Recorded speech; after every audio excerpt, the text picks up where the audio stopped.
Hey guys, so today I'm freezing. Today we are going to watch Morgan Geyser's hearing for release from the mental institution. About 4 months ago, I did a video about the Slenderman stabbings. They happened if you haven't seen the episode, I'll give you a short little rundown. In March of 2014, Morgan Geyser and Anissa Weiser had a sleepover at Morgan's house with their other friend, Payton Leutner, and they lured, Payton went by Bella. So they lured Bella out into the woods and they 19 times. And they left her there. She survived. Whoa. Live mic. Oh.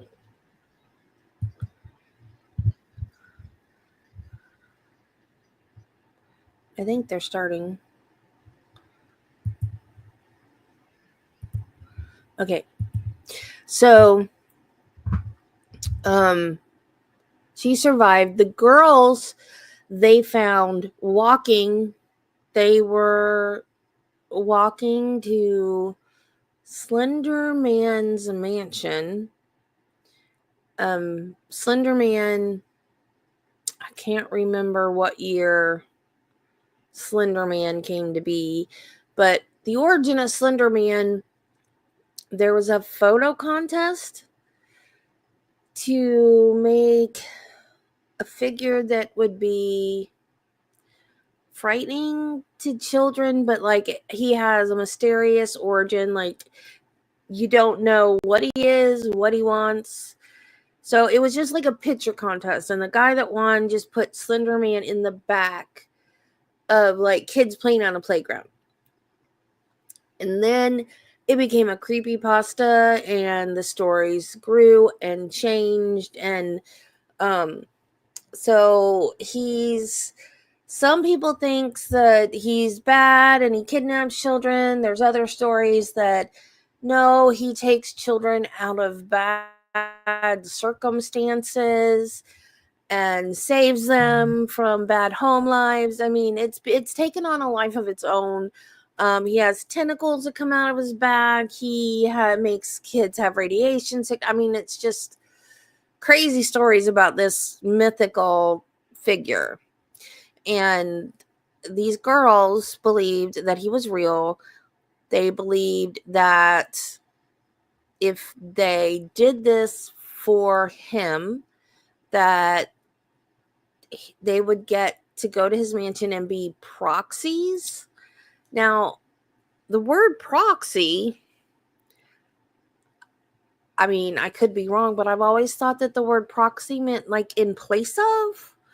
But to them, the word proxy means servant. I don't know. Anyway, so I forgot what Anissa was diagnosed with. They were both found not guilty by reason of insanity. Anissa was released last year into the custody of her father. And she has strict guidelines that she has to follow to remain out. Morgan, however, is still in. She is asked, I think, twice before to be released. And the last hearing, the reason why the judge did not release her is because now her story has changed. She's saying the reason why she did it was because that her father was abusive and she just wanted to do something that would get her away from her father. which I find that extremely hard to believe. And the judge did not release her because of that, because she's been diagnosed with schizophrenia.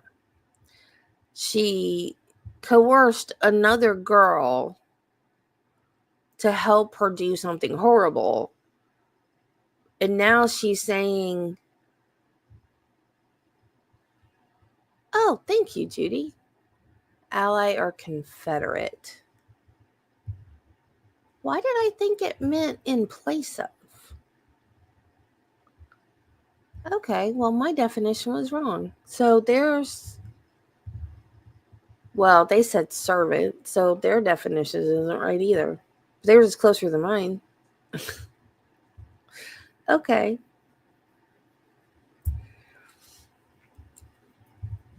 I always forget when I'm reading comments. I comment on them and then I don't put them on the screen.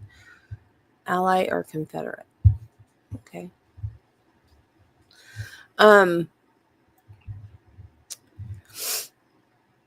So and the mansion is in like the middle of a national forest somewhere that was miles away, and they were gonna walk. I don't remember what the distance was, but it was a ridiculously long distance.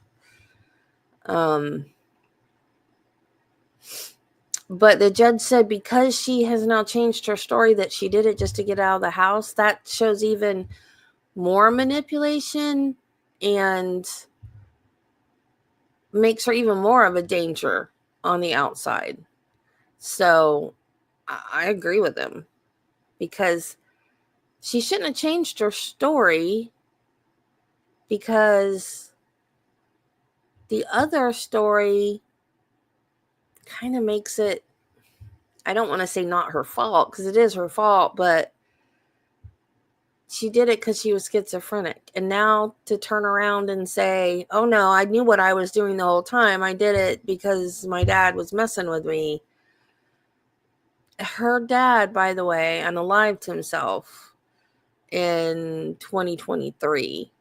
Her dad was a schizophrenic.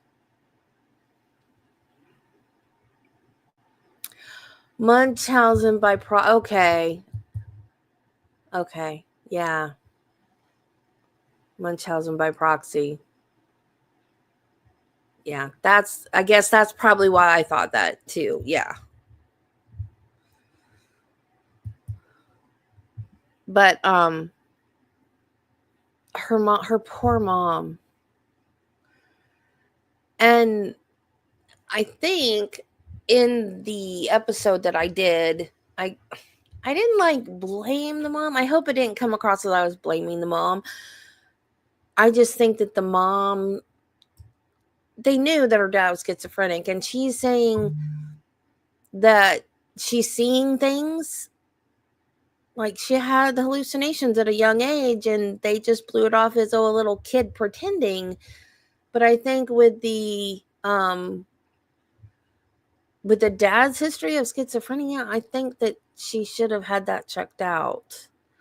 I mean, I know she was young, but if there's an early onset schizophrenia, then it's possible, like she should have at least had a doctor look at her and be like, she's having hallucinations, whatever. But so that is basically the story of the Slenderman stabbings. That's the TLDR version.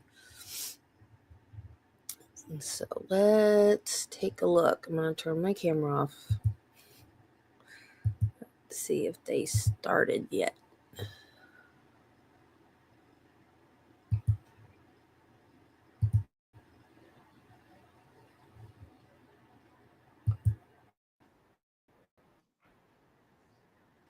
All right. Yeah, I think we're good. Oh, yeah, but should I show that? That's good. She shaved her head.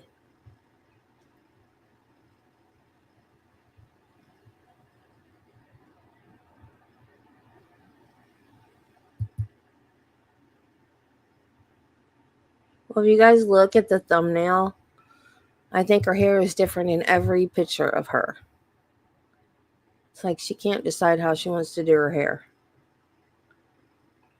I don't think that has anything to do with her mental condition. Because I'm kind of the same way.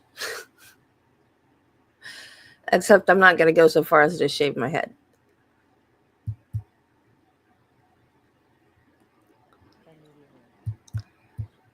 Okay, well, we're caught up to live.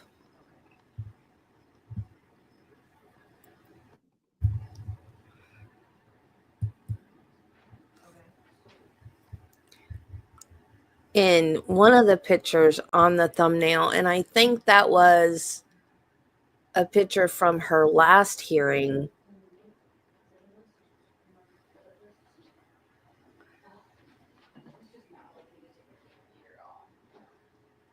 Yeah, the picture from the last hearing, she's got like a little shaved patch on the side, and the rest is long. So yeah, it looks like maybe she shaved it and it's growing back out. You shaved your beard off, Ardo? Or your head and your beard? Please tell me you didn't shave everything off. Please tell me you're kidding. I like your beard.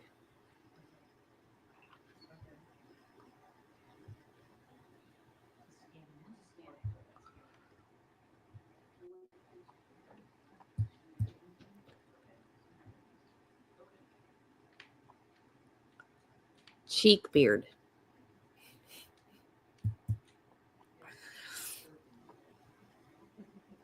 You shaved your head.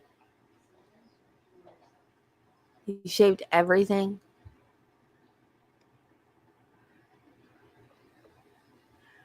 I got my husband one of those. I didn't get him the pit bull one because it was too expensive, but one of those.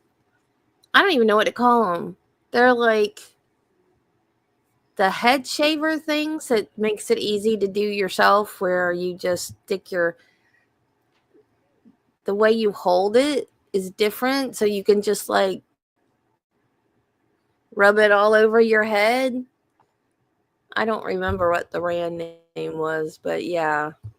The person logged in as Montana. Could you identify your? Oh great, is this sound gonna suck? You have to unmute. You have to unmute.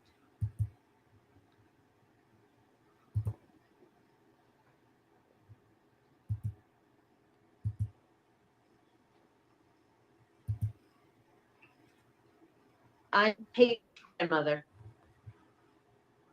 Okay, thank you.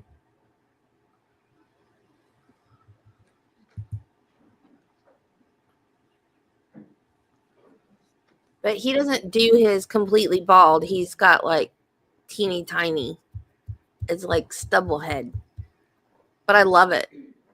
I love it. When he first did it, he was afraid I wasn't going to like it. And I about tackled him. I'm like, I love it. I love it. I love it.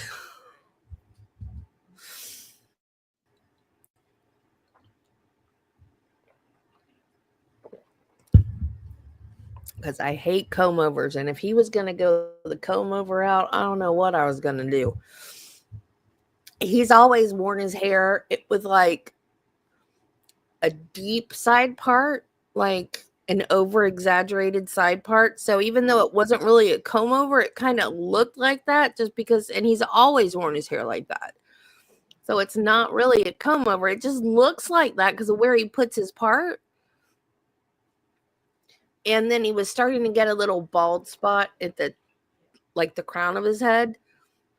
So we were always teasing him about the bald spot. And he's like, cooks do not lose their hair. I'm like, well, I'm sorry, honey, because you're getting a bald spot. He goes, well, I'll be the first one then.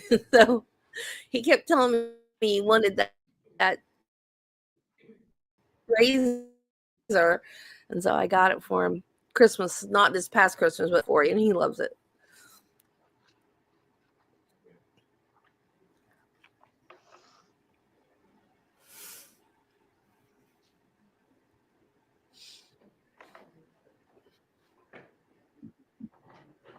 Why does court never start on time?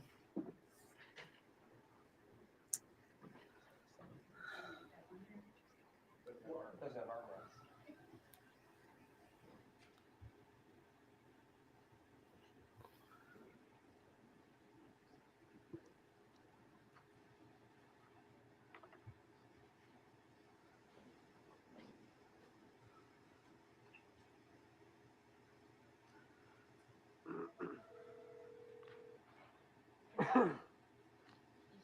Why are we on the phone?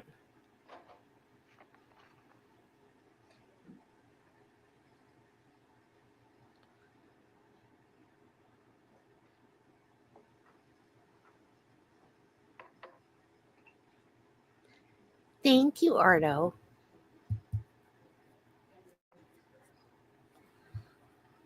I need the coffee because I don't have any right now. I do. I have ground coffee, and I don't know. I've got I got rid of the Keurigs because they kept screwing up and not working right. And I just got like a generic one that you can put a pod in, but it also came with the little cup thingy so you can make your own pod. And I don't know, I can't get the ratio right, and it always comes out too strong and I can't drink it. I don't know what I'm doing wrong. So for all intents and purposes, I have no coffee right now. But I'm drinking Diet Pepsi. It has caffeine in it, so not as much, but The court will call the matter of State of Wisconsin versus Morgan E. Geyser, case number 14, CF 596. Appearances. Okay, judged by Pencil Patrick and Adam Nicolak. Good morning. Thank you. Good morning, Judge. Morgan Geyser with Attorney Anthony Cotton. She's here in person. All right. Thank you and good morning. Let me just get the case called up on the.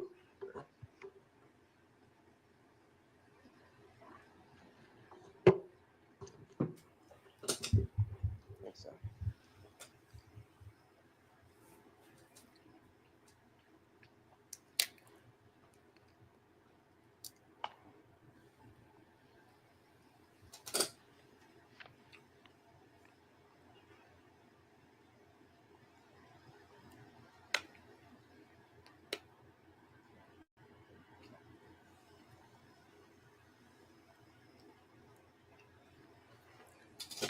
yeah, I was thinking the same thing, Judy. She does look like she's lost some weight. She looks a lot different than she did in the last hearing. A lot So different, we not heard just this the hair. morning on a petition that was filed for supervised release. I just want to go through a little bit of history of the case to set the matter in context. So in this matter, the index offense, or the offense for which we're in court today, it happened on May 31, 2014. Ultimately, Ms. Geyser entered a guilty plea to count one of the information which charged an attempted first-degree intentional homicide as party to a crime. She was found guilty of that offense. The state struck an enhancer for use of a dangerous weapon. By agreement, various reports were accepted, and the court found Ms. Geyser not guilty by reason of mental disease or defect. The court then committed her to the Department of Health Services for preparation of reports. Reports were prepared, and then on February 1st, 2018, the court committed Ms. Geyser to the Department of Health Services for 40 years, finding that the conditional release of Ms. Geyser would pose a significant risk of bodily harm to herself or others, or of serious property damage. Now, since then, Ms. Geyser's filed two petitions for conditional release that were withdrawn before hearings occurred. There was a third petition for release that was filed in January of 2024. Court conducted hearings with regard to that petition on April 10 and 11, 2024, and denied the petition. She has now again filed a petition for supervised release. The court's ordered the various doctors to prepare reports. Courts received reports from Dr. Brooke Lundbaum, Dr. Deborah Collins, and Dr. Kenneth Robbins. Those reports have been received and are in the file. Court also received a letter report from the Winnebago Mental Health Institute that was dated November 7, 2024. In this matter, the petition, in the hearing on the petition, is governed by section 971.17 sub 4 of the statutes. It's a hearing before the court without a jury. The burden's on the state to establish by,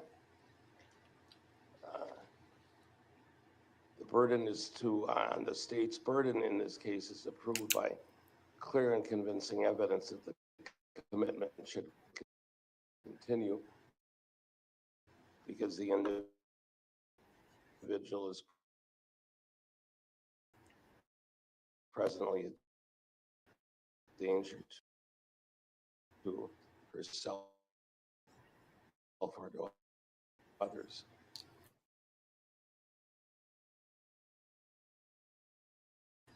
Any comments from Attorney Cotton? No. All right, well then I'm prepared to proceed. State's prepared to proceed. Yes. All right, victims have been notified. Yes, and some and perhaps others will at some point be joining, and they're all present by Zoom. All right, very good. We have individuals present by Zoom, I know, so we'll proceed on that basis. So with that, then I'll hear from the state. Thank you, Judge. The state did pre-mark 2 exhibits that I know defense counsel has stipulated to their entry. Exhibit 1 is the CV of Brooke Lundbaum, and exhibit 2 is her report, document 617, filed December 30th of 2024. So I'd move exhibits 1 and 2 into evidence. I have copies for the court. Any objections? None. All right, very good. Thank you. The exhibits 1 and 2 will be received. Yeah, thank you.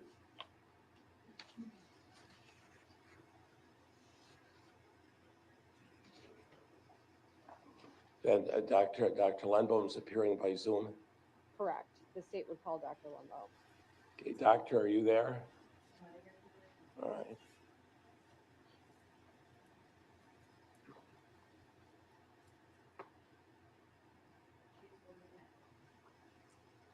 Dr. Lundbaum, good morning. Good morning. Okay, I'm going to ask you to stand, raise your right hand. Clerk will swear you in. Do the best you can. There we go. Do you swear that the testimony you're about to give in this matter before the court shall be the truth, the whole truth, and nothing but the truth, so help you God? I do. All right, thank you. Please be seated. Then state your full name and spell your last name. My name is Dr. Brooke Lundbaum. First name is spelled B-R-O-O-K-E.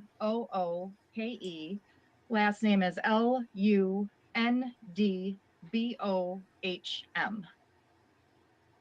All right, very good. Thank you, doctor. Then Attorney Nikolai. Thank you, Judge. Good morning, Dr. Lundbaum. Good morning. Doctor, you submitted a report dated December 30th of 2024 regarding petition for conditional release filed by Morgan Geyser. Is that true? Correct.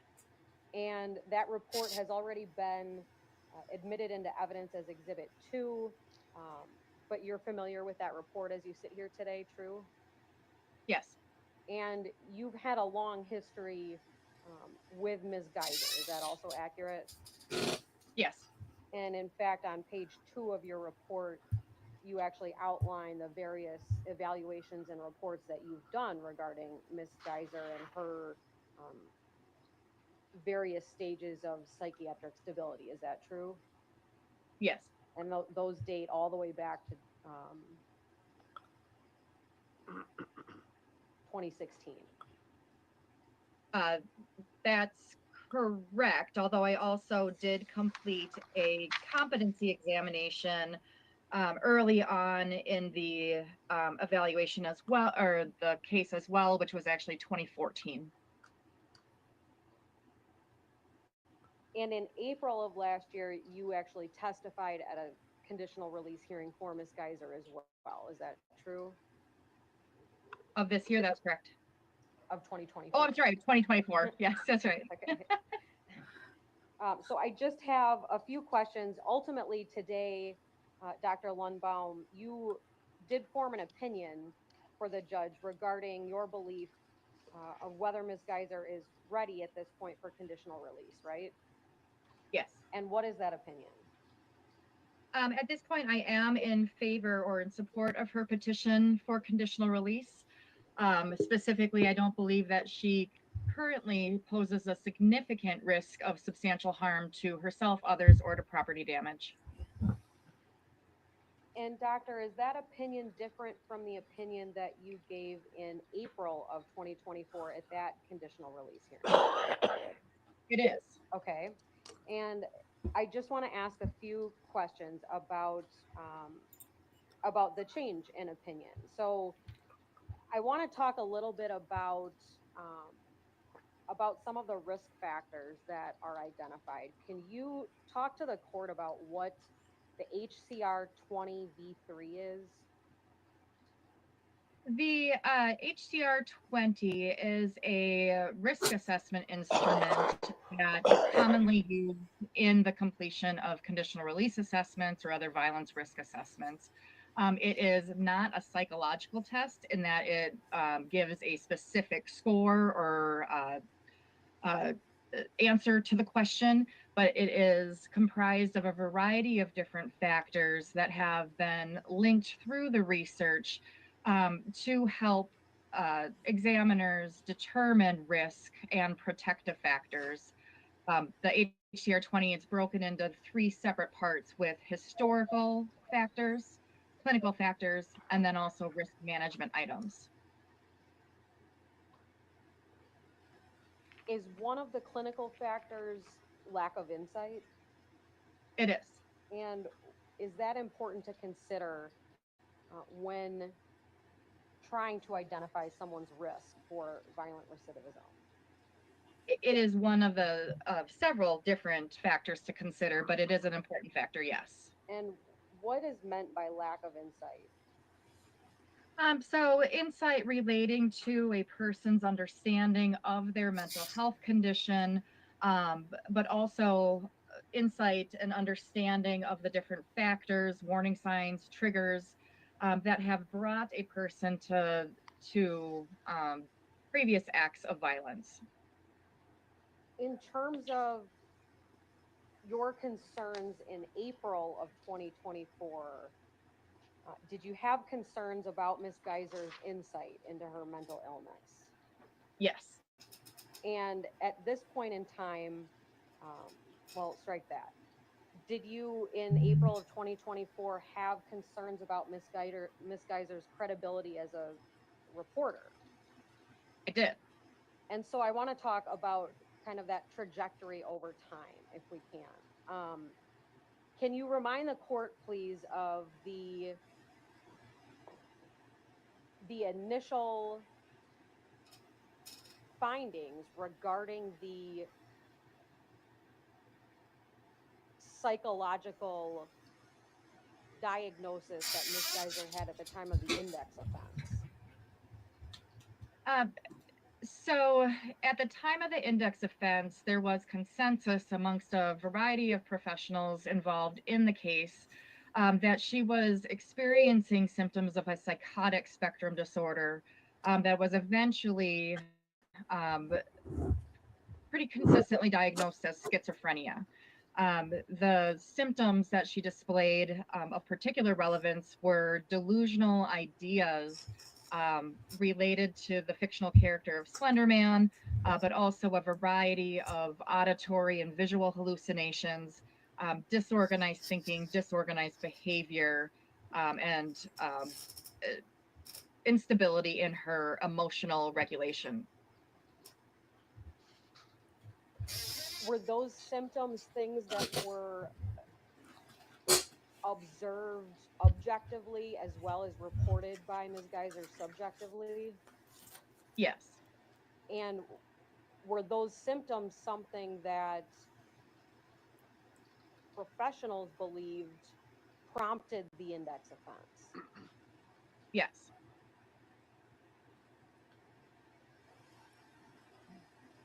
Now, at some point in time, more recently, did Ms. Geyser indicate that those symptoms were made up? Yes. So, as outlined in the previous report to the court, as well as in my previous testimony, there was a shift in Miss Geyser's articulation of her experiences around the time of the index offense and afterwards. In fact, she had started to claim that she had fabricated the signs of mental illness, though that was not supported by any professional that's been involved in her case, whether as an evaluator or treatment provider. Man, that scared me. The judge needs to see somebody about that cough.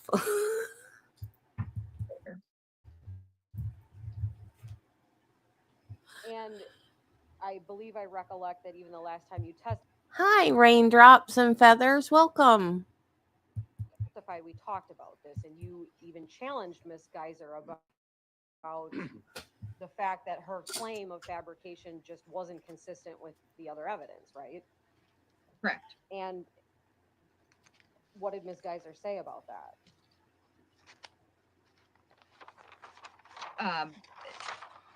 Sorry, what did she say about that during our previous different contacts or during the current contact for this petition? I'm sorry, when you pressed Miss Geyser on, that's not consistent with the records, that's not consistent with the evidence that you fabricated this, did she persist in that claim nonetheless? During our previous contacts, she did. Okay. Did at that time, so that the court has an idea on a timeline, when did this claim that she fabricated these symptoms begin and persist through? So, without looking back at all the records, it appears that those claims began in about 2022. There's indication from a institutional-based psychological evaluation where she was discussing essentially feigning mental illness. Also around that time, I had contact with her for a petition for conditional release. She was discussing those same things. Certainly during our contact in 2023, and then also for that most recent conditional release evaluation, she was again claiming that she essentially feigned mental illness. And the most recent petition for conditional release, you would have had your interview with her according to your report on February 13th of 2024. Does that sound right? That sounds right. And during that interview, she was still telling you that she had fabricated all those symptoms. Correct.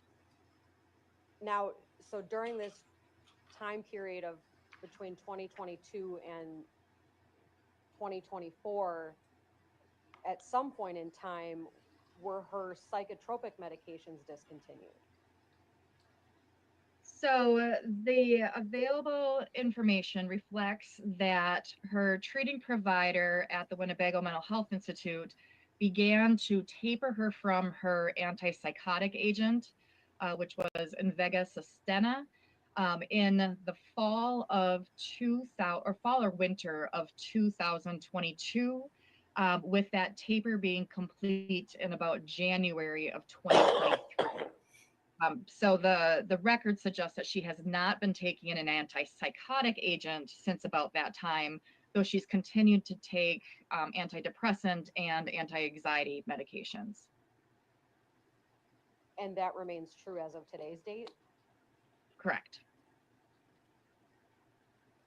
Why did they take her off for As of antipsychotics? today's date, are you aware of Ms. Geyser reporting any symptoms of delusions or hallucinations or any kind of psychotic symptomology?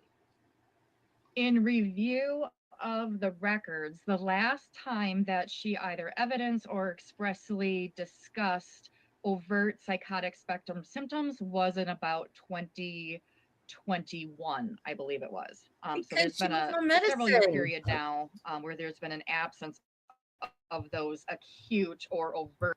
Because she was on medicine. Oh my God. Usually it's the patient with the psychotic symptoms. When they put them on the medicine and the symptoms go away, they're like, okay, I'm good. I'm going to quit taking this medicine. But the doctors did it this time. Oh, good Lord. Psychotic spectrum symptoms. Okay. I want to ask about the discussions that you have had in the past with Ms. Geyser during this period when she claimed to have fabricated the symptoms. What explanation did she give you for the index offense? So that has shifted a bit with her self-report, again, not being particularly credible within the context of this kind of conversation. She, at various points, though, maintained that she was being sexually abused within her family home and had essentially engaged in the index offense with desire to essentially escape her home life.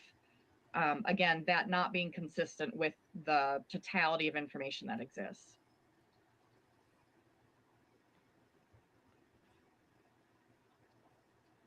In your current report, in Exhibit 2, you indicate that Ms. Geyser no longer claims that she fabricated symptoms, right? Correct. Can you tell the court when she stopped saying that, or kind of give the court some point in time when she stopped claiming that that was a volitional fabrication on her part? I don't have an exact date. What I can tell you is that in the wake of the most recent petition for conditional release, there was quite a bit of discussion, especially during individual therapy, about her mental health history, not so much focusing on diagnosis, but the actual presentation, the symptoms, the problems that she was experiencing, and how those have essentially changed as she's continued to age and mature, as she's continued to participate in treatment. With her participation in treatment, it appears that there's been a essentially her stepping back from the claim of that she fabricated mental health symptoms, but rather understanding that she did experience these particular symptoms. The etiology, not entirely clear whether it's an organic schizophrenia type disorder or the relevant to a trauma-induced psychosis or some other condition, but there's been an acceptance of, I experienced these things, they were consistent with delusions. With treatment, they have essentially abated. So if I'm hearing you correctly, that has been some time since April of 2024 that that has all occurred. Correct. Within, say, the 8 months between the time of my previous report and the current one, 8, 9 months.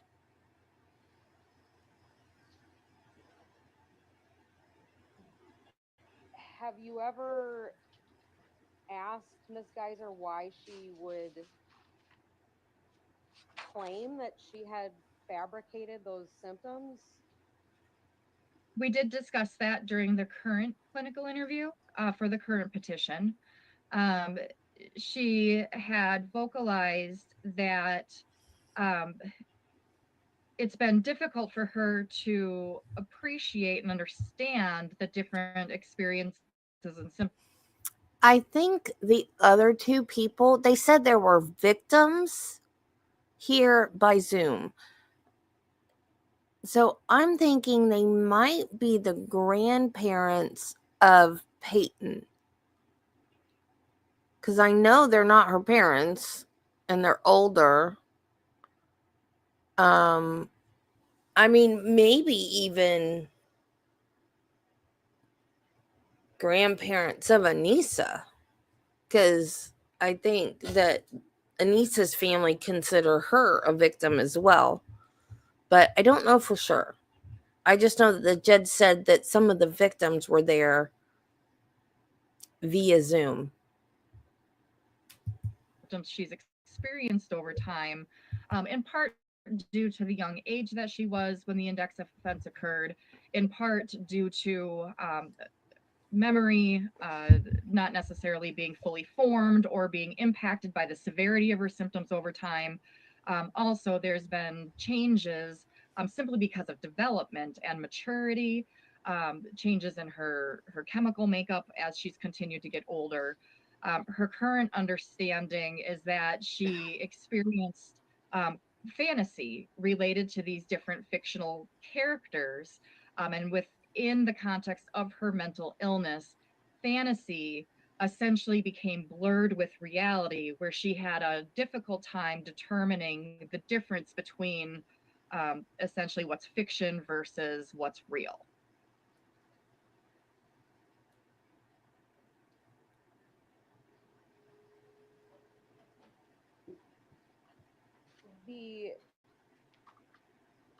And I certainly understand that at around the time of the index offense, Ms. Geyser was young. She was 12 years old, right? Correct. But you would agree with me that she was 21 at the time of the last clinical interview in February of 2024 when she was telling you she lied about being schizophrenic, right? Right. Correct.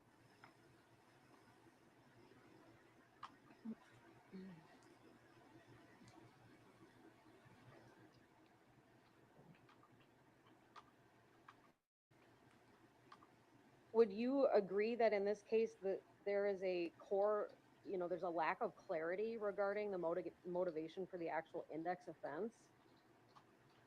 I don't believe that's true when it comes to the agreement and consensus across all the professionals that have been involved in her case over the last 10 years. I think that consistently the professionals have agreed that there was an underlying psychotic spectrum disorder that was quite acute and impacted her reality attachment, her behavior, her ability to problem solve, and that has consistently remained the case in the way that the different professionals have viewed what happened back in May of 2014.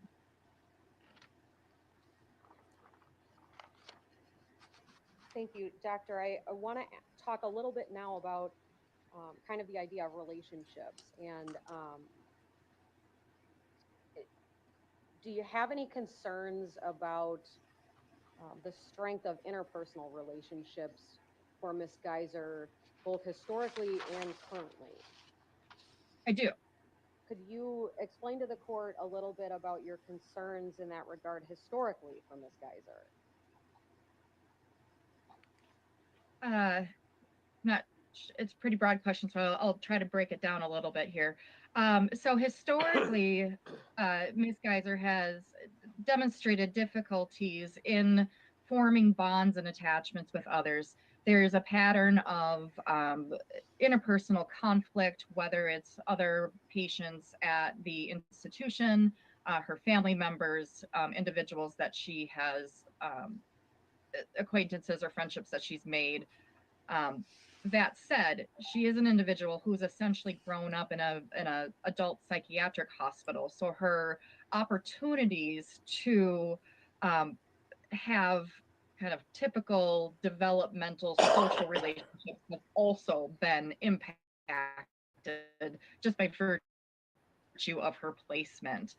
I have a particular concern at this point that she is an individual who remains vulnerable to potential manipulation or exploitation by others. Um, she is an individual who has experienced loneliness over time.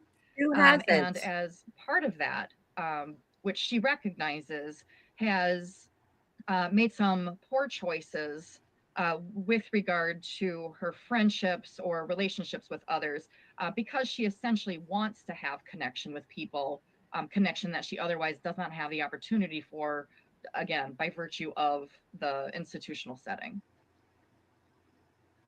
Why is personal support something that's important when you're considering a petition for conditional release? What we know about risk management is that support is a important factor to help a person to essentially manage the different stressors that he or she may experience in the community, but also to provide additional layers of monitoring for potential decline in mental health, um, essentially to provide guidance, to be able to teach about independent living skills. So support is a big factor that you want a person to have a strong support system, whether it's professionals, non-professionals, ideally all of that. Sure. Could you talk about, for the court's benefit, the personal support that Ms. Geyser may have or not have in terms of close family members? Her over time, her relationships with her family members or select family members has been strained. There have been periods where she has not been in contact with them due to conflict or tension. Since I would say since the death of her father, I'm drawing a blank on the exact date. I believe it was in April of 2023. There was a brief period of time in which she had cut off all contact with family, but then there is a noticeable re-engagement with them, where she has made additional effort to essentially reestablish bonds with particularly her mother and maternal grandmother, as well as her brother. It's my understanding that those relationships continue to be a bit tenuous, but they have strengthened, especially within the last year, give or take.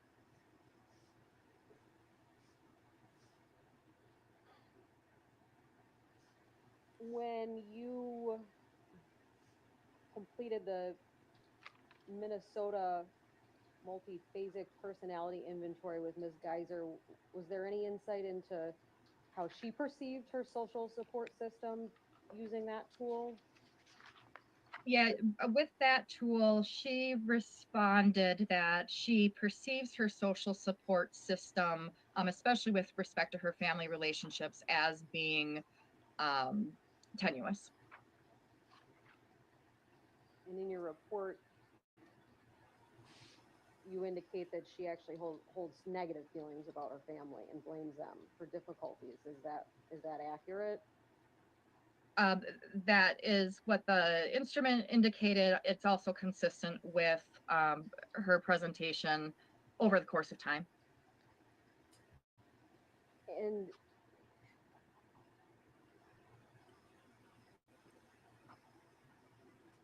how can that impact someone's risk for violent recidivism? If that's the feelings that they hold regarding the two closest family members to them.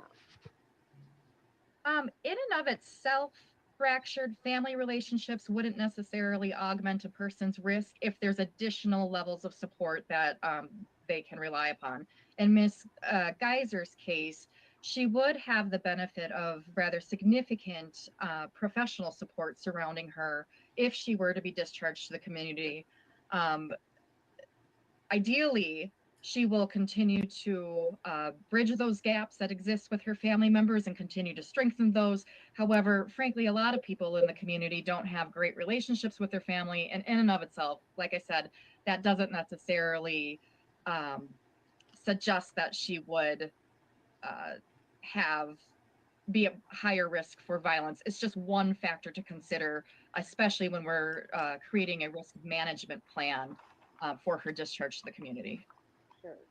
Thank you, Doctor. I have a couple of questions about one of the other risk management factors, the non-compliance with remediation factor. What does that mean? Can you tell the court what that factor is talking about?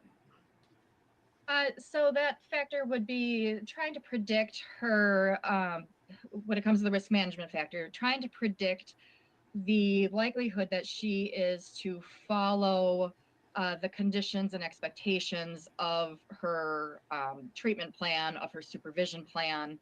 In her particular case, she does have a history of essentially pushing back on expectations. However, that is been now years since she did that.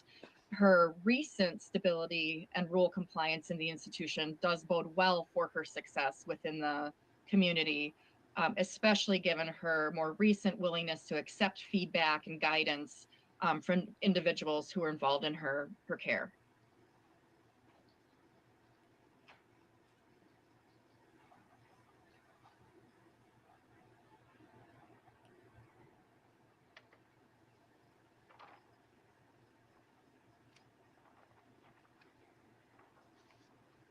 I want to ask a couple questions, Doctor, about there seems to have been a couple recent changes in diagnostic findings regarding Ms. Geyser since we were last in court for the last conditional release hearing. Your report indicates that there was a psychological assessment in May of 2024 with Dr. Myzak, Myszak. Is that true? Correct. And did that psychological assessment result in a new diagnosis? That particular evaluator opined that there was support for a diagnosis of autism spectrum disorder. What? And is it true that that doctor Are they saying now that she's not schizophrenic? It was autism? Autism does not make you do that. That's insane. Oh my God. suggested individual therapy with a goal that Ms. Geyser advance her understanding of that condition and its impact on her? Yes. Is it also true that there was another psychological assessment in September of last year with Dr. Hessler, Hessler? Correct. And what was that assessment in regards to? So on May 31st of 2024, the 10-year anniversary of the index offense, Ms. Geyser indicated to her treatment staff that she identifies as a transgender male. And to be clear, I'm using female pronouns and her court given name just to be consistent with the collateral records. But since that time, she has identified as a transgender male and has made efforts or begun having changes to essentially live as male. So in the treatment records, she's now identified with male pronouns and a separate name. Also the use of recently the use of a breast binder. And that was the impetus for the assessment with Dr. Hessler? As I understand it, the institution staff referred her for that assessment, essentially to determine if there was implications of her underlying mental illness playing a role in the decisions and identity changes. The examiner at that point opined that there was not evidence of psychosis or other significant mental illness impacting her gender identity, but rather this has been a process that has been ongoing for quite some time. And part of that process, actually going back to November of 2023, Ms. Geyser identified as non-binary. Is that true?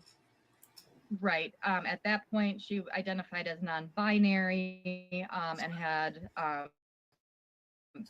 asked, I don't believe that she had specific pronouns that she wanted to use, but had begun to identify as a different name. Now, is that name the same name that she identifies as now? It's not. Okay. Since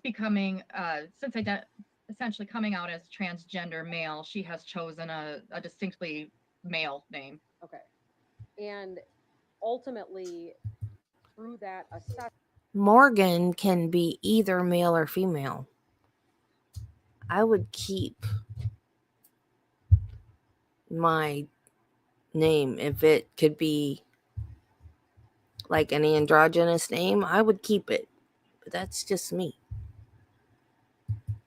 Dr. Hessler offered a diagnosis of gender dysphoria for Ms. Geyser. Is that true? True. And that was September of last year. Correct. Is it significant to you that there are these diagnostic changes since the last conditional release hearing? It's notable. Neither of those diagnoses, however, necessarily impact her risk for violence. When considering the changes to those particular diagnostic changes, I think it's important to note that the impetus or the problems, the issues are not new. These are things that are documented in the record. It's essentially just a label that has been attached, and there may be disagreement across the professionals about whether or not those are appropriate diagnostic labels, but there is full agreement that the symptoms or the issues are in place and have been for quite some time.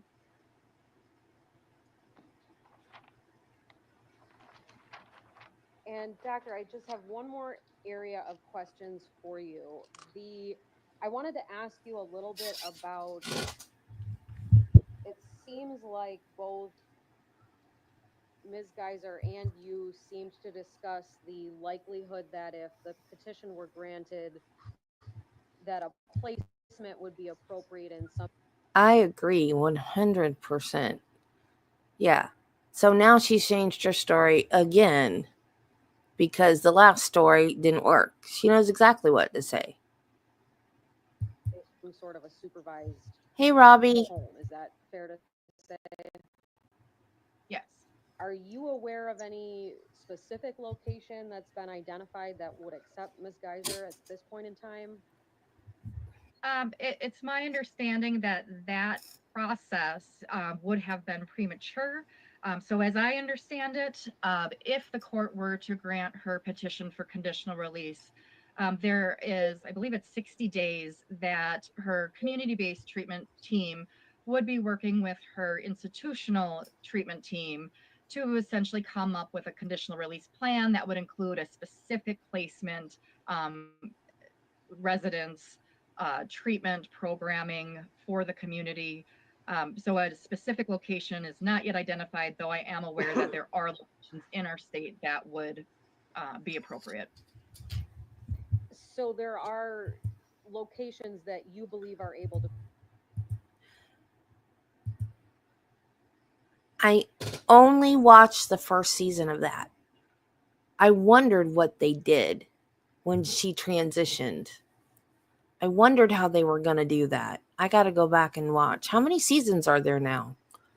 I need to go back and watch the rest of it. I was like, what are they going to do when Elliot comes back and it's a guy? Hey, just because.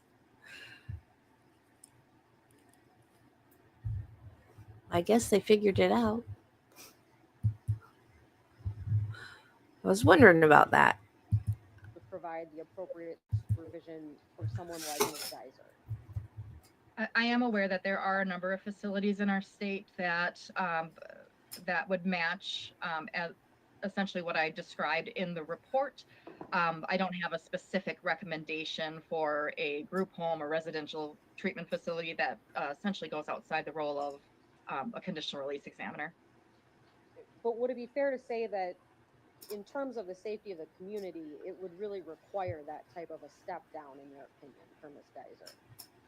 My support of her current petition for conditional release assumes that level of support.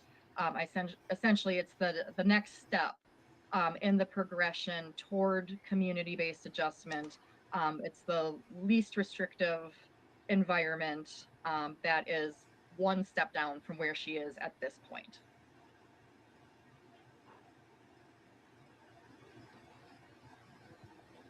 And that opinion underscores concerns that you still have about Ms. Geyser's risks in the community, true? Right. It is in part offered to help manage the continued concerns that I have related to her risk in the community. So essentially helping to provide that additional support and supervision to ensure that there is a stepwise, smooth transition as she readjusts to the stressors that come along with community placement, but also uh, taking into account her unique needs, especially as she was just 12 years old when she came into the institution and essentially has no experience as a independent adult in our society. Thank you so much, Doctor. I don't have any other questions for you. Thank you. Then Attorney Cotton, do you have questions? Yes, thank you. Good morning, Doc. Good morning, Doctor. How are you? Good, thank you. You have a long history with Ms. Geyser, don't you? I do. And when I look at your reports, or when I look at your current report, on the first page you cite the applicable legal standard that you had to consider. Do you not? Yes. Why do you do that? Essentially just to orientate the reader of the report to the exact legal standard, the specific issue that the report is going to go on and discuss.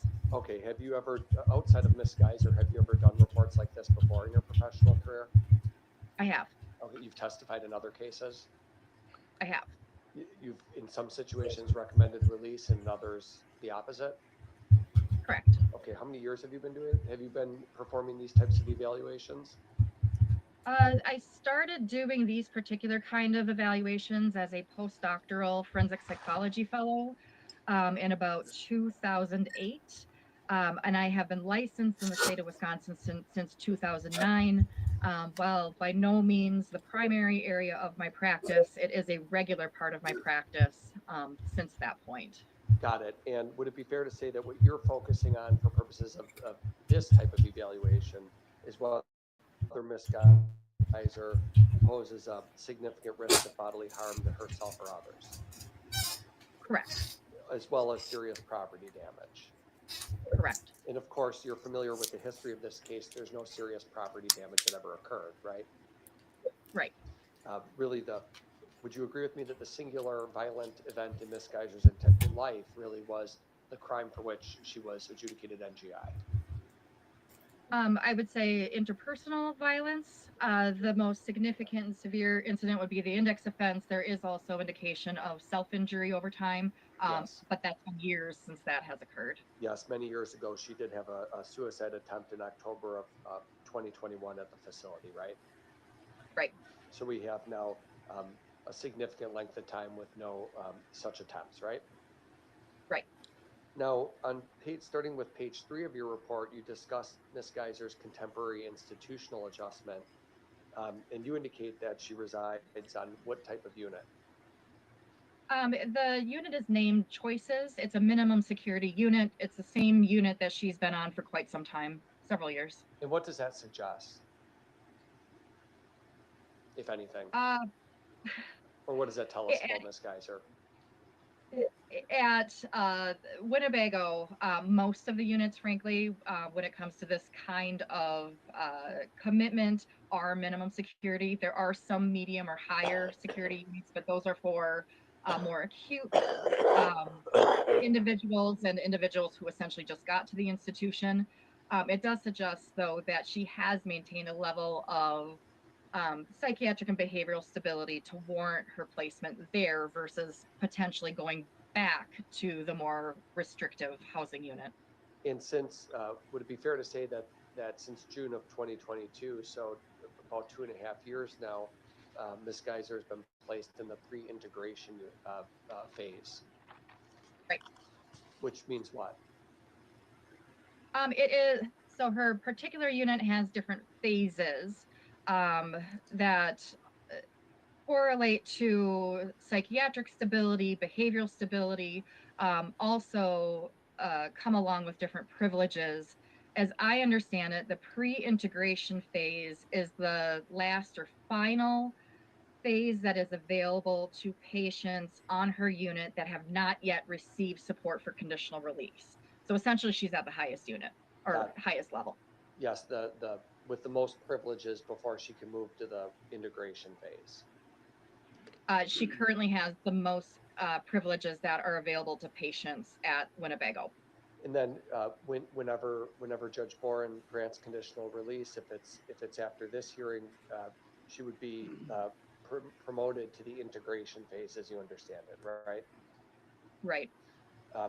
Now they can't do that until the judge gives the green light, so to speak, right? That's my understanding. Okay. Now, Ms. Geyser at the facility at Winnebago, is it true that she's maintained access to a high level of institutional-based privileges? Yes. Specifically, she actually has, she's allowed to walk around the facility, the campus, the courtyard, whatever you might call it, with another patient who has similar privileges, right? Correct. She was granted what's called full escorted liberty. I believe it was in about February of 2024. And since February of 2024, there have been no concerns to cause diminishment in those privileges. To my knowledge, that's right. And in fact, she even gets to go off campus. Correct. She gets to go to Starbucks and the museum and Walgreens and Target and other such outings, right? Correct. I believe it was in about March of 2023 that she was awarded that level of privilege, and has since gone on several community-based excursions or outings. Right. And if there was, certainly you, as part of your analysis here, doctor, you reviewed all the institutional records, all the treatment records and things of that nature, right? Right. And you would agree, not a single time in any outing or any excursion that she's taken has there been any concern of dangerousness towards others? Correct. Or herself? Correct. Now, I don't want to belabor the point, but you do indicate that you did talk about insight, fair to say? Yes. Something in I guess I want to just explore it a little bit because you talked about Ms. Geyser being perhaps vulnerable to other individuals. That's something that we all have to be mindful of, is it not? It is. Really, that's something we have to be mindful of for any person in these shoes coming out of an institution after this length of time. We don't want someone to be taken advantage of, right? Correct. Especially someone like Ms. Geyser who might have people out there who find it to be an interesting case or a newsworthy event, right? Correct. Sometimes you get those weirdos that latch on, right? There is a high publicity attached to this case, and as part of that, there have been a number of individuals who have reached out to her spontaneously over time, which is at no fault of her own. It is a product of a high publicity case. But would you agree with me that what's important is that Ms. Geyser recognizes, hey, if this happens, I should discuss it? Correct. She has over the course of time, she has demonstrated improving insight into the risks that come along with communicating or establishing relationships with people who essentially have reached out simply because of watching news sources or other media things related to her case. Part of maturing as a patient and as an individual who's growing up is disclosing those things and communicating about those things in treatment with the professionals, right? I would say that, as well as accepting feedback related to the decisions that she's made. And disclosing, would you agree, also disclosing things that happen, even if it potentially creates a situation where one is concerned that this could hurt my case, so to speak, right? Right. Okay. And that happened here. In fact, Ms. Geyser did disclose when she was concerned about a lawyer who had connected with her. She self-disclosed it, said she was worried about it, and brought it up and expressed those concerns, right? She did discuss those concerns appropriately, and appropriate action was taken. I don't recall if she self-disclosed it or if it had come to light, and institutional staff had essentially asked her about it. Regardless, her response to the situation was appropriate. Her concerns about the situation was appropriate. Her reluctance to potentially discuss on her own was also appropriate, given the fears that the power differential that existed, as well as concerns about how that could negatively impact her desire for conditional release.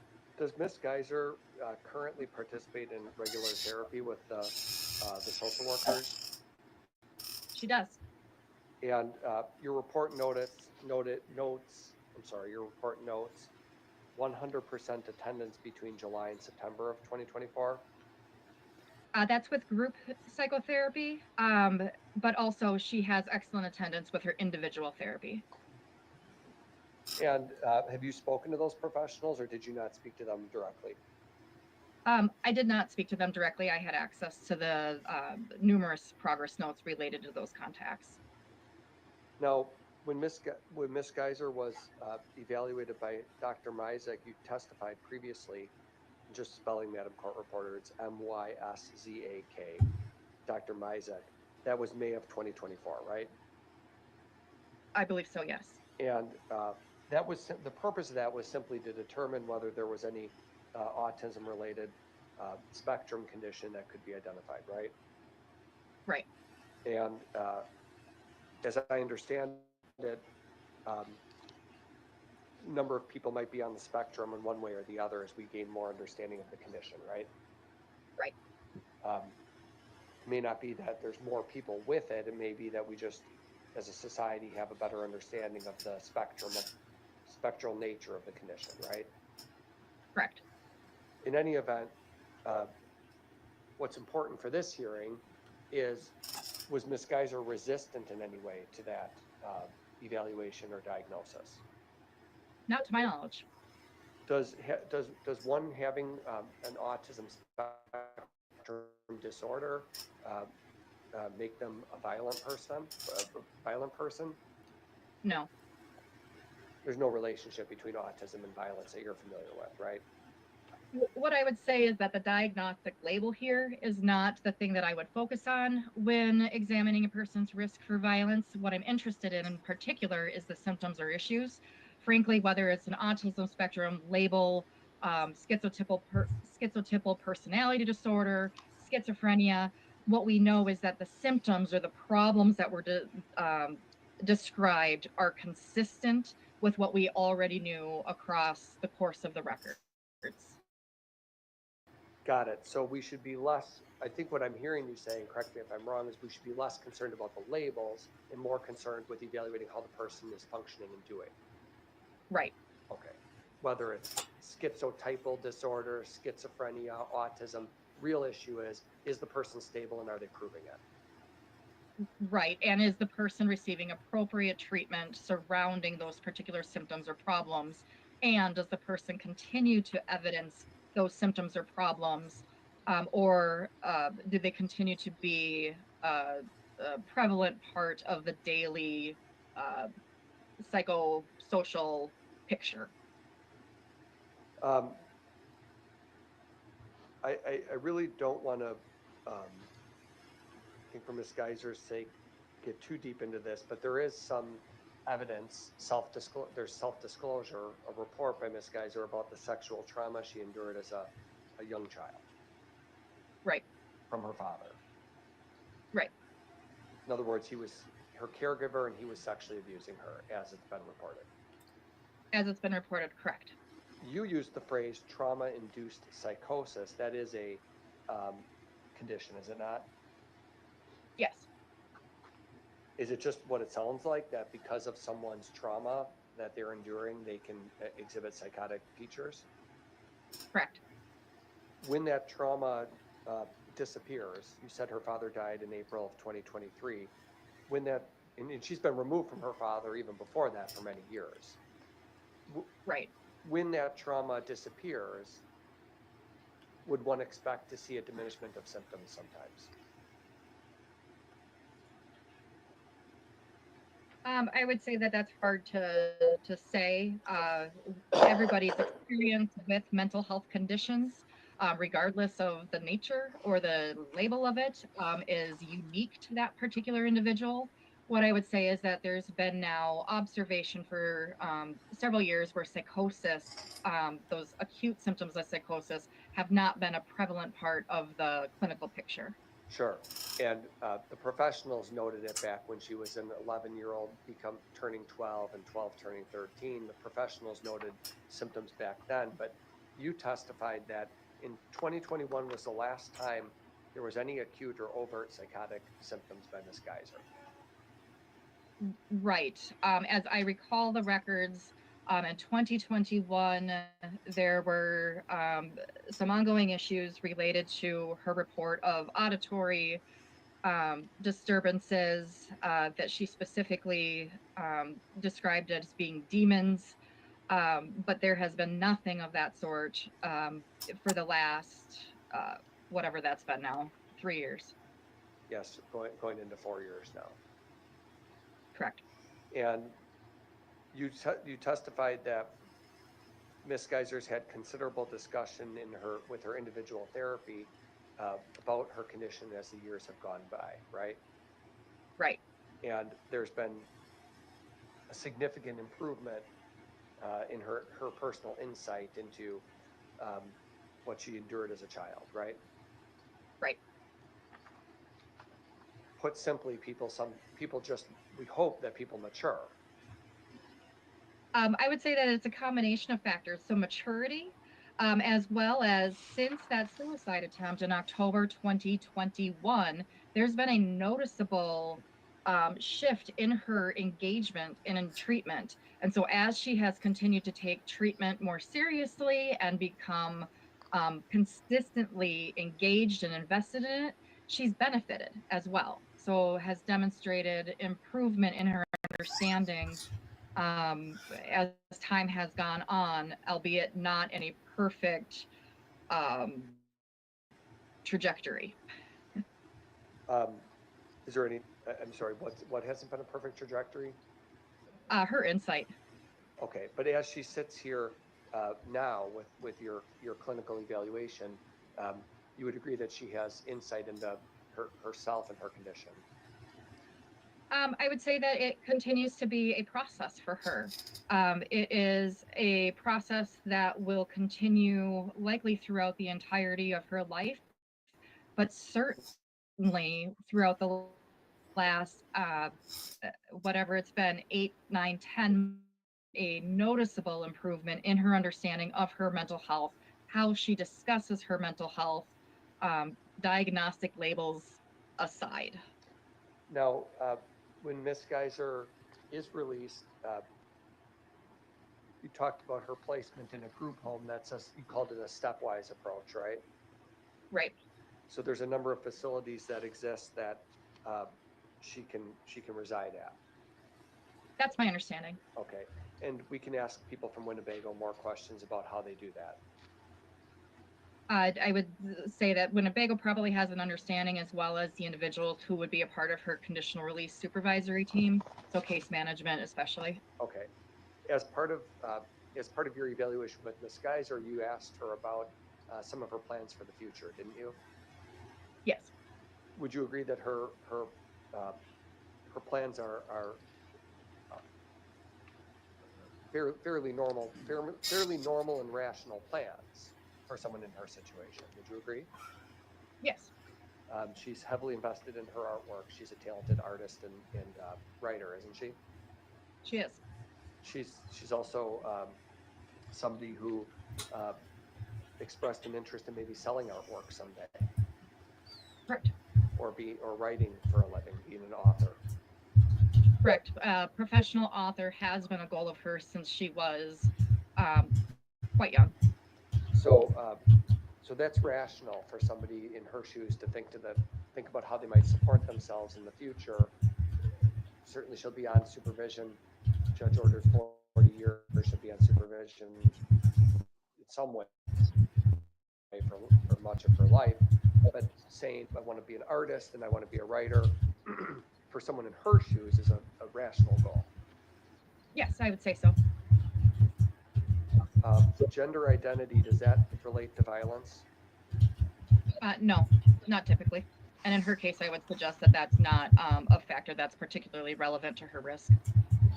The state talked a little bit about it. You don't think that the gender identity, non-binary, male, female is related to risk? No, there are individuals where gender identity can be an issue and is incorporated into their larger mental illness.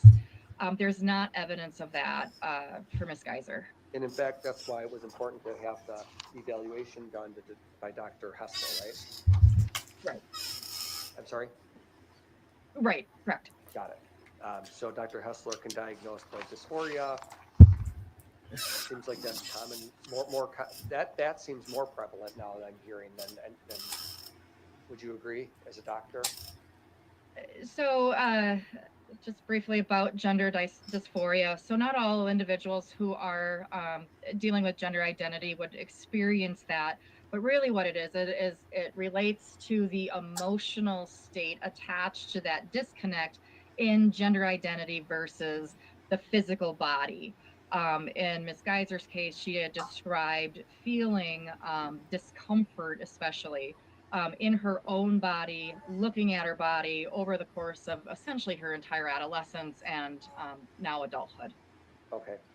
Now, your ultimate the ultimate question for you is whether Ms. Geyser is a suitable candidate for conditional release. That's the conclusion section of your report, right?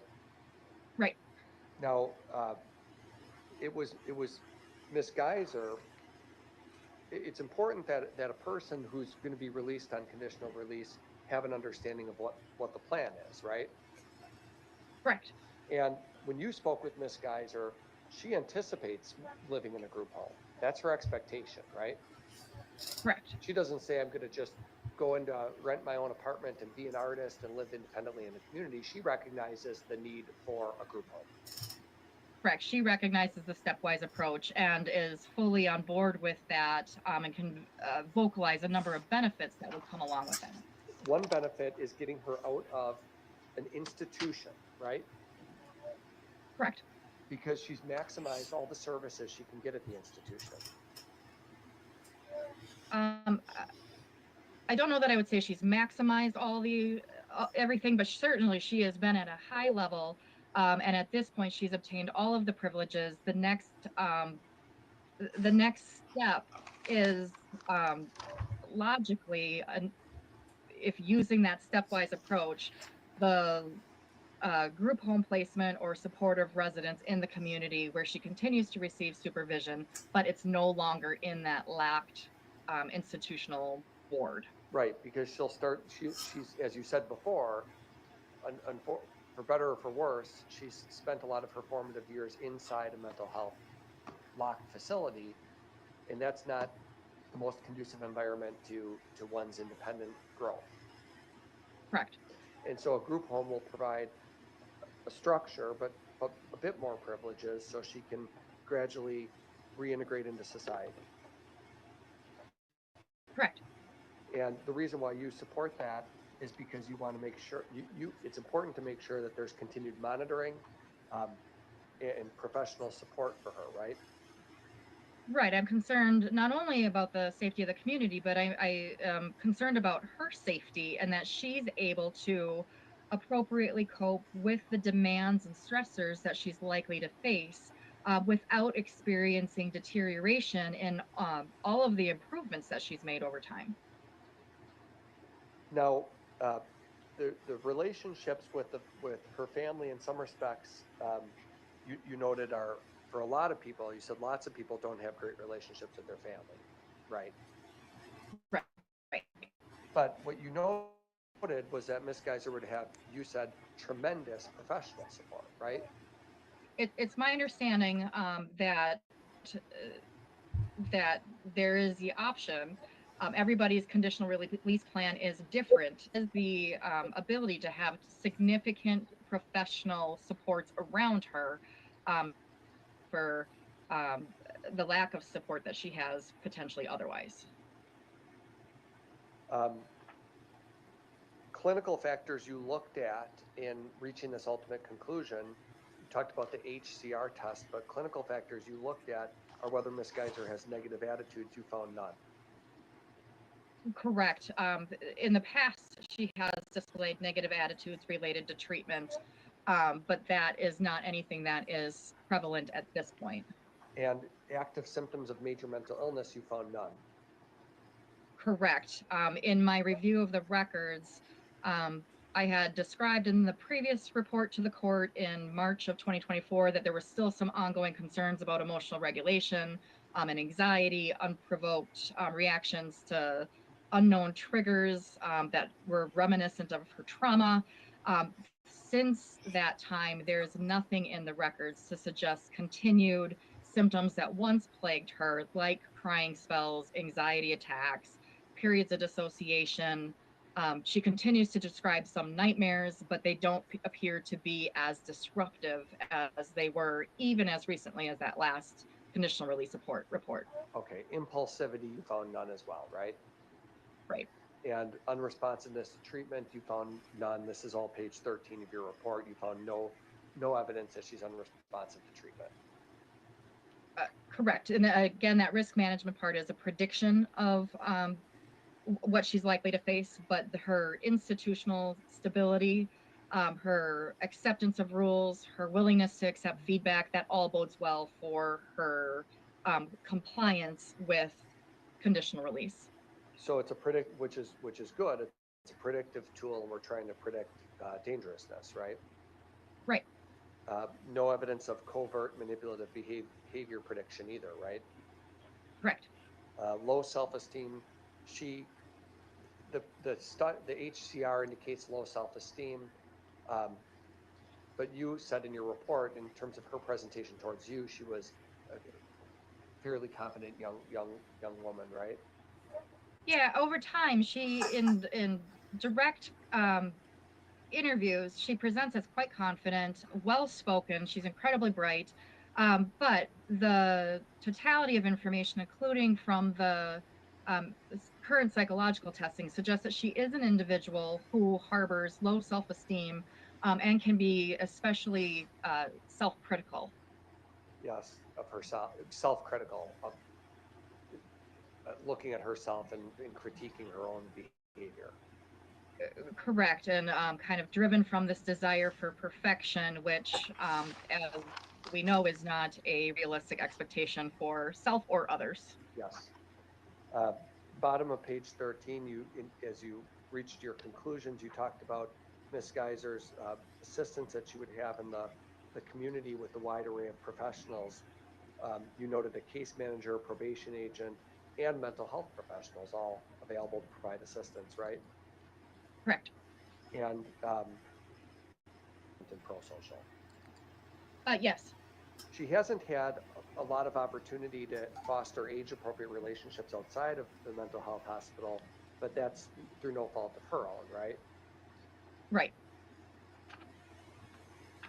Now, in the conclusion section, to be clear, your ultimate conclusion is that you are in support of her petition for conditional release.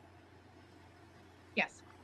The evidence from in your opinion, every doctor has their own opinion, but your opinion is that the evidence does not support a conclusion that she would pose a significant risk of bodily harm to herself or others or property damage if conditionally released, right?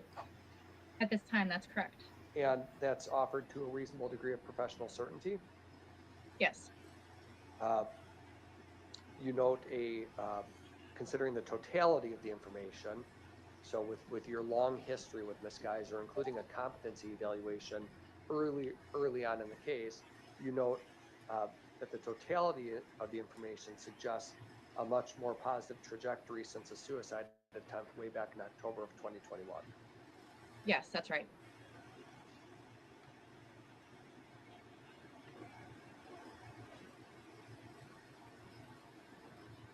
In your pages 16 and 17 of your report list a series 1 through 11, a series of items that we don't need to speak, the judge has read them all, but what's the purpose of identifying items 1 through 11?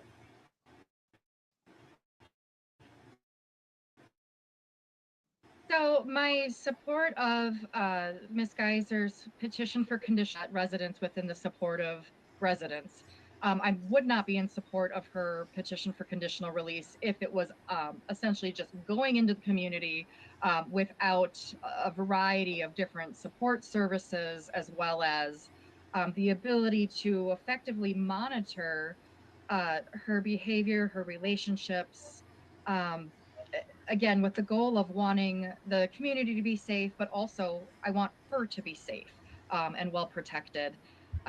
Some of the recommendations there take into account the unique circumstances that she faces because of her notoriety, the high publicity of this case, and of wanting to essentially provide some feedback to those who will be working with her to potentially help them to provide some boundaries so that, again, she's safe, the community's safe, and that she's successful.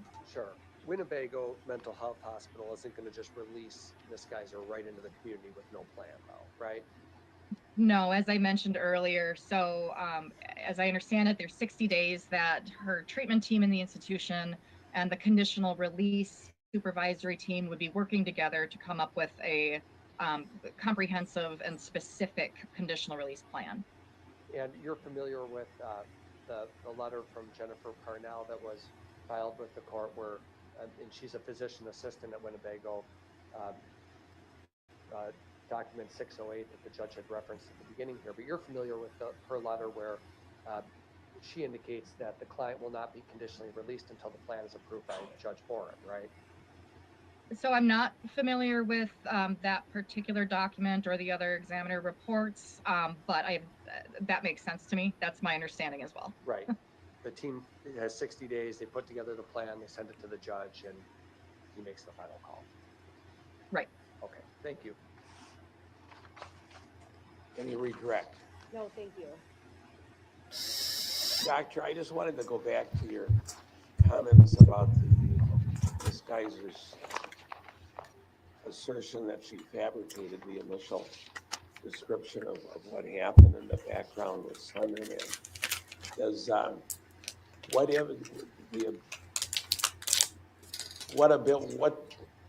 what I'm looking for is an explanation as to, is there a negative connotation to someone in Ms. Geyser's position of making an assertion years after the event? She fabricated much of what was said about the initial event.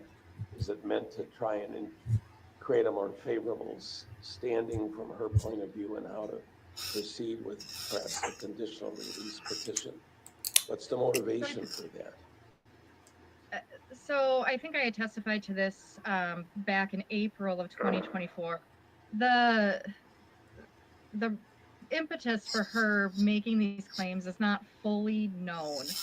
When I talked to her about it during the current petition for conditional release, she essentially just had said that it was easier to say that she faked it rather than trying to really process and understand the severity of the symptoms that she experienced. And then also when putting it into the context of the changes that she's experienced in her symptoms across time. There's indication in the records that she may have inaccurately come to believe that if she did not have a diagnosis of schizophrenia, that that may be favorable for her petition for conditional release. Certainly that is not the case. And actually her claims of fabrication, I would say, severely complicated risk assessment for some time there. What I can say is at this point, she's no longer claiming that her understanding of her mental illness, her mental health symptoms is much improved and in line with what the professionals around her also think.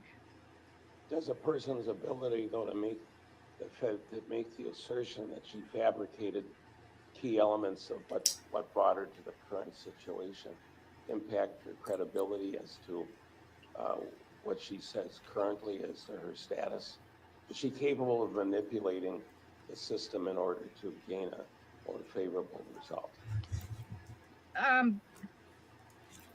To unpack that a little bit, any person certainly is capable of manipulation. However, Ms. Geyser in particular is a person who has been under essentially the close watch of professionals for 10 years now.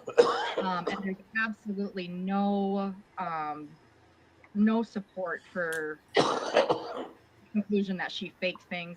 I did testify previously and wrote in previous reports that I had concerns about her credibility as a self-reporter because her self-report was so drastically different from all the information that existed. And that is something certainly to watch out for in currently and in the future. We want to make sure that her understanding essentially aligns with what is known through the totality of information. Again, at this point, her understanding of her mental health does seem to align with what records suggest what is known about her. With regard to her assertion of sexual abuse by her father, is there, looking at the history of the case, is there support for that type of assertion by her as part of the background of the case? I would say that there's not support for the conclusion that somehow sexual abuse essentially caused her to do the index offense and that it was somehow related to escape her home life. The data is clear that she did experience symptoms of a significant psychotic spectrum disorder. The etiology has been debated by professionals, but the evidence is very clear that those symptoms were legitimate and they persisted across time. There was support that they she experienced benefit with the use of antipsychotic and mood stabilizing agents, which was what you would expect with a psychotic spectrum condition. With regard to her current status as somewhat being at the top of the line as far as her work within the institution, if she continues to be at that level of treatment and supervision, is there any negative impact to her and her ability to be a safe person over the continued status as being at the top of the line, but being not able to go to the next level of the stepped up program? I would say that the biggest risk would be that it prohibits her continued development as a human. So the risk factor for violence, certainly she's adapted well to that level of support and structure, and I would imagine that she would continue to display that. She does risk boredom, especially since she has very colloquially been there, done that. And so you risk that there could be some regression in behavior, but from a violence standpoint, certainly her environment has been quite helpful for her. The concerns, though, has been noted, frankly, since the onset of this case, is that the institution does not have uh, all the resources that you would want for a person to be able to uh, continue to develop as the goal of a functional autonomous adult.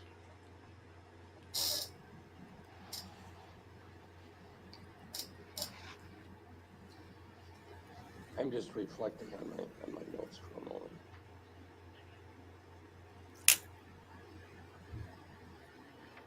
In the in your previous discussion, in the report it's clear, but it's the testimony may not be clear.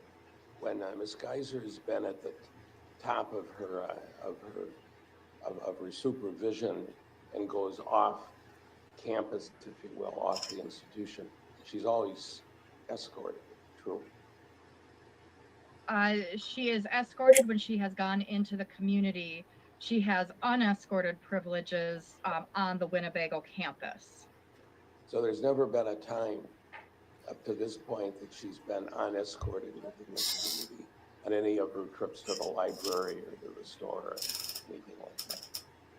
Correct, and it's my understanding that that's not an option for Winnebago patients. And it shouldn't right. be. Thank you. I have no other questions. Any questions from the state based upon my questions? Just one, Judge.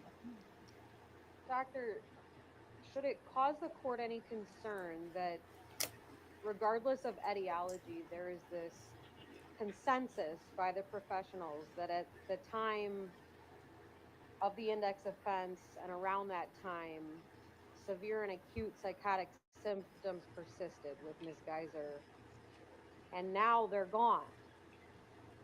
And there's no psychotropic medications being used. That concerns me. What I would say is that is certainly something for her future treatment team to be very aware of, that she does have this history. Within the context of the institution, with the amount of treatment support around her, she has not evidenced regression to psychotic spectrum symptoms.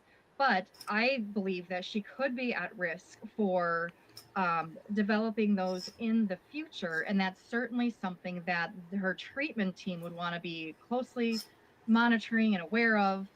Certainly, it's something that she appears to be accepting at this point, is able to articulate different warning signs, triggers, signs of that decompensation. And so it should be a part of her ongoing treatment to essentially continue to have that a part of the conversation and a part of the monitoring process. And if need be, to make changes to her medication regimen. What we do know is that when she was prescribed Invega Sustenna, she was doing quite well. There was a remission in those same symptoms at that point. So it's possible that her treatment team may want to consider the addition of that should there be evidence of, again, some of that decline as she experiences stress or other changes as part of the conditional release. Thank you, that's all I have. Attorney Cotton, any questions? Thank you. It's true that she is currently medicated, right? She gets medication at the facility and she takes her medicine, right? Right. Her medication regimen at this point includes antidepressant agents and anti-anxiety agents. And part of psychiatry, the way psychiatry works is somewhat of a trial and error approach to try out certain medications and see how that impacts the patient based on their diagnoses. It can be. And by all accounts, the medication that's administered, she takes it and it works, right? Correct. There is, she has always been compliant with taking her medication, as I understand it. And I've testified to, and as is in the report, there's been an absence of those psychotic spectrum symptoms for quite some time now. There are other concerns, doctor, beyond just her growth if she remains at Winnebago. One concern, I want to know if you'd agree with this, but one concern is that the individuals who are at Winnebago, who come into that facility, are people who are sometimes dangerous people, right? Correct. And Ms. Geyser can therefore be exposed to those people, right? Right. People who are older or who have a long criminal history or a violent criminal history, right? Certainly could be that. It could also be people who are experiencing dysregulation within the context of their own mental illness, that there can be a high acuity as those people continue to do their own treatment. So when a person is ready to be released and they can be safe in a group home, it's not only good for their development, but it's good that it's good for somebody with Ms. Geyser in particular not to be exposed to negative influences if we can avoid that, right? Yeah, I would agree with that. Okay, thank you. Anything further from the state? No, thank you. In listening to these questions and answers, one question about schizophrenia. Is it, how usual is it that someone with a diagnosis of schizophrenia treated with various psychotic medications is weaned off of those medications and the diagnosis of schizophrenia is removed? That's a hard question to answer. One of the complexities here is that childhood schizophrenia is a fairly rare condition. And there have been a lot of changes just biologically as throughout the last 10 years.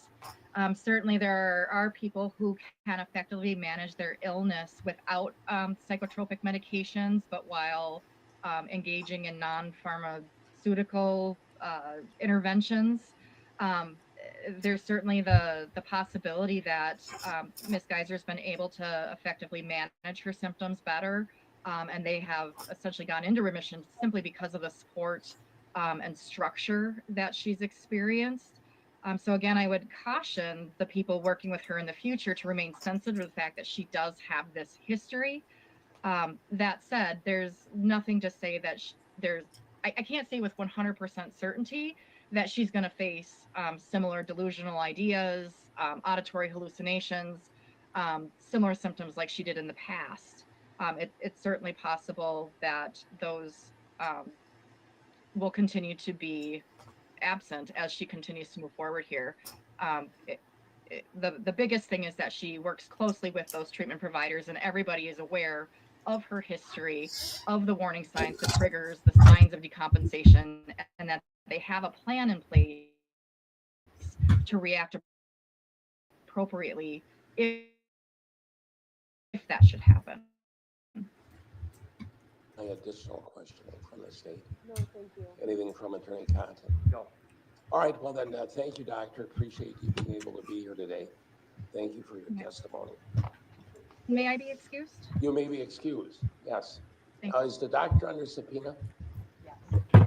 Released from the subpoena? Yes, please. Any objections? No. All right, so thank you, doctor. You have a good day. Thank you. I think at this time it's appropriate to take a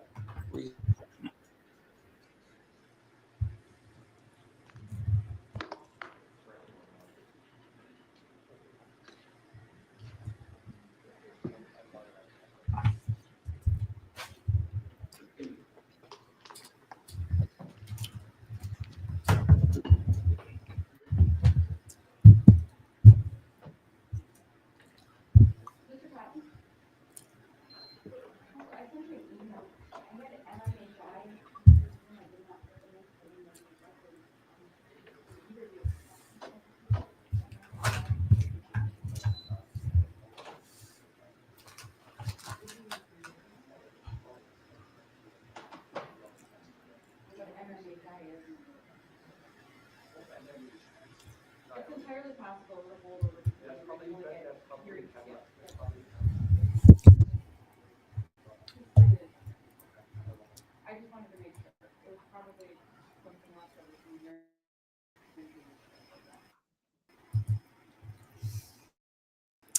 I was going to read you guys an article, but I don't know where I put it.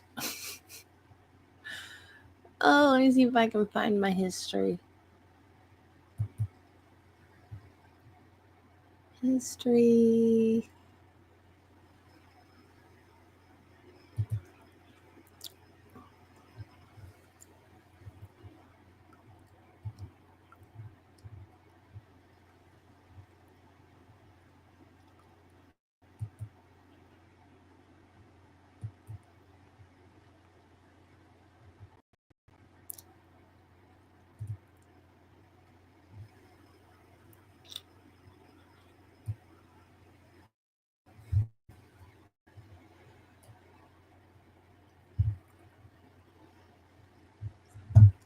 Oh, let me rearrange stuff so I can still see you guys. And of course, okay, that works. Maybe.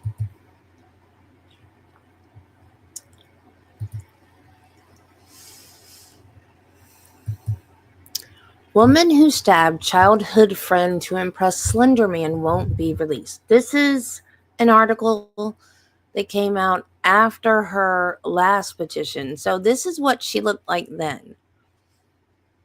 See, her head is shaved. And right there, and then the rest is long.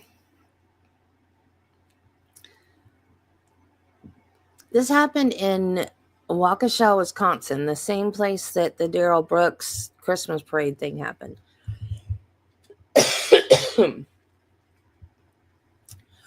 A judge denied Morgan Geyser's request for release on Thursday, nearly a decade after the attack by a pair of 12-year-olds against their friend, stunned residents of Waukesha, Wisconsin. A judge on Thursday denied a request for the conditional release of a Wisconsin woman who stabbed a middle school friend 19 times a decade ago when they were both 12, in a crime that she later said was carried out to impress a sinister fictional figure named Slenderman. In January, Morgan Geyser, 21, requested early release from her 40-year commitment to the Winnebago Mental Health Institute in Oshkosh, Wisconsin, where she had been held since 2018, petitioning Judge Michael O. Boren of Waukesha County Circuit Court to consider whether she represented a threat to herself or others. After hearing testimony from 3 experts and the director of the institute, Judge Boren decided that there was significant risk that Ms. Geyser would harm herself or others and that she should remain institutionalized.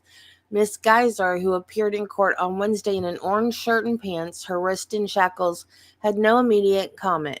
Her lawyer, Anthony Cotton, said he would file another petition for conditional release in 6 months, the minimum time frame allowed under Wisconsin law. On May 31st, 2014, Ms. Geyser and a classmate, Anissa Weiser, then both 12, lured a friend, Payton Leutner, also 12, into a wooded area.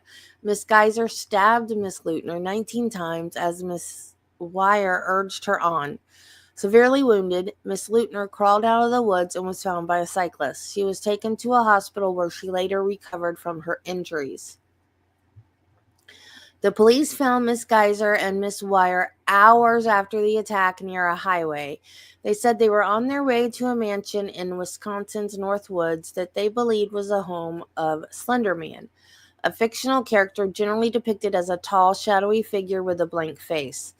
Ms. Weiser and Ms. Geyser told the authorities that they had stabbed Ms. Leutner because they wanted to please Slenderman. They said they believed that Slenderman was real and that by killing Miss Leutner, they would become his proxies. The attack rattled residents of Waukesha, a quiet, tidy suburb of 70,000 people west of Milwaukee, where the 3 girls lived with their families and attended middle school.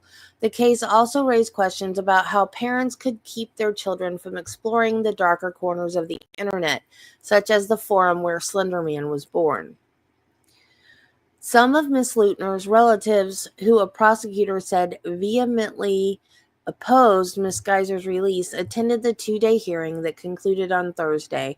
No one from Miss Geyser's family came. Oh, wow. Psychologists gave testimony that shed light on Miss Geyser's traumatic childhood, her psychiatric history after the attack, and the difficulty of gauging the wellness of a person who had spent her entire adolescence in a mental institution. Miss Geyser had told the psychologist that she had been sexually assaulted by her father, who died in 2023. She said her mother had failed to protect her. One of the psychologists, Deborah Collins, who recommended against Miss Geyser's conditional release, said that Miss Geyser had tried to hang herself in October 2021. She also said that Miss Geyser stopped taking antipsychotic medication in 2022 and that she claimed she had feigned her mental illness to escape her abusive father. Citing medical records, Dr. Collins testified that Miss Geyser had said to a therapist last year, "How do you think I was able to repeatedly stab my best friend? I didn't care. I can't care. I've never known how to care." Dr. Collins and another psychologist who testified described Miss Geyser as an intelligent and empathetic person. Empathetic. Oh, please. Empathetic person who was clearly psychotic at the time of her attack and said that her statements raised doubts about her credibility. Judge Bowen agreed. "This is a brutal attack on a person," he said. "This is hands-on, if you will. This is bloody. This is gory. That kind of dangerous conduct is what the risk is. Until questions about her credibility can be resolved," he added, "that risk is high." Miss Geyser and Miss Weiser were charged with attempted first-degree intentional homicide. Under Wisconsin state law, they were charged as adults. Miss Geyser pleaded guilty to a charge of attempted first-degree intentional homicide as part of a deal in which prosecutors agreed not to seek prison time. She was sentenced to a 40-year commitment to the psychiatric hospital. Miss Weiser pleaded guilty in 2017 to a lesser charge of attempted second-degree homicide. A jury later found that she was suffering from a mental disorder at the time of the stabbing and that she should also get treatment rather than prison time. She was committed to the Winnebago Mental Health Institute for 25 years. She was granted conditional release in July 2021 and is serving out the remainder of her commitment term at her father's home under electronic monitoring. Miss Geyser, who began treatment for early onset schizophrenia while in custody in 2015, abandoned two earlier petitions for release in 2022 and 2023 on the basis of a report from a psychologist. She filed her latest petition for conditional release in January. Miss Geyser's mother, Angie Geyser, did not respond to an interview request before the hearing, but she spoke to ABC News program 2020 in 2018. "I never would have imagined that my daughter was capable of hurting another person," she said. Ms. Leutner, who returned to middle school after a months-long recovery from the attack, declined an interview request. "I want to be a normal person and I want to heal in peace," she said in a text message. Miss Weiser did not respond to messages seeking comment on the prospect of Miss Geyser release, but her grandmother, Melody Weiser, said in an interview before the hearing that she hoped that Miss Geyser would remain hospitalized because of the illness. She said her granddaughter had struggled to return to normal life since her release from the psychiatric hospital. "People judge," she said. "It's not fair." What? That doesn't make sense.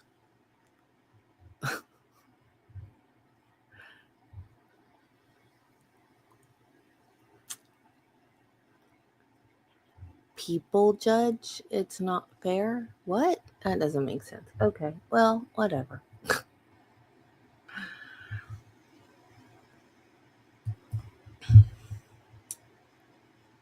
So. Oh, dang it, Debbie. Now I lost the hearing.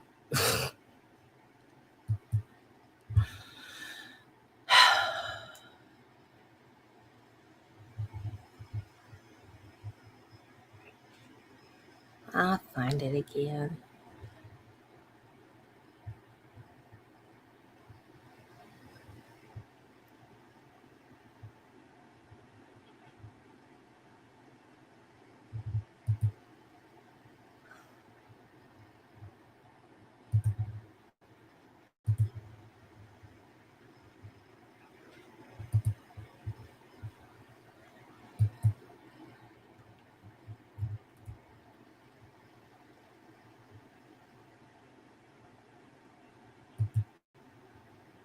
Well, I didn't lose it because now it's on here twice.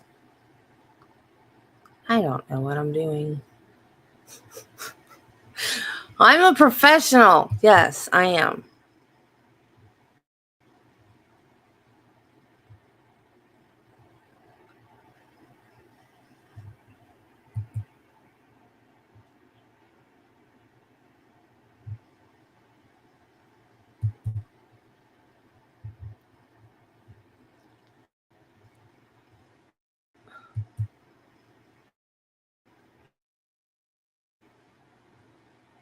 Wait. What? That's not what I want to share. This is what I want to share.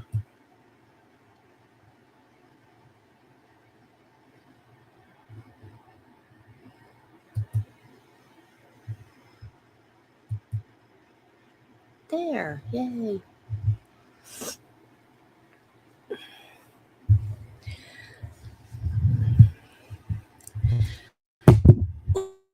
Look.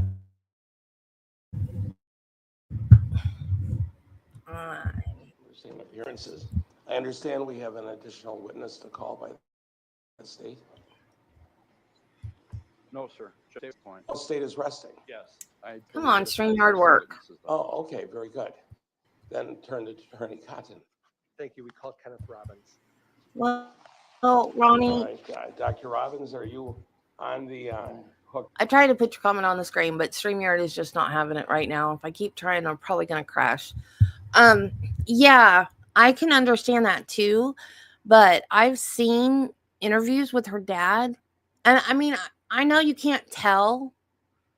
Oh, it did go on the screen. Yay. Okay.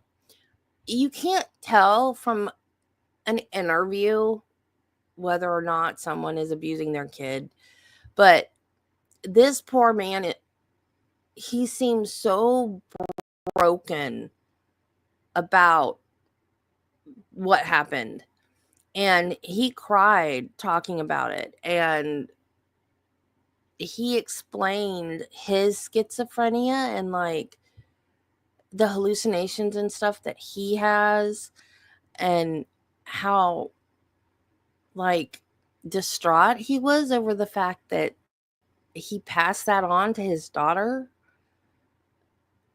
And I don't know, I just don't believe that he did that to her. But yeah, you're right.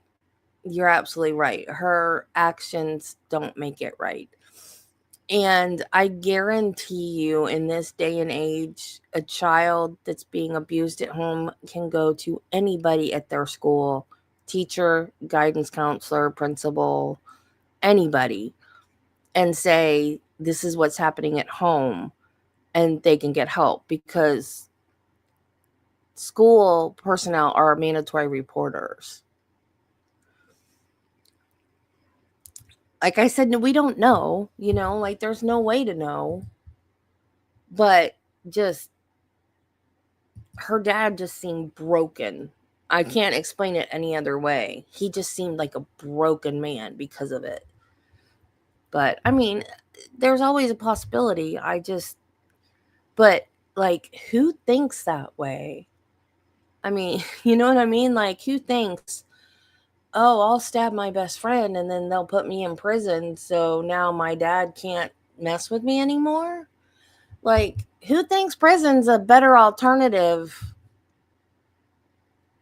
You know what I mean? Like, tell your teacher and let them tell the authorities and deal with it that way would be a much better alternative. I mean, she was 12 though, too. Like, what does a 12-year-old understand about the world? But I don't know.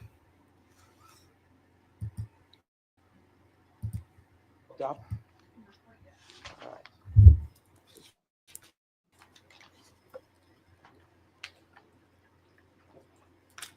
Dr. Robbins, are you there?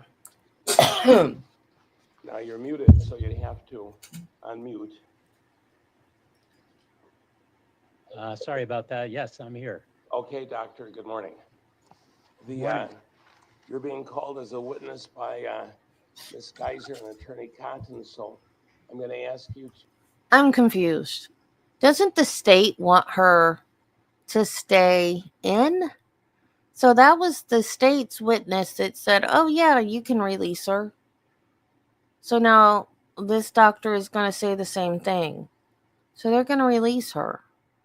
But she's going to go to some other kind of a group home thing. So I don't think she's going home to her mom, because the article that I just read said that nobody from her family was at the last hearing, and I was going to look when they showed the courtroom again if I saw her mom, and I forgot to look. So if they show it again, I'm going to try to see if her mom's there for this one. If you can stand, raise your right hand. Our clerk will swear you in. Do you swear that the testimony you're about to give in this matter before the court shall be the truth, the whole truth, and nothing but the truth, so help you God? I do. Very good, thank you. Then you may be seated. State your full name and spell your last name. Kenneth Robbins, Robbins. All right, thank you, Dr. Robbins. Then we're prepared to proceed. Attorney Cotton. Yes, before we begin with questions, Your Honor, I've tendered Exhibit C, which is Dr. Robbins' CV. I've actually just put him up here by your clerk. But I do for admission of his curriculum vitae and his report, which is Exhibit D. So I have, okay, so what I have is Exhibit C and D. C is Dr. Robbins' CV. D is his report. Any objections from the state?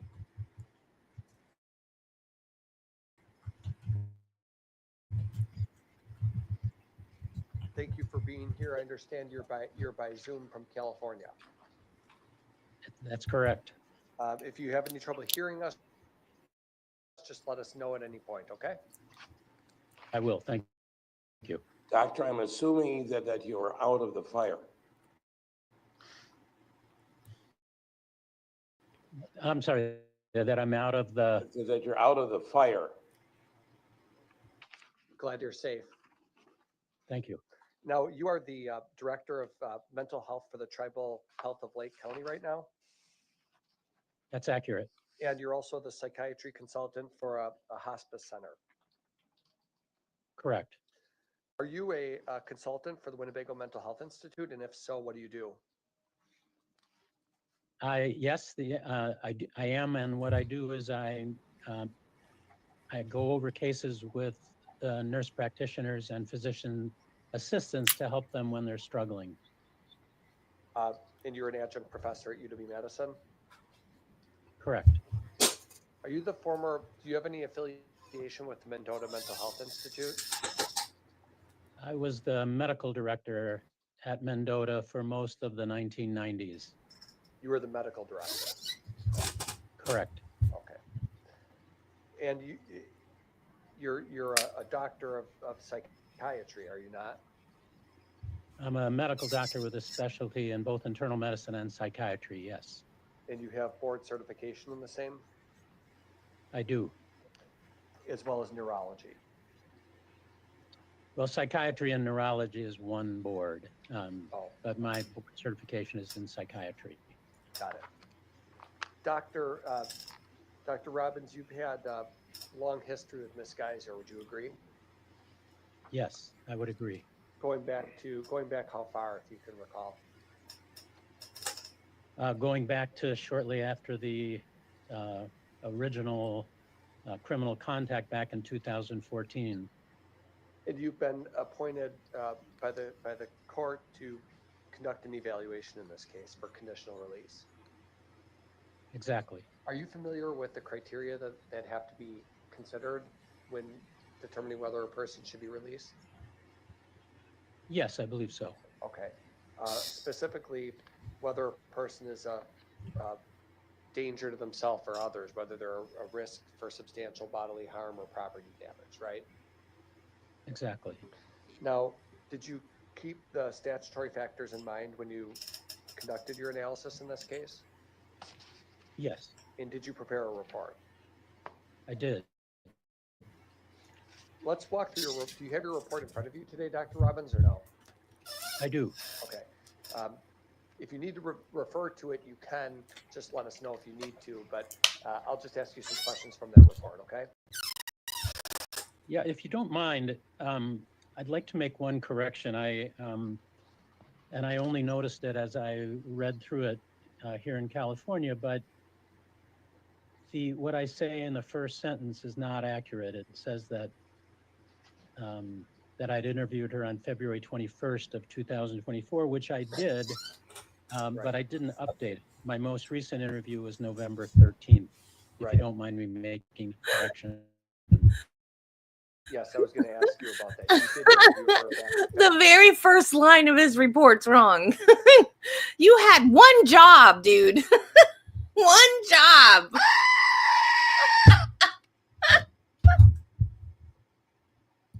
February, but you've also conducted a more current interview, right? Exactly. And so the conclusions in this report are based on the current interview and your current analysis of Ms. Geyser, Exactly. as well as your history of her condition in your review of records.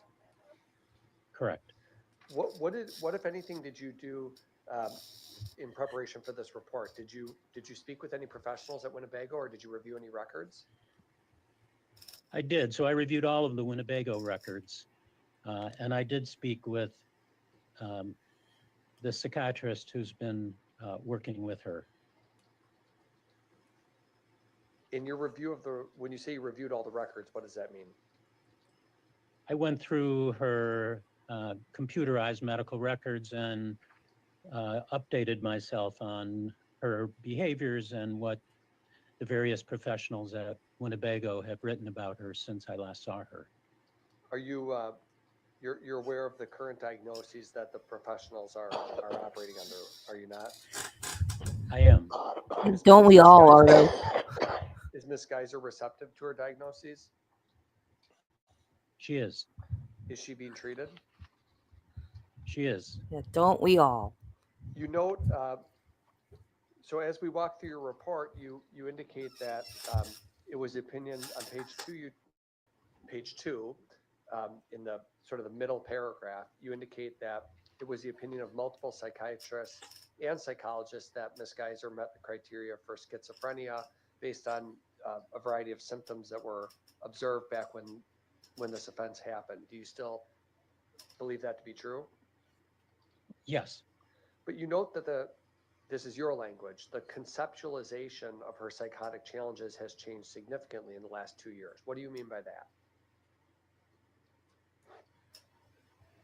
So a couple of years ago, she had her third round of psychological testing, and for the first time, it didn't support that she had psychotic symptoms. And the psychiatrist who was working with her at that time, Dr. Kayla Pope, who's the medical director at Winnebago, felt both based on her interview with Ms. Geyser and based on that testing, that the diagnosis needed to be reconsidered, that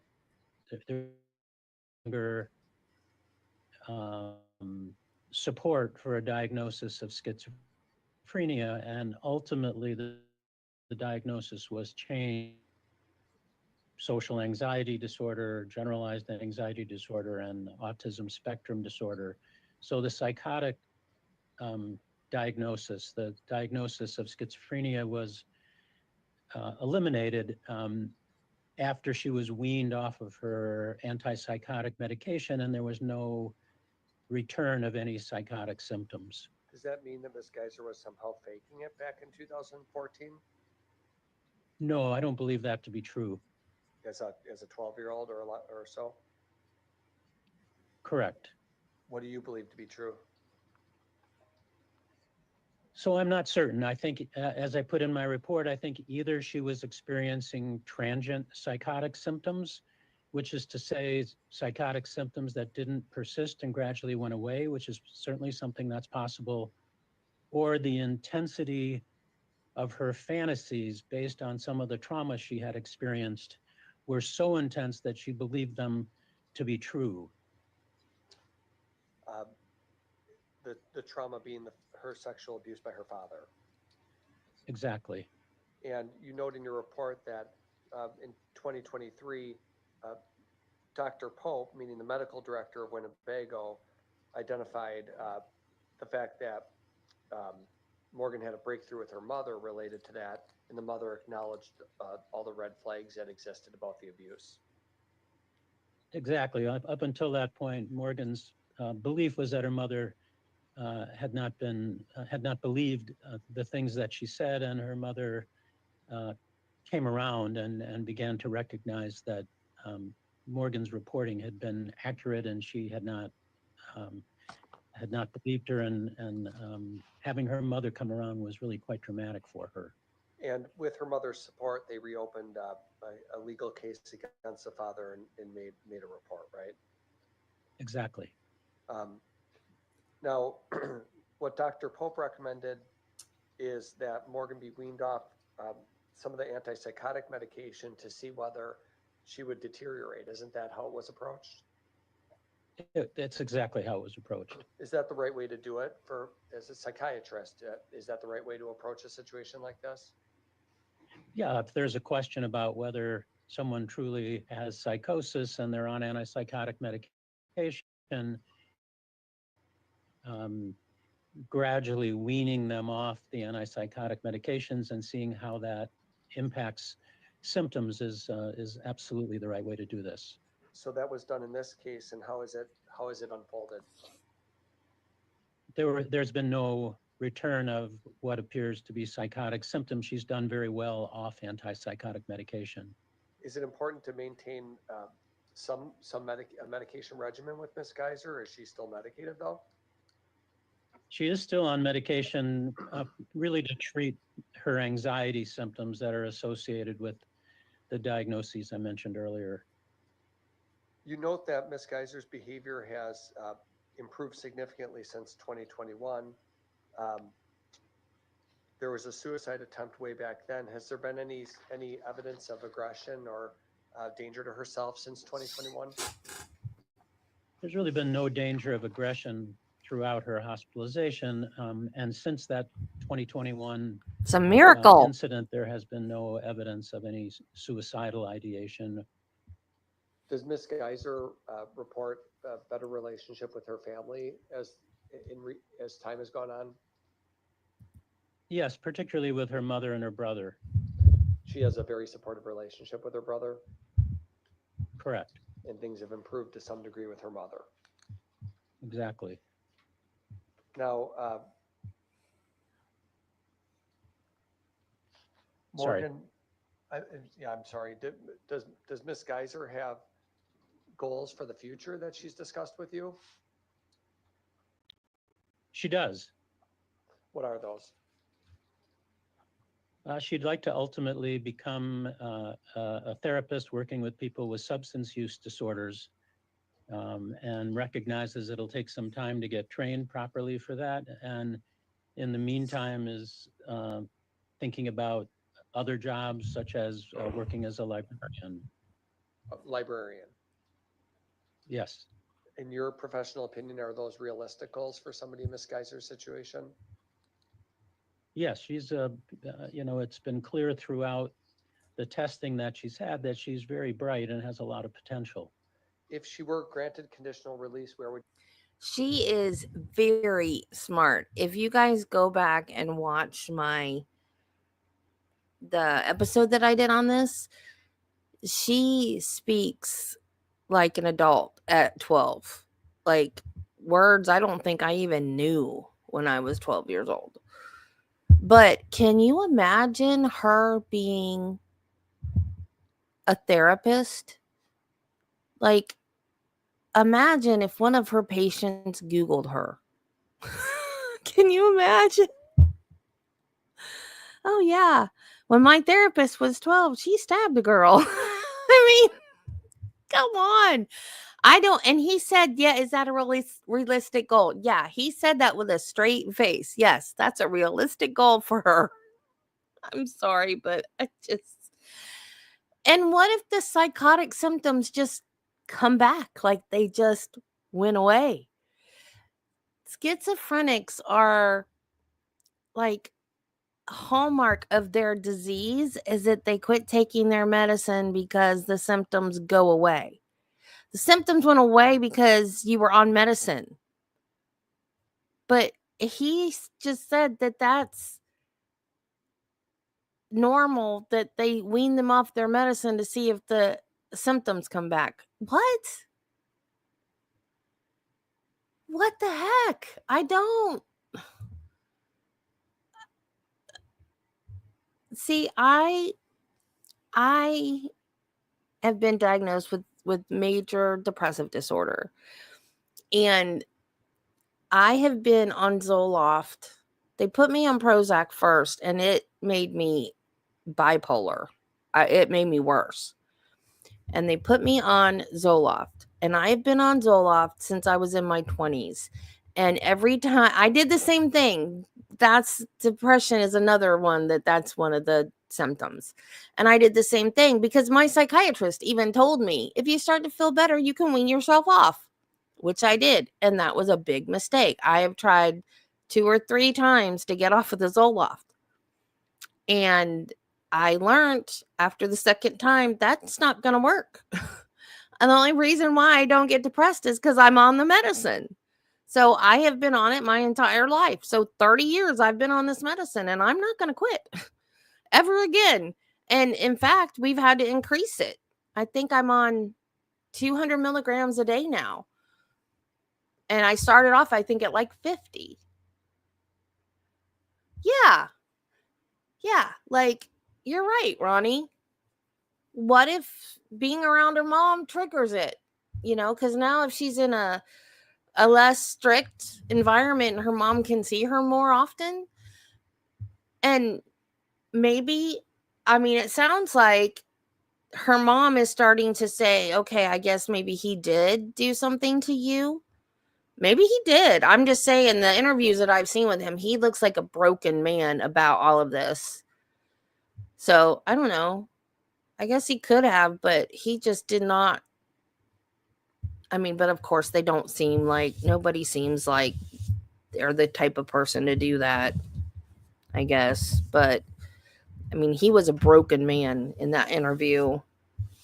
There's on HBO, I think it's HBO. The documentary that I watched about this is called Beware the Slender Man. That's the interview I'm talking about. So if you guys want to watch that interview, it's on that. But he's crying and he's talking about his hallucinations. Like during the interview, he's having a hallucination and he's like, see, I see that and I know it's not real. But her being a kid, she sees something and she thinks it's real. But yeah, who knows what's going to trigger her again? If it happened once, it can happen again. I'm afraid of this child. I'm just glad she's in Wisconsin and not in Florida. Would she go? I don't know, but I guess it would be my recommendation that she go to a group home, that she not go immediately to living independently. You were medical director of Mendota. Correct. And you consult with Winnebago, and you know the medical director of Winnebago, Caleb Pope, right? I do. And so what's the difference between Mendota and Winnebago? Aren't they both just the same type of mental health facility that we have here in Wisconsin? Well, it's really like one big hospital where Mendota has certain specialties and Winnebago has certain specialties. Winnebago takes the vast majority of involuntary admissions, civil involuntary admissions, and kids and women have been exclusively at Winnebago. Some of that has changed recently, but that's primarily the difference. And then Winnebago doesn't have maximum security, which Mendota does have. Got it. So let's talk about conditional release as a concept, though. When you were medical director of Mendota, were you involved in people's conditional release planning? Yes. How does that process go? In other words, when judge approves conditional release, or if he approves it, what will the facility do? Will they release Miss Geyser right to the community, or what would they do? They would work with people at the county, in the community, to develop a plan that's safe and that's consistent with what the judge orders. And do the treatment, is that called a conditional release team? I don't know. That's not what we called it then, but yeah, that's the basic idea though. A group of people at the facility that work with the community-based people to come up with a plan for the court. Exactly. You mentioned Miss Geyser going to a group home. She herself recognizes that she would like the opportunity to live in a group home, doesn't she? Exactly, she does. In other words, it's not a situation where Miss Geyser is indicating that she wants to just go right to her own place. She wants to live in a group home and reintegrate in a safe manner, right? Exactly. There are group homes in the state of Wisconsin? Is that why you mentioned that? Yes. Is it important that Miss Geyser is engaged in individual and group therapy? Yes. Why is that important? Well, she has very significant anxiety issues, and she has had, I think, what can only be called a bizarre adolescence, and needs help with sort of developmental issues. She has had very limited exposure to peers. She's had very limited access to education and independence. And so she's going to need a lot of help in becoming the mature person that she wants to be. What's your ultimate conclusion in this case with respect to Ms. Geyser's petition for conditional release? I believe it's appropriate. What do you base that on? Essentially that she has had multiple opportunities to be in the community and has done very well. And that I think there's nothing to suggest that she is a danger to herself or others. And I think there's very little at this point that Winnebago can do for her. And that's what they would say as well. I think it's in her interest and in everybody's interest to try to help her now become the person she can become. Well, I want to push back on that. I mean, one might say she's locked in Winnebago, nobody's being harmed, leave her there. What's the problem? What's the problem with doing it that way? It's not hurting her. Yeah, I guess there's no, first of all, there's no treatment any longer that Winnebago has to offer her that's going to be useful. So there's nothing that she has to gain by being there. Second, there's nothing to suggest that would be dangerous outside of Winnebago. There's done nothing to suggest she's dangerous at Winnebago to others. And since 2021, nothing to suggest she's dangerous to herself. And third, she's a young woman with great potential, and she's not going to realize that unless she has an opportunity to get into the world and start to have more interpersonal interactions that are appropriate with peers, that she has more education opportunities, that she has the opportunity to be independent in a more significant way. In terms of her future dangerousness as we try to predict it, is it your opinion that it would therefore make her less dangerous? It would make Ms. Geyser less dangerous if she's given the opportunity to move to a group home and expand her growth as an individual? I don't think she's going to become dangerous to other people, whether she's at Winnebago or not. I think that there is the risk that over time, if she is limited by the things that Winnebago can offer her, I could imagine her becoming hopeless at some point and potentially becoming a danger to herself. So yes, perhaps ironically, I think she would be safer outside of Winnebago. So from your professional opinion, her risk to others sort of remains the same in or out. You don't see that changing, but you use the word ironically, the risk to herself, self-injurious behavior increases the longer she would remain at Winnebago without the opportunity to expand herself. I'm concerned about that. I'm concerned at some point she's going to start feeling hopeless. That she's just locked there forever. that she's locked there forever, that she can't become the person she wants to become, that she can't have the kind of interactions she wants with peers and with family. Was that part of your analysis in this case, that in fact institutional placement increases her risk of danger to herself? Yes, I do think that's true. And a group home would diminish that because she would be given, although certainly not unfettered liberty in a group home, right? Correct. They can use GPS monitoring and any other tool they want to keep an eye on the person, right? Exactly. Okay, so not unfettered liberty, but some small degree of freedom, and that would enable her, you said she has immense potential, or you said great potential, so she'd be able to start realizing her potential more fully. Exactly. In contributing positively to society. Exactly. Now, it is possible that as Ms. Geyser lives her life, that there could be a reappearance, if you will, of psychotic symptoms. That can happen, right? Possible. So how does that get managed for an individual if and when she's released, to make sure that if that occurs, it's addressed? How do we focus on that? Well, that's why I think it's so important that she continue to receive individual and group therapy, that she continue to work with psychiatrists, that she continue to work with a therapist. She is a very insightful young woman, and I am sure that if those symptoms return, which I think, by the way, is very unlikely, but if they were to recur, as long as she has people she's working with who she can talk with about it, I am sure they would be appropriately addressed. You indicate in conclusion section 3 that it's your opinion Winnebago mental health is not a, quote, healthy place for Ms. Geyser to remain. Do you still hold that opinion? Exactly. I do.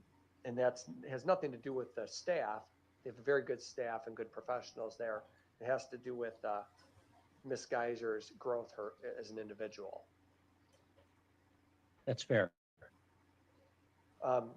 At your time at Winnebago, you had the opportunity, you had occasion to interact with people who had been housed there for many years, if not decades, I imagine. I have. And does it become easier or harder to reintegrate people to society and to have a reintegration to the normal world the longer they remain inside a facility like Mendota or Winnebago? You know, it really depends on the individual, but certainly for Ms. Geyser, the longer she's there at this point, I think that more challenging it's going to be to reintegrate. So one of the reasons you support release at this stage, and you supported release 6 months ago or 8 months ago when we were last in court, right? That's true. And in fact, between your last evaluation and this one, there's been absolutely no, are you aware of any violence or any concerns that have developed in that interim period of time that would cause you to revisit those opinions? No, and she certainly had plenty of opportunity to be in the community, to be stimulated by being in the community, which was what sometimes we worry about, and she's done extremely well. Those supervised outings that she has in the community, how do those typically unfold? Do you know how that works? I'm not sure what you mean. It's a group of people leave the facility and they just have a chaperone who keeps an eye on them, or what do they do? Yeah, exactly. They usually have a specific goal in mind. They go out for a particular reason, and could be to go shopping, and could be to go visit something that they may learn something from, and they're in the community with a chaperone. So ultimately, you remain of the opinion that Ms. Geyser should be released on conditional supervision with, at this point, to a group home with continued monitoring and treatment. Exactly. Thank you. That's all.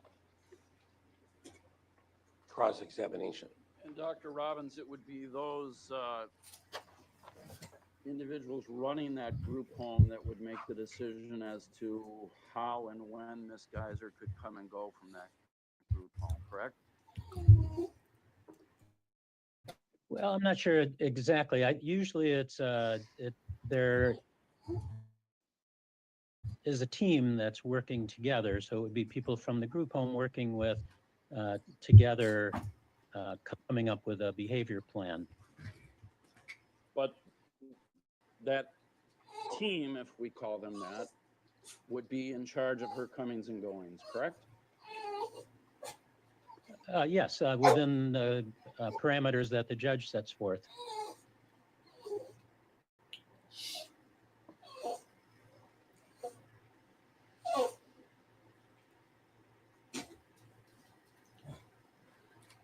And Dr. Robbins, not only did you agree with the release plan last time, you were also in favor of Ms. Geyser being reverse waived back into the juvenile system, correct? Correct. I don't have anything else, Judge. Any further direct exam? No. Okay, well, doctor, thank you for being with us today. My pleasure. Thank you. Enjoy California. Thank you. Is the doctor under subpoena? No. So thanks for being here. You have a good day and a good year. Thank you. Thank you. You too.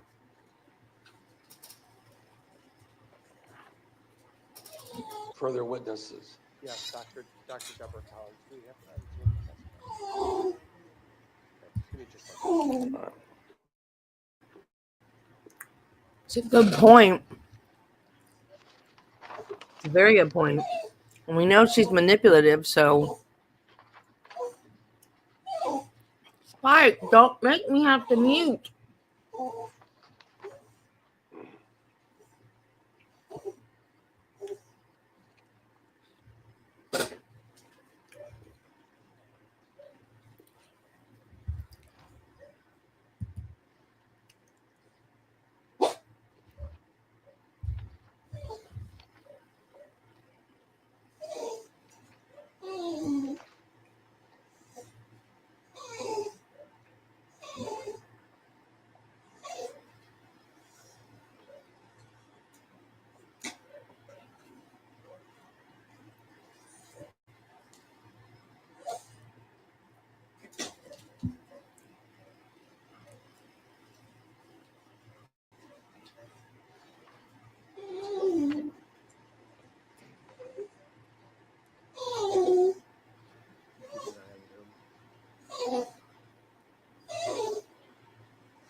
Well, yeah, and there's not going to be anybody to make her take her meds either. We can be in recess for about 5 minutes. Another recess?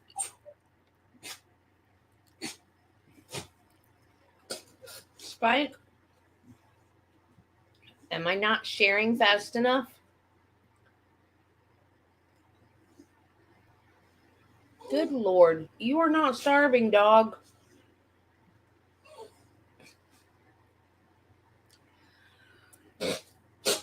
Yeah, I'm not sure exactly. Like, I used to know a lady that had a group home for like disabled kids. Like Down syndrome and mentally disabled. But a group home for this kind of a thing? I mean, The Geyser matter. Dr. Collins, are you available? mental illness, Yes, Your Honor. but it's Okay, well, I can see you and hear the you. same. Are we prepared to call her as a witness? Like Yes, Your Honor. the kids at my friends, they were like mentally Okay, incapacitated. Dr. Collins, I'm going to ask that you stand, raise your right hand. Our clerk will swear you in. You swear that the testimony you're about to give in this matter before the court shall be the truth, the whole truth, and nothing but the truth, so help you God? Oh, I do. All right, thank you. Please be seated. And then state your full name I hope and so. spell your last name. Deborah Collins. Okay, DeborahCollins. All right, thank you. Attorney Cotton. I don't know. And how long does she Dr. have to stay at the Collins, group home? Is there Yeah, going to we've be exhibits restrictions it like would be that? to the court, Judge, without objection, I believe, it asks that those be received. Any objections? No objections. Okay, A and B are received. Thank you. Dr. Collins, you're a psychologist, Yes. and just briefly, could you describe your educational background? In 1998, I was conferred a doctoral degree in clinical psychology from the University of Hartford in Hartford, Connecticut. 3 years before that, I was conferred from that same institution a Master of Arts degree in clinical psychology. I also was conferred in 1987 a Bachelor of Arts degree from St. Norbert College. Licensing do you have? Since 1999, I have been a licensed psychologist in the state of Wisconsin. I am also now, for several years, a licensed psychologist in the state of Michigan. Are you the director for any special units here in the state of Wisconsin? I'm the director of the Wisconsin Forensic Unit. What does that mean? The Wisconsin Forensic Unit is a division of Behavioral Consultants, Inc. That's a company that I own. And the Forensic Unit is a division of that which is in contract with the Department of Health Services in the state of Wisconsin to conduct competency to stand trial evaluations throughout Wisconsin's 72 counties of adult defendants. Is that all it does, competency evaluations? That particular division of Behavioral Consultants, yes. Okay. And then behavioral consultants as the overarching organization, does that agency do other work? Yes, that's a private practice clinic staffed by master's and doctoral level clinicians. The doctors conduct, including myself, an array of forensic mental health assessments in both civil and criminal arenas. And we receive appointments from courts and referrals from the defense bar and from prosecutors or district attorneys. We heard from Dr. Brooke Lundbaum before you in this case. Does she work for either of these agencies? She is an employee. She has an independent private practice through Behavioral Consultants. Okay, so she's considered an employee also at Behavioral Consultants. Yes. So you're familiar with her work, are you not? Yes, I am. Well, you're the president and owner of Behavioral Consultants, so I'm assuming, would it be fair to say you hired her or had a decision in the hiring process with her? She completed her postdoctoral training under my supervision and under the supervision of Dr. Kenneth Smale, who has since retired. Okay, my question is, were you involved in her hiring or that was a different person who made that decision? No, I was involved in hiring her initially as a postdoc and then on staff. Got it. And you would agree that she does high quality work? Yes. Have you had an opportunity It to is review now. the other doctors' reports in this case? Yes. And you're aware that are there any common features? If you could speak broadly, are there any common features among all the doctor reports in this case? Yes. What is that? The bottom line common feature is that there's a unanimous support for Ms. Geyser's petition for conditional release at this juncture across 3 doctors. When you reviewed the other reports in this case, did anything give you pause where you read another Dr. Lundbaum's report or Dr. Robbins' report and you thought they just got something glaringly wrong?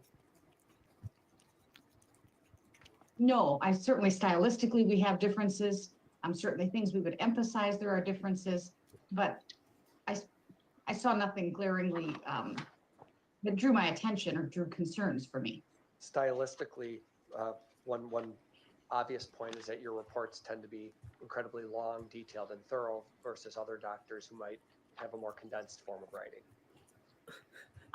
For whatever reason, that seems to be the case, that my reports are longer. And yours is 37 pages in this case. Yes. When you undertook this project, this is not the first conditional release report you've done in this case. You've done others, right? Yes. And in fact, last time we were here, you were not quite there in terms of supporting Ms. Geyser's release, right? I did not support her conditional release most recently, earlier this year. You wanted to have more, if I remember correctly, you wanted more time to pass. That was one thing you wanted, was more time to pass. More time to pass coupled with other factors that I Right. testified and wrote to about. Right, you wanted more opportunities for Ms. Geyser to go into the community, more privileges for her to be able to exercise at Winnebago, and you wanted to have continued monitoring to I make thought your sure there was Aunt no resurgence Judy of wrapped any around your psychotic little symptoms. paw, girl.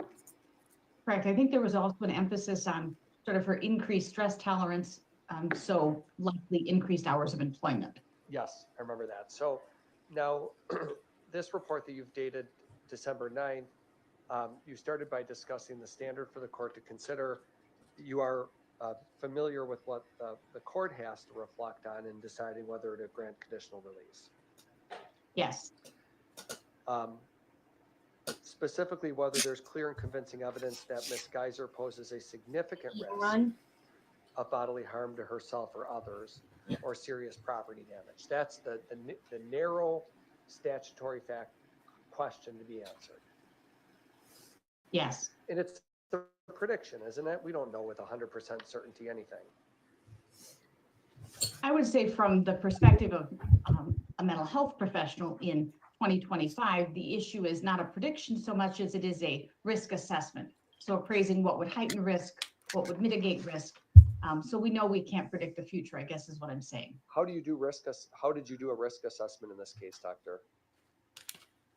I did a risk assessment by reviewing the totality of information. So all the records that were available, including with my office, with the Winnebago Mental Health Institute, the other reports that are in the record.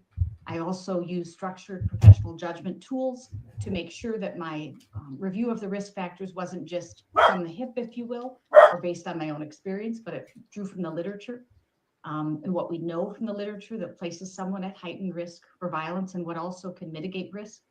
And then I certainly met in person with Ms. Geyser and conducted a 2-hour clinical interview with her to get an update from her perspective about how she's been doing. You looked at Ms. Geyser's educational history? Yes. As well as her medical history. Yes. As part of this evaluation, doctor, as part of your report, did you re-review prior competency reports and other evaluations that were done?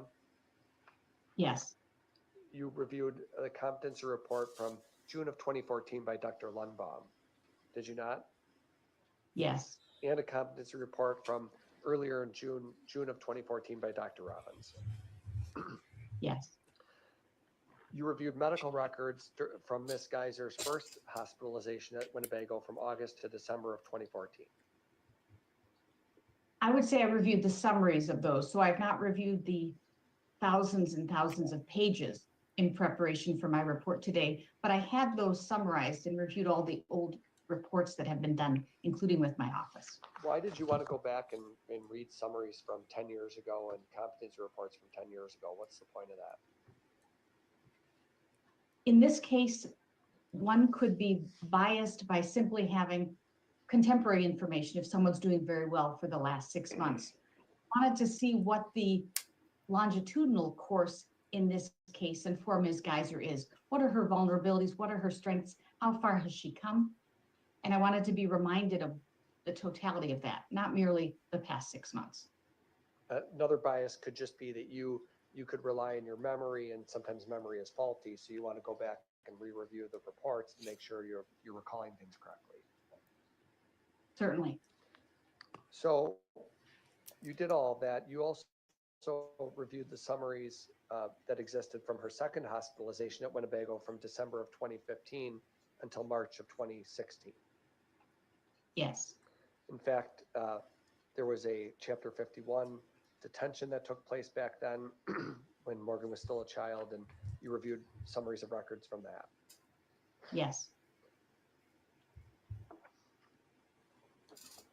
One thing that jumped out at me on page 9 of your report, doctor, was that you had reviewed an intake assessment from Jesse Andrews, who was an LCSW at Winnebago. Do you remember that? Yes, Are you aware of the fact that Miss Andrews is now the direct? She's no longer treating therapist. She's the director of Winnebago. no, I was not aware of that. Okay. You haven't talked to Miss Andrews recently, have you? No, Okay. You also reviewed records from Miss Geyser's third hospitalization at Winnebago, and again looked at the summaries of those records as well as a reverse waiver report that came through in 2015. yes, And this is all of these reviews, even though you've done previous conditional release reports, all of the review that took place here was a de novo review, if you will, a new review of everything yourself when you were assigned this task, right? yes. As I indicated in my report, from a report perspective, I copy and pasted those sections from earlier reports. From a in fact perspective, I also read and reviewed the contents. I didn't merely copy and paste, for example. Got it. So when we see a lot of the same language between the two reports, it is a copy and paste, but you yourself go and review everything to make sure you're remembering it correctly. Correct. And I wrote what I'm copying and pasting. I'm not lifting from some other document. They're Yes. from my independent reports. What is Ms. Geyser's current clinical presentation? You said you met with her. I did. How would you describe her presentation? I would describe her clinical presentation as, in appearance, more akin to male than female, but consistent with her recent identification as a transgender male, and that occurred following the evaluations earlier this year for conditional release. She was bright and engaged. By bright, I mean alert and engaged. She was cooperative. She maintained her emotional control, acknowledging she was a bit anxious, which isn't unexpected given the purpose context of the evaluation.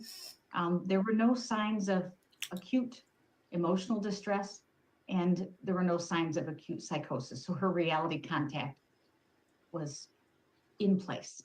You know how to look for things like that because not only do you have a history with Ms. Geyser, but you have a history with hundreds or thousands of other patients, right? Yes. And with Ms. Geyser specifically, you've had times where you've met with her in the past where it's evident to you as a professional that she's exhibiting delusional symptoms. Yes. And Ms. Geyser herself said unequivocally to you, unequivocally acknowledged that she was delusional. She believed it and recognized it. Fair? Yes. And therefore she did have psychotic symptoms years ago, correct? Yes. Interrupt me if you want. I think maybe we're both going to answer the same question. The etiology of that, if you will, there can be a number of reasons why those symptoms were exhibited. Would that be fair to say? Yes. Trauma could be one example. Naturally occurring psychotic condition could be another. There could be a number of reasons why one would have vivid childhood imaginations can sometimes manifest themselves as delusional. So there's a lot of reasons why we might see that as a professional. I would say that, for example, vivid childhood imagination is not the equivalent of a delusional belief, but when you're evaluating someone who is 12 years old, it can be challenging to name it properly, but you know what you see. In other words, it's still distorting the individual's reality contact, whether it is an intensely held fantasy and or has some delusional or psychotic underpinnings. And there's been many years of treatment with Ms. Geyser where she's received antipsychotic medication and then eventually that was weaned off, right? Yes. Or it was reduced, I should say. She was weaned off of that, right? Yes. Do you agree with that approach as a clinician to wean somebody off of these antipsychotic medications to see how they respond? I'm a psychologist, not a psychiatrist, and would leave judgments about weaning someone off medications to the domain of psychiatry.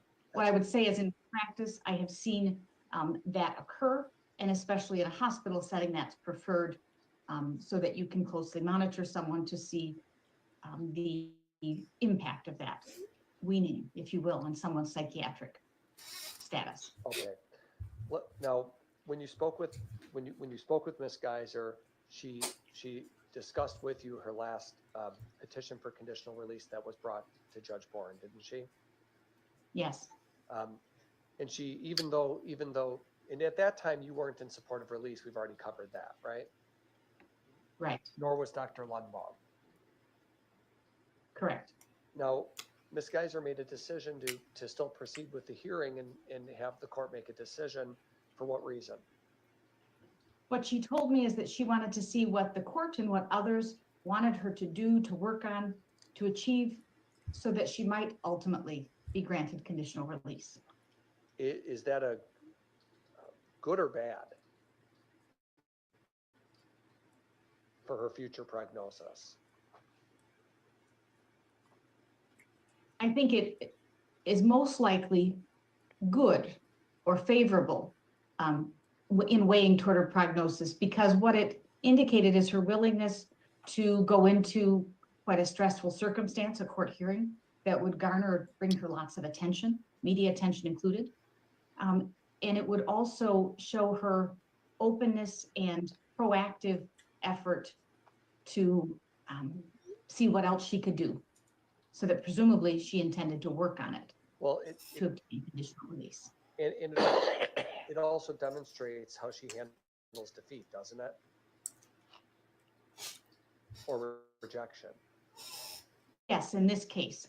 Right, because it provides an opportunity as a clinician for you to evaluate her. Judge denies her petition for conditional release. She knows she can't file that petition again for another half a year at a minimum.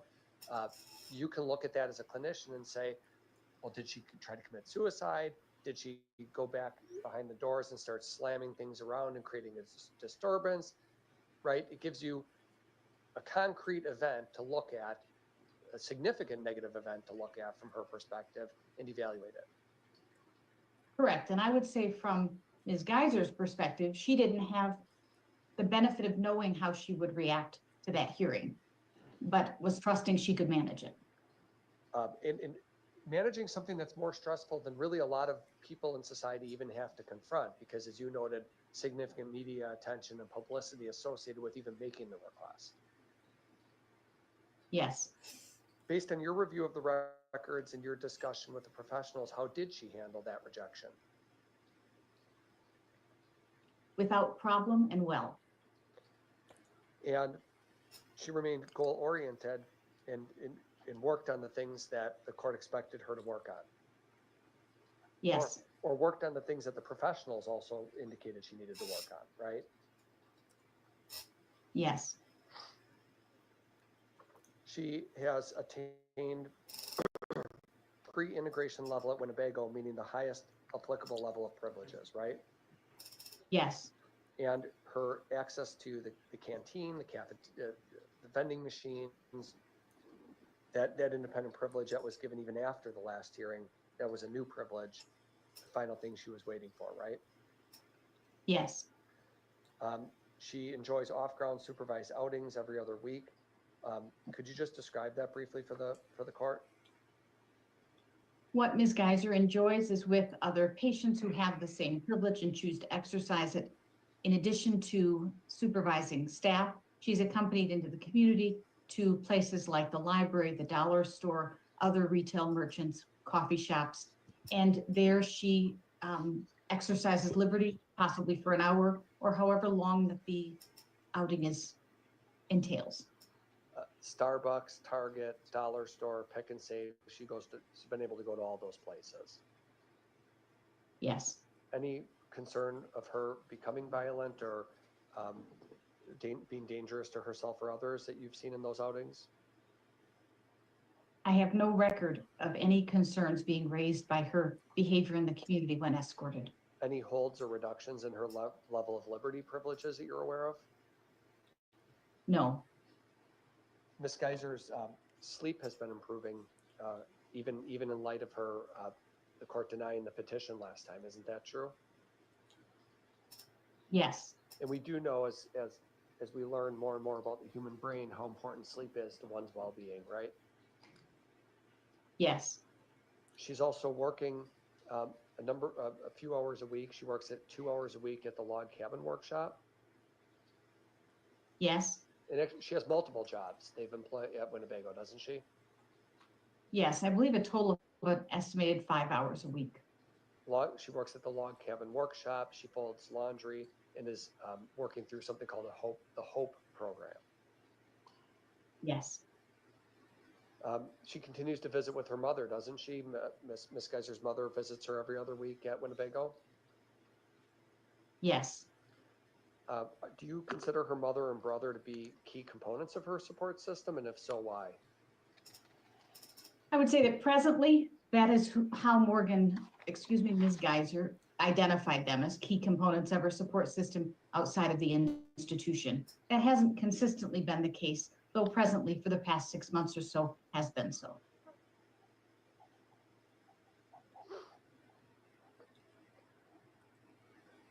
There was an evaluation that took place last year, 2024 in May, where autism spectrum disorder was identified. Is there anything about autism that gives you a concern in this case about her being violent or dangerous to herself?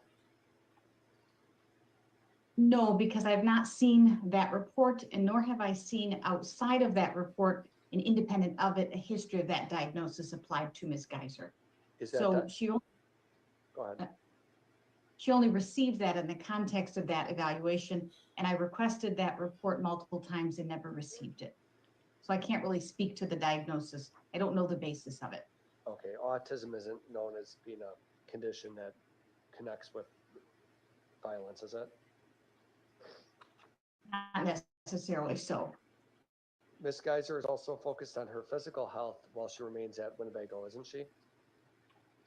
In the past 6 months, she has been so, yes. She's been running on the treadmill for up to 17 minutes at a time and proud of that, isn't she? Yes, once a week, as I recall. She's able to practice yoga and walk around the grounds with another patient, sort of at her own liberty, right? Yes, And Ms. Geyser's keeping active by writing books and performing her art, right? yes. Is Ms. Geyser compliant with her medication requirements, as far as you know? Yes, Any concern there? none that I'm aware of, no. Looking to the future, if her petition is granted, as Ms. Geyser express, in your professional opinion, does she express rational views about what her life might look like? Yes. What are those views and why are they rational? Well, what she recognized and told me so and identified are rules that she would likely or may be subject to on conditional release, that she was likely to reside in a group home, though hopes at some point she would obtain an independent residence. She didn't have any unrealistic goals about that area of her life, about her employment. For example, she told me she'd essentially take whatever she could get in terms of employment. She wants to begin, I guess, her life outside of the institution and recognize that she would be subject to a whole host of expectations and rules and what could happen if she violated those. So she recognizes the significant quantity of rules and restrictions that'll be imposed by the court? Yes, Meaning, you mentioned in your report, ankle monitoring, a GPS bracelet, internet use monitoring, treatment appointments with doctors, medication management, variety of things like that. yes, Ms. Geyser hopes to engage in volunteerism at some point in her life, maybe an animal shelter, and to maintain a purposeful life. Is that what she expressed? yes, I noticed that you in your report, you indicated she hasn't had a recurrence of panic attacks since her last conditional release hearing. Why did you note that? Is that important? What she told me is that she's not had a recurrence of panic attacks. There was nothing in the record to suggest to the contrary. It's important because it talks about or speaks to her ability to cope with stressors in her current environment, and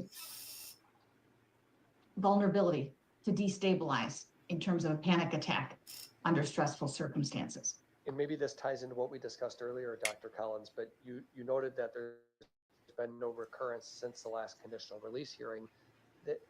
Isn't that significant? Because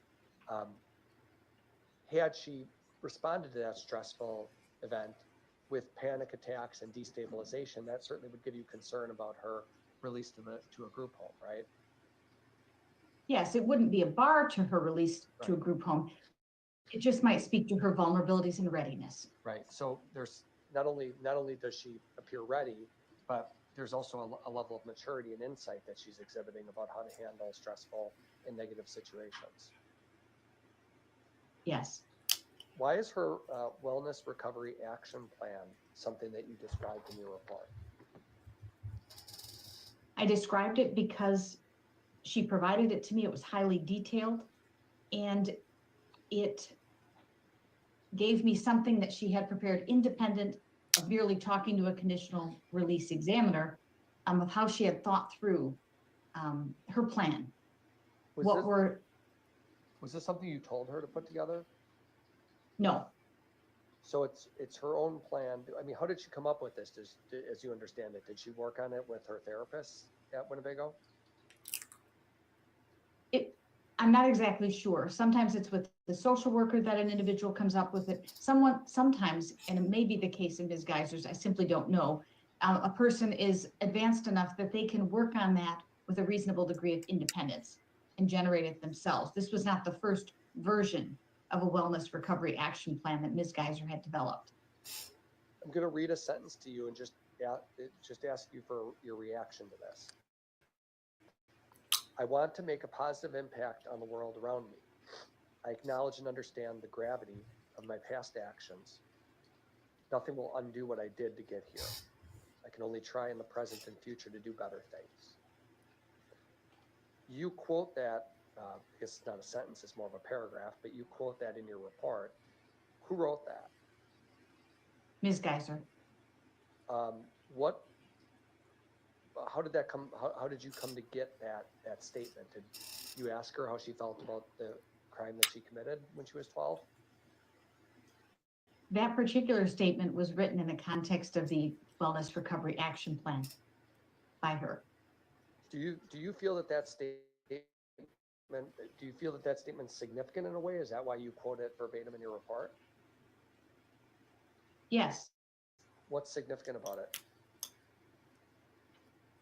What it told me is at the very least, what she wanted someone else who read that to see and what she wanted to say about her goals if she's granted, moving forward, and if she's granted conditional release.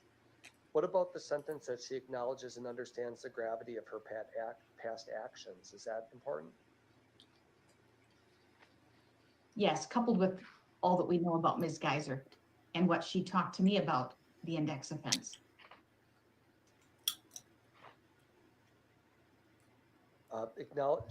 Morgan continued in that, I believe in that meeting with you to acknowledge the harm that she caused to the victim. And you state in your report that Ms. Geyser said she hates that her friend was the only one who cared and was loyal and trusted her. She hates that she did what she did and feels that she was a different person back then, 10 plus years ago. Yes. After the offense, she struggled for years to forgive herself. Isn't that what she expressed to you? Yes. There's chunks of her childhood that she has trouble recalling now when she reflects back on some of the events that happened. Yes. When you do your risk assessment or when you perform risk assessments to try to figure out if a person is going to be a danger in the future, you do want to look at stressors that is it important to talk to someone about stressors they might face in the future? Yes, if they're amenable or will talk with you. Did you ask her to recall any stressors that she might face? Did you ask Ms. Geyser that question? Yes. And how did she handle that? Or how did she respond? Well, what she told me is that she recognized that she hasn't been an adult in the community. She's essentially spent the last over a decade in institutional settings. So she knows there's a lot she doesn't know, if you will, about handling adult responsibilities. She also knew that her case is likely to garner her attention, unwanted attention in at least some or many instances. And she likened that to in the institution where, of course, as patients come into the institution, they become aware that Ms. Geyser, the Slenderman case-related person, is in the institution. And so in the institution, she's garnered unwanted attention from other patients. Over time, she's learned a principle for her is that she doesn't want to talk about it, at least not with those patients. And that she doesn't want her, the index offense, to be the source of her, to be the source of unwanted attention or to feed that.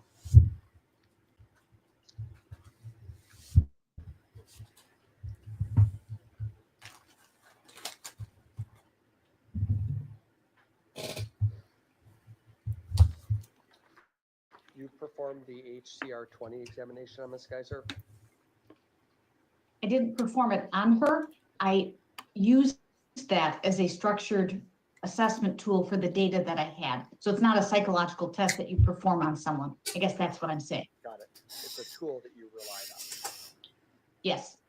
She met the full criteria for 7 items and did not meet criteria for 7 factors, right?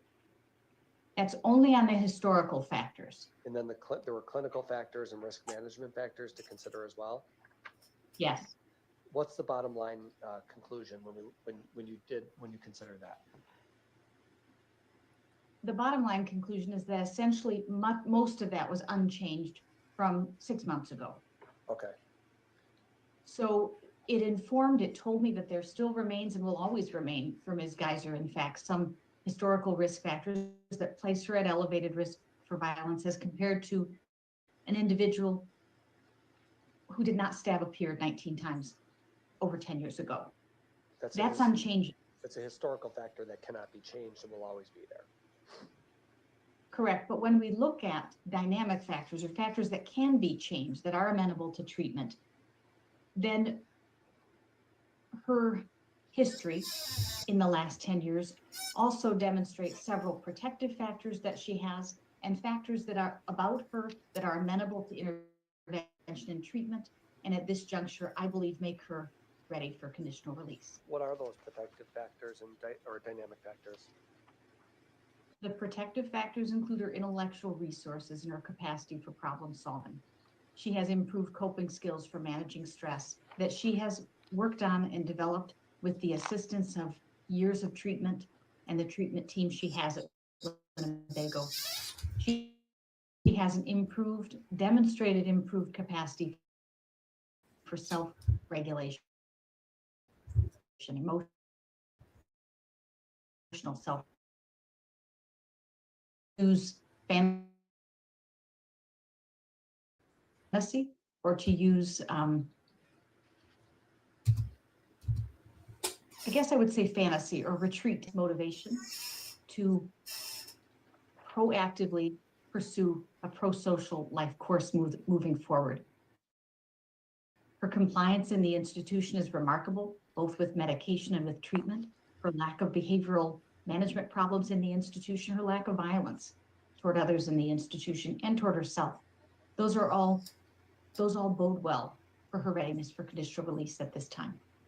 And you were close last time. Last time you noted that although you didn't support release, you did indicate that Ms. Geyser's readiness should follow, and you said in the coming months, assuming she maintains her current level of psychiatric stability, among other things, right? Yes. And so what you were flagging for the court or anticipating was if Ms. Geyser continues on the stable, positive coherent track that she's on, it would be appropriate to grant conditional release. That she would become appropriate for that.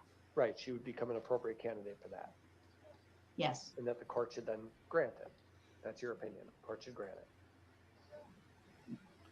Well, I would never tell the court what the court should do, but I believe that the facts favor and support That's a better way of putting Ms. it. Geyser's petition for conditional release. Now, your report is based on the totality of the information, and you conclude that there's not support for the conclusion that if she's conditionally released, she would pose a significant risk of harm to herself or others, or property damage, serious property damage, right? Yes. You noted her continued successful engagement in the community, which we've already discussed, right? Yes. Increased employment and absence of any overt signs of psychosis. Yes. You would agree that from a psychiatric or from a psychological perspective, she's very much stable and has been so for quite some time. Yes. That there's no acts of violence whatsoever towards people at the institution, despite there being a number of overt mentally ill patients there. Yes. Now, you talked about DHS in your report on page 36, and you also mentioned at the very beginning of your testimony that your agency is contracted through DHS, right?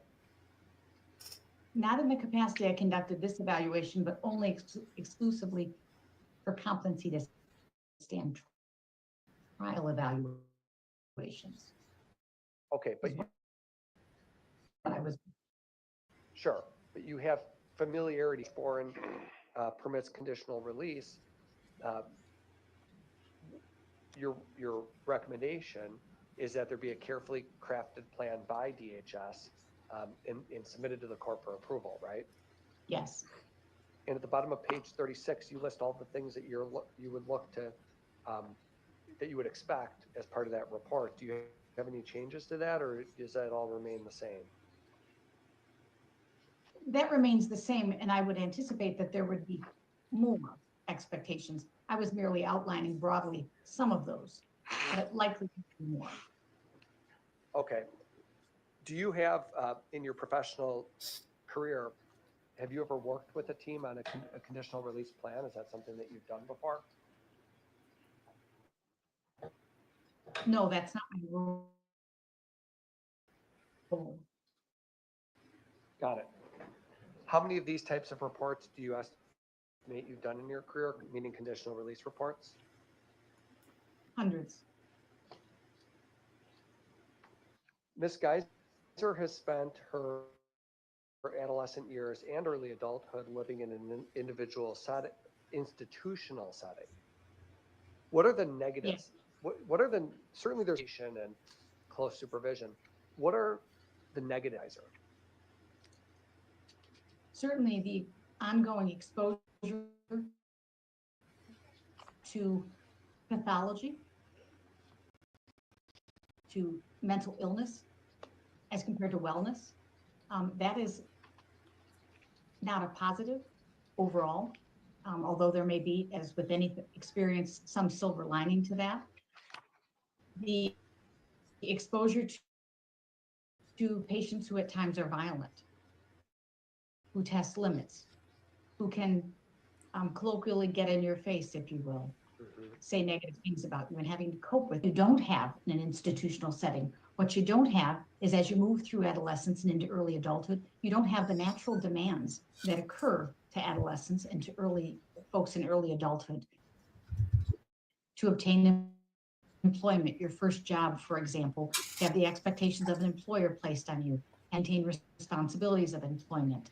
The social experiences that we go through during adolescence that help us mature, the bruises, the emotional bruises that we get, or the highs and the lows of adolescence. So I would say the exigencies of adolescence and adulthood aren't faced in a natural way in an institutional setting. And so in that sense, Ms. Geyser comes up short, if you will, by nothing of her choosing or doing, okay, as she approaches conditional release. So because of that, she'll need accommodation. She'll need support as she learns those things that she hasn't had the experiences to learn to this juncture. Do you have a concern? Do you have a concern about hopelessness at some point if Ms. Geyser becomes a greater risk for self-harm, if not given some meaningful opportunities to progress to the next gradual phase? I would say I would have that concern for Ms. Geyser or for anyone in similar circumstances, that there is that potential. If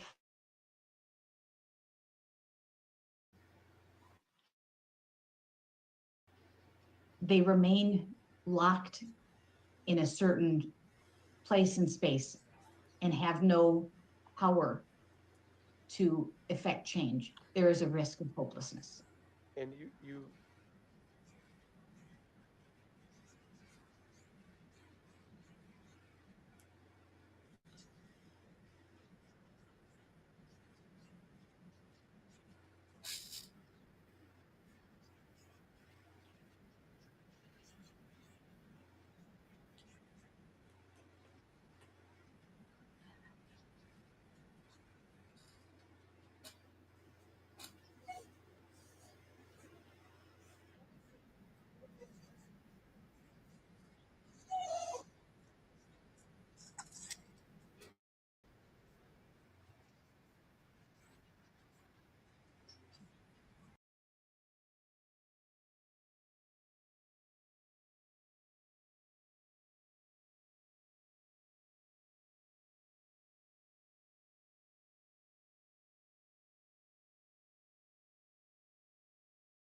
It's all Spike's fault.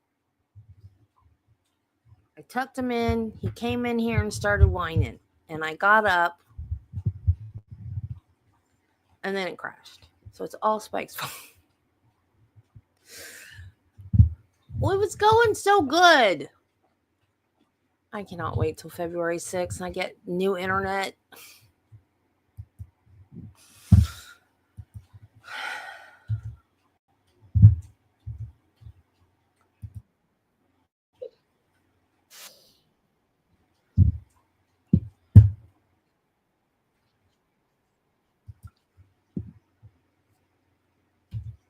Hang on.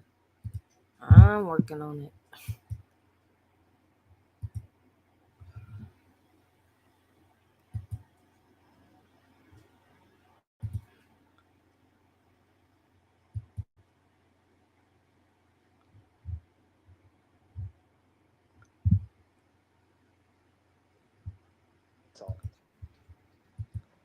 All right. Thank you. Okay. Any cross-examination? No, thank you for being here, Dr. Collins. No questions. Thank you. All right. Thank you, doctors. Doctor under subpoena? No. All right. Well, thanks for testifying today, doctor. You have a good day. Thank you, Your Honor. All right. Good day. Then we'll further witnesses. Yes, we have two. Could we recess for 5 minutes and I'll see? Sure, we can do that. Yeah. Status.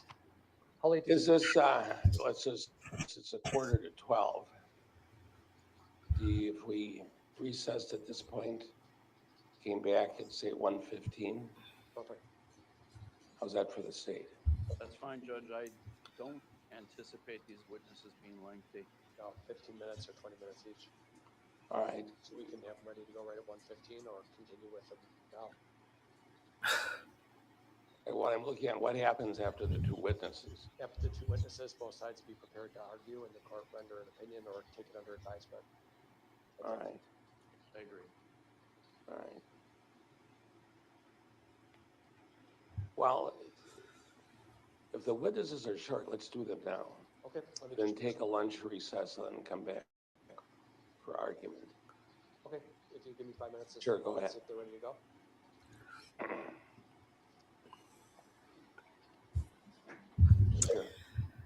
thought he said that there were Oh, okay. victims that were going to testify, but that would have been for the state, I would think.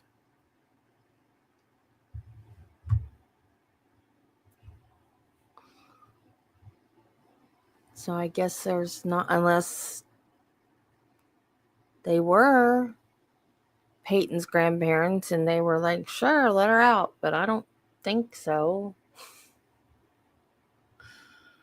I thought they were going to do them now. Why do we have a wood paneling of the courtroom screen?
Oh, so I guess we have a 5-minute break while we wait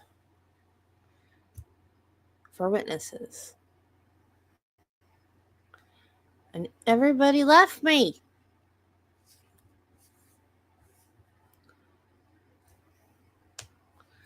Yeah, I don't know what it is about the afternoon.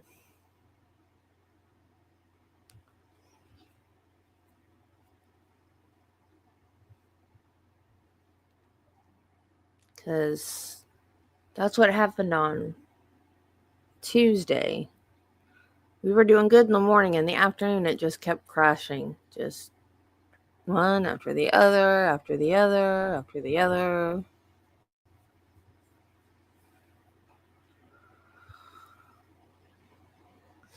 Yeah, the other girl. This is not a funny situation, but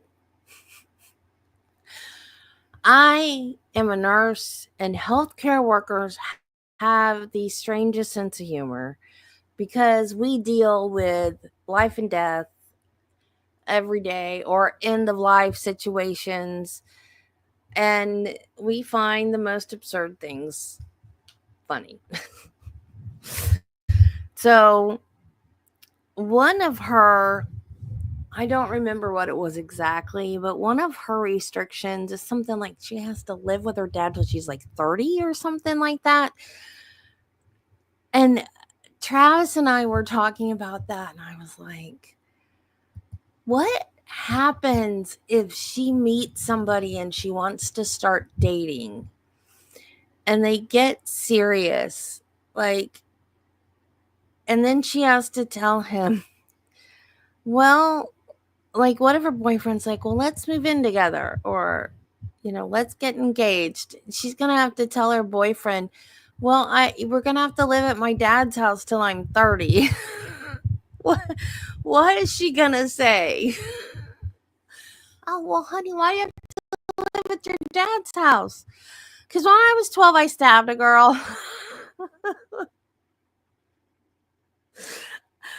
He's gonna run. Like, see, it's not funny, but I find it funny because I have a warped sense of humor from being a nurse.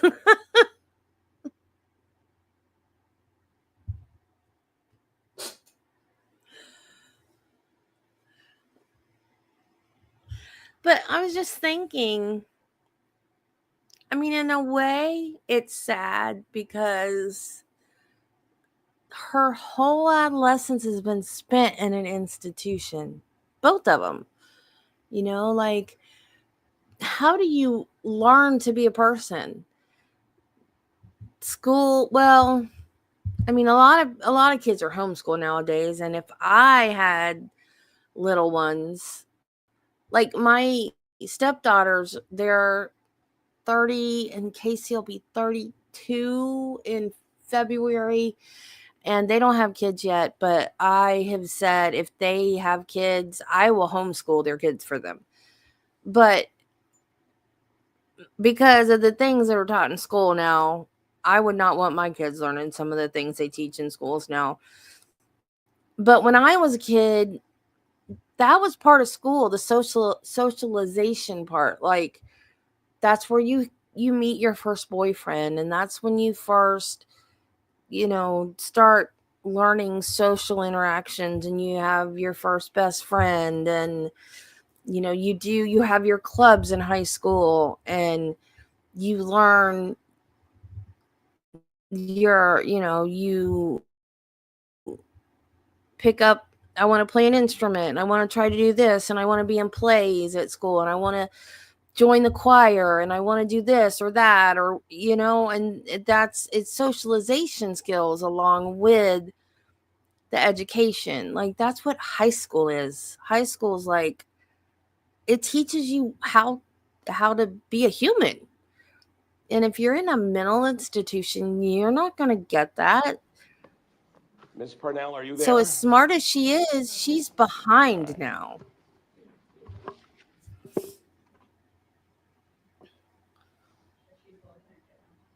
Ms. Parnell, are you there? You're muted. Muted.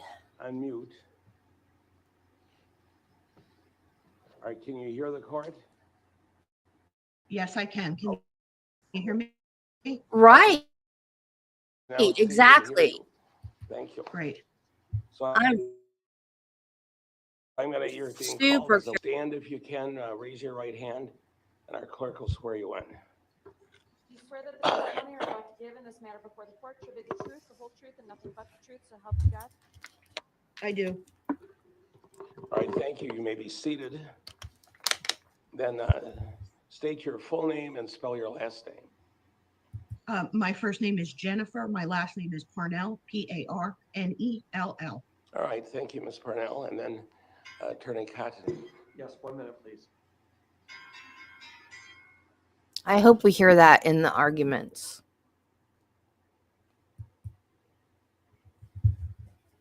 I just want to put on the record, Judge, that Ms. Geyser does give her consent to have this witness and the next witness. These are treating therapists and professionals who have worked with her at Winnebago. She does give permission for them to speak about her medical records and medical conditions. All right, thank you. Is that true, ma'am? All right, thank you. Good morning, Ms. Parnell. Good morning. Can you just start by telling the court what your role has been in this? Do you know Morgan Geyser? Yes, I am her.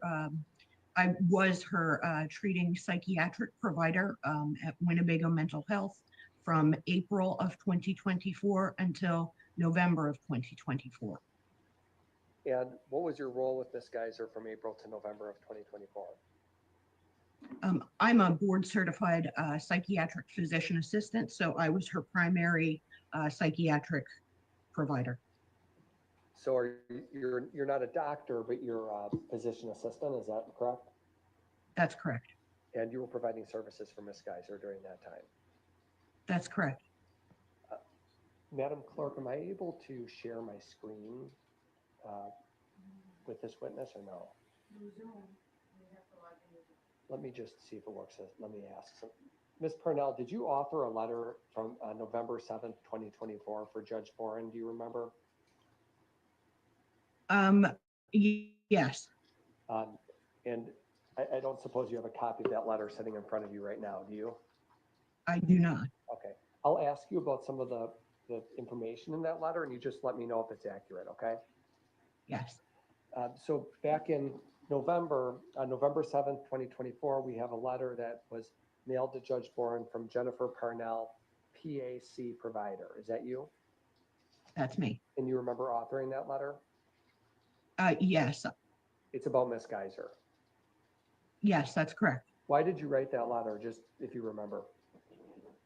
Those letters are when a patient petitions for conditional release.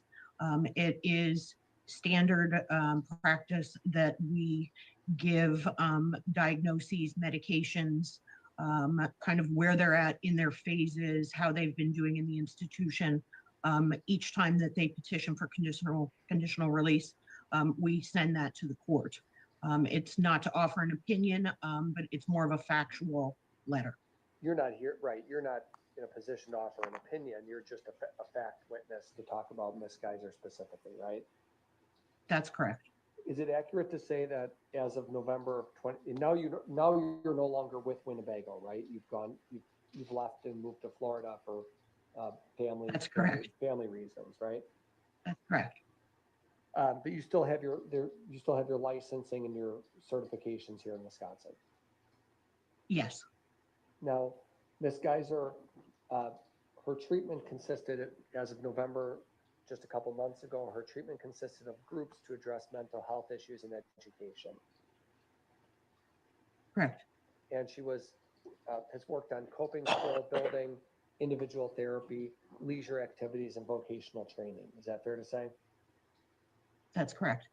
You described her attendance and participation in treatment and work groups as 100% group attendance rate.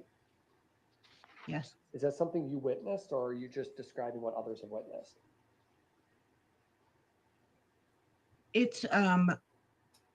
It's been told to me by her people that facilitate the groups.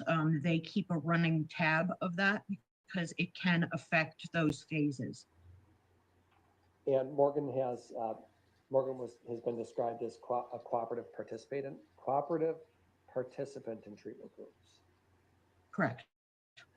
She's the pre-integration phase. It sounds like there's 4 separate categories that a person can be placed in. That's correct. There's orientation, engagement, maintenance, and pre-integration, which is the highest phase. She has full liberty and supervised off and on ground privileges. She has full courtyard liberty. She has supervised on and off grounds. She has full escorted liberty, different things like microwave use, VIP room, order out privileges. She has the highest level of privileges that you can earn at Winnebago. She's demonstrated an adherence to hospital rules and had no security holds for a number of years. Is that fair to say? That's correct. Now I want to talk about what comes next, because you indicated in your report that, or your letter, that if the court does grant conditional release, DHS recommends that Morgan be returned to WMHI for a conditional release plan to be developed with a Department of Corrections agent. Is that correct? That's correct. What does that look like in practice? You worked at Winnebago. How does that unfold? So what happens is, and we can't do it until the patient has been granted conditional release. because, we don't want to do a bunch of planning and using the resources, and then have the patient get denied. So once that they have been granted conditional release, there is a whole team of DHS workers, people in the community, as well as, whoever the treating provider is, which would be, at that time, would have been myself, her social workers, just everybody that's kind of involved in her care, her therapists. And we all meet, on an initial basis, and then usually at a weekly basis to establish a plan of care. Where will she go on discharge? What we do then is we talk about, in Morgan's case, it would be, placing her in a supervised group home, setting her up with therapists, setting her up with outpatient psychiatrists. At that point, she's introduced to her case manager in the community, who will be the one, doing supervision. There's a very lengthy process. And you said that process of finding the group home and determining the specifics does not begin until the court approves conditional release. That's correct. And once the court does, then the team works with the DHS and Department of Corrections to put a more finer point on all the details. That's correct. And then submitting that plan back to the court for His Honor's approval. Correct. And you know that because you've been employed at Winnebago and experienced that firsthand, right? I've been part of those teams in the past. Those are all my questions. Cross-examination. No, thank you, Judge. All right, is Ms. Purnell under subpoena? No, Your Honor. Okay, well, Ms. Purnell, thanks for being here today. Well, thank you very much. Enjoy Florida. Thank you. Have a good day. Yeah, have a good day as well. Further witnesses? Yes, Lisa Portman. Do we have her on yet, Jessica? No. Just have a couple minutes on that, please. Sure, go ahead.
Can I just step out for 1 minute? Go ahead, we'll be in recess. Go ahead.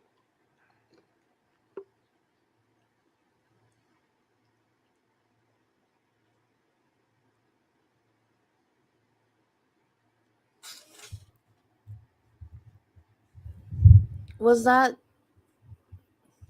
Are we in recess to for lunch?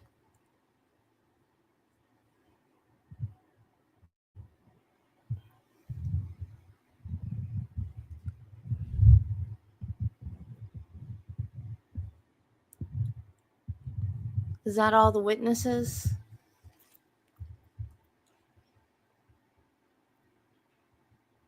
Oh, okay.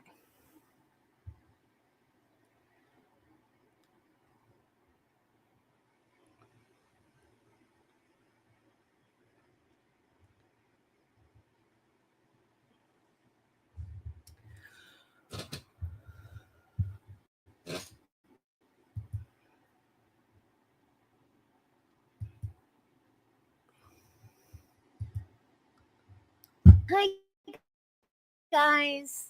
This is Debbie. I'm back.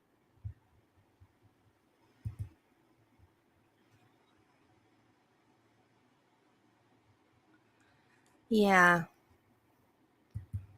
he does. And he's got that horrible cough. He needs to go to the doctor if he hasn't already, because that's a bad cough. I thought there was one more too. But the ticker said that it's on a lunch break till 2.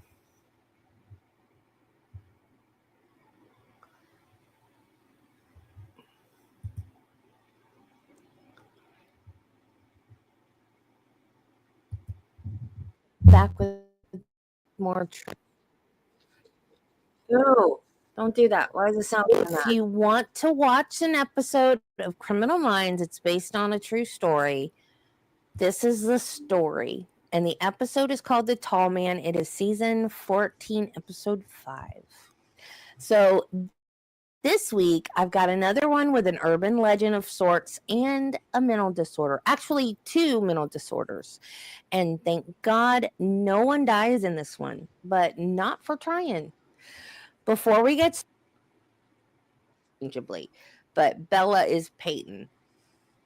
Morgan episodes, and on the Creepypasta Wiki, there's a button you can click, and it will just serve up a random creepypasta for your enjoyment. And Anissa said she would hold up.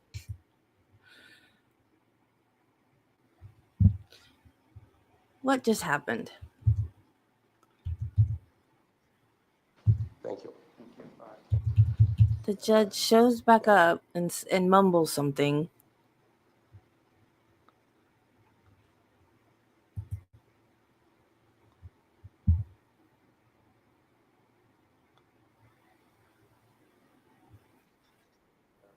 Right, but just so from a victim standpoint, that's, we're aware of that. All right, thank you. What was that?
And y'all,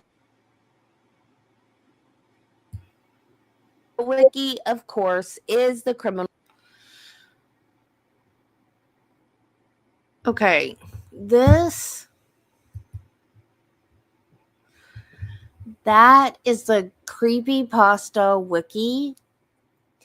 And that, but I don't know if you guys can see my cursor. That button right there, random story.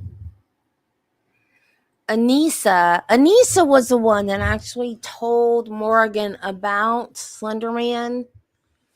Even though, see, this is why I don't know what to believe and what not to believe out of Morgan.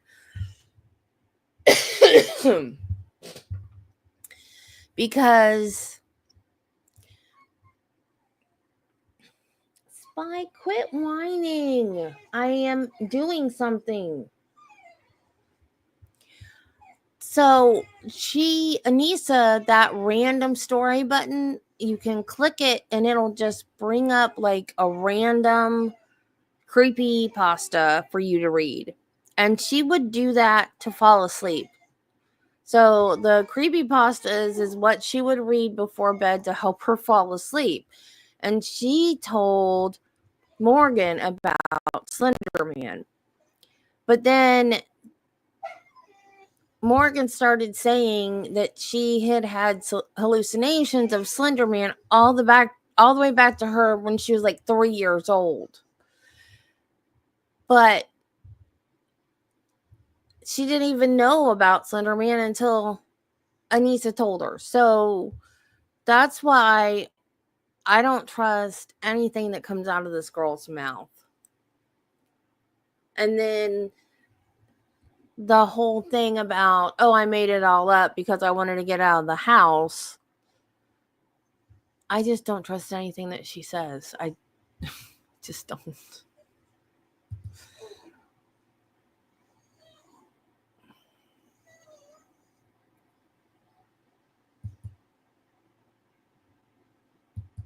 Literature and all that. Okay. And there's one of them called Slenderman. It's like really Slenderman. Slenderman? Oh, Slenderman. Like skinny guy. Yeah. Okay. And we had these proxies or servants, as people call them. Okay. Basky and Tight. And Morgan said, hey, Anissa, we should be proxies. And I was like, okay, how would we do that? And that was around end of December, beginning of January. And a proxy again, what is a proxy? It's like a servant or like an apprentice. Okay, and they're the servants of who?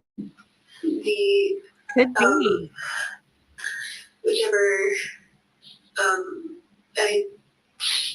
they kind of don't have a choice. Slender's like really big, he's like head of it all, supposedly. Okay, so Slender's the big guy. Yeah. The top guy. And the proxies are his puppets. Yes, that's how people fuck up puppets. Oh, okay. Boy, I never even heard this before. Okay. All right. So back in December, January, Morgan told you like, hey, we should be proxies.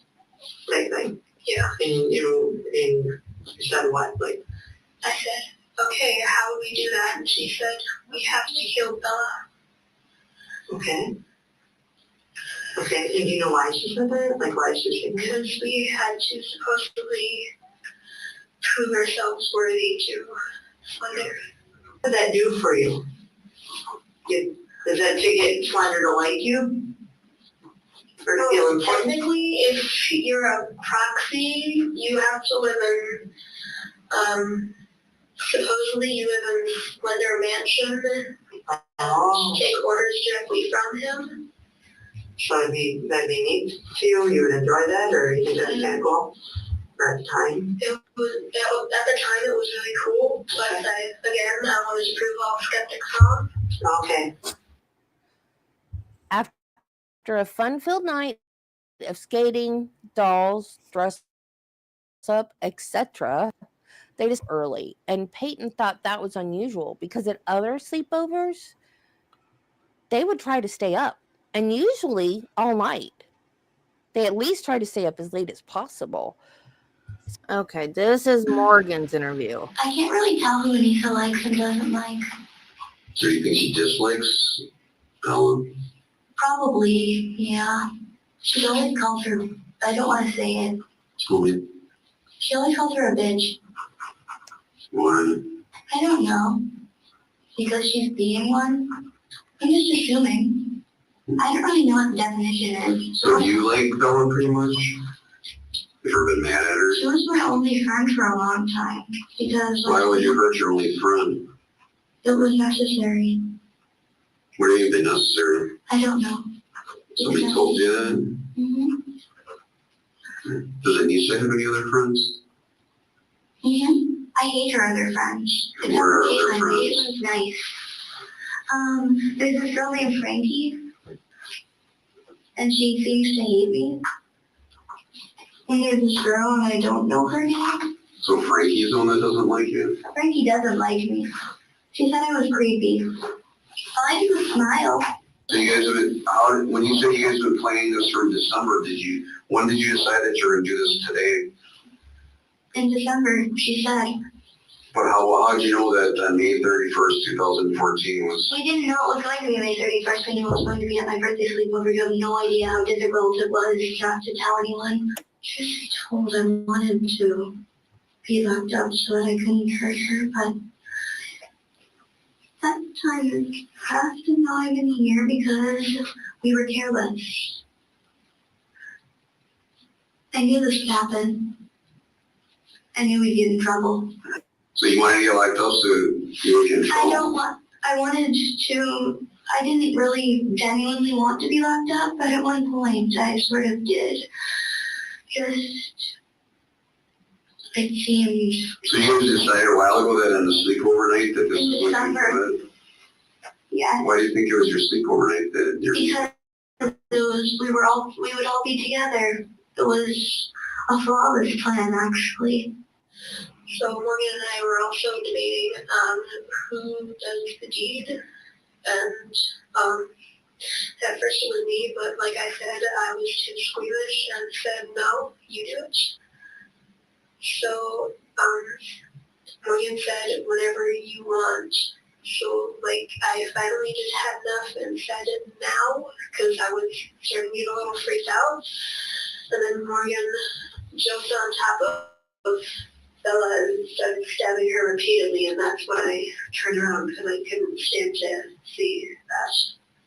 Okay. And then the whole time Payton was screaming in agony, saying stuff like, I hate you guys, I'll never forgive you, and I trusted you. Still, and, sorry. See, you see remorse from Anissa, but there's none at all from Morgan. At all. She's just like telling it just like matter of fact. What happened? So we told her we were gonna get help, but we really weren't. We were gonna run and let her pass away. Who in their right mind would believe a story like that? Killing someone to become a servant to a monster? Well, that's just the point. Your friend? She's not Anissa. She's the one who was stabbed. Stabbed? I'm not really sure. Is she dead? I don't know. She was taken to the hospital. Maybe no. What? I was just wondering. Can I ask a quick question? Sure. I just wanted to know how far I walked, because I'm usually not very athletic, and just want to know.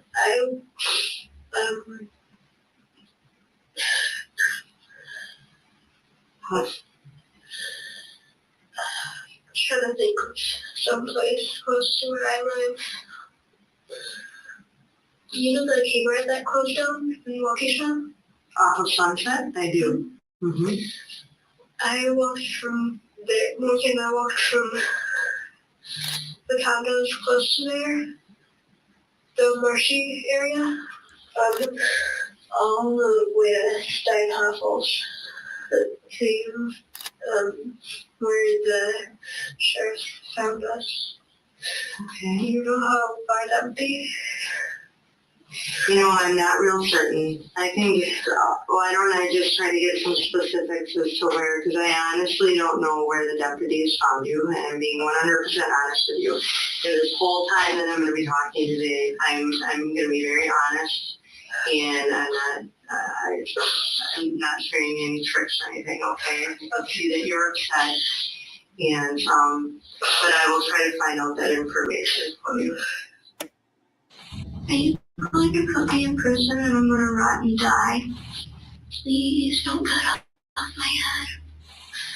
I'm just waiting.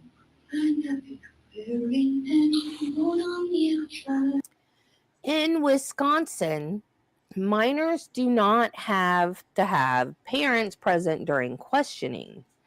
They get read their rights and the questioning begins. Yeah, I don't like that. I don't like that. I really, really don't like that. Yeah, I mean, I don't think that's right at all. I get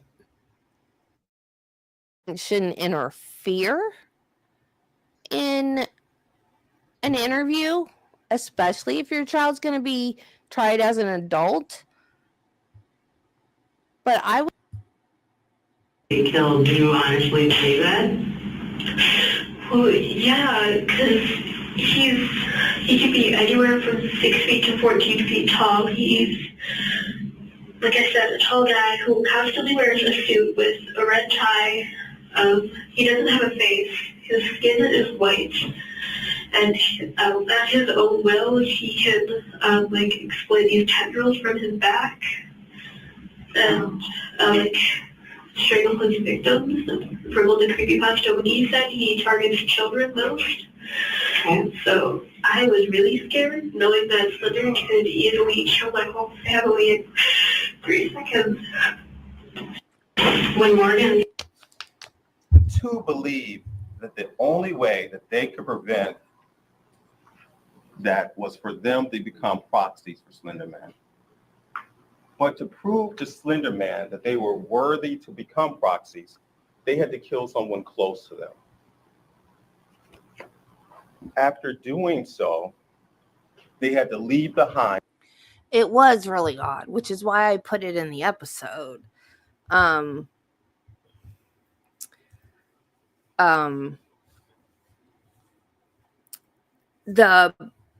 The thing about walking to the mansion was it was miles and miles. I don't remember how far, but impossible to walk.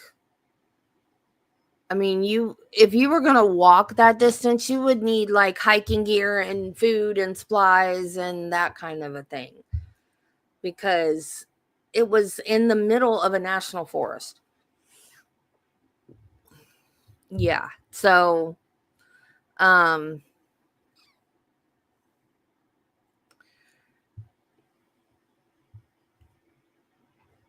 don't know why though. She's like, well, I'm usually not very athletic and I want to know how far we walked.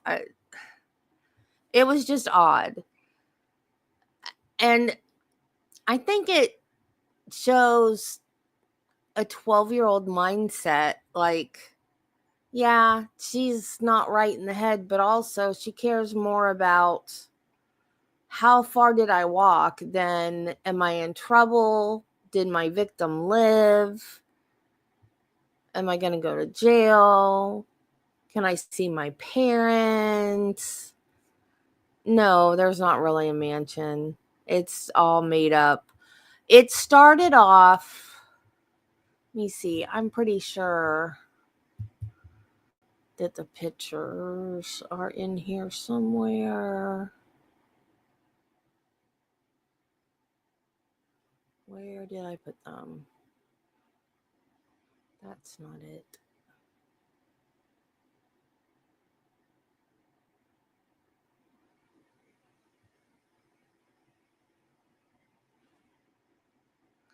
This, though, I love this. If somebody did this to me, I would poop my pants.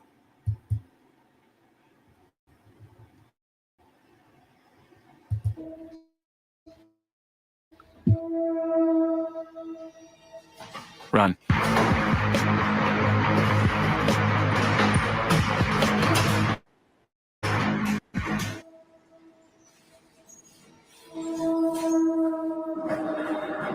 Run.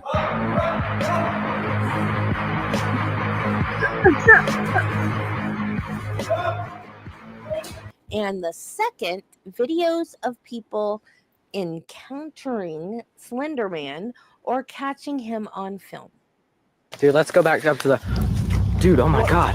Whoa, whoa! Zoom in on that! Zoom in on that! Zoom in on that! Whoa! What is that? Zoom in on What it! is that? Zoom in on it! Dude, what the heck? We gotta get out of here. We need to Should we leave. go? We gotta go get Steven though. You could literally see him, dude. He's got that like white face, and there seems to be someone else with him. I don't know who that is. I don't know what it. I don't know, dude. All I know is that I'm freaking spooked right now. This is just a quick bite test.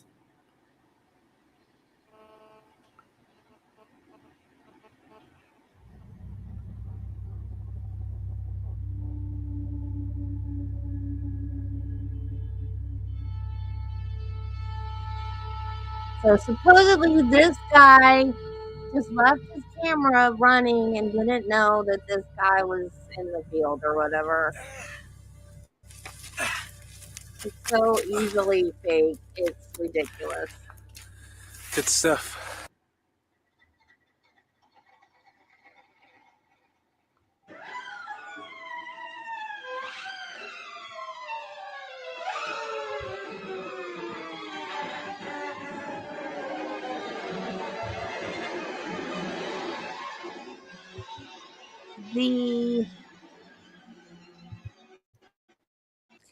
So, as you can see, Slenderman has become a thing.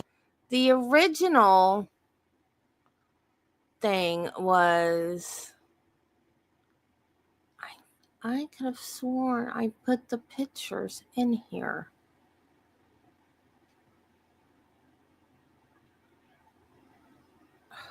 Where are they?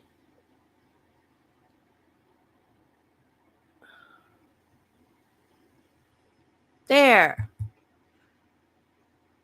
Okay, where did it go? It started off, it was a picture contest.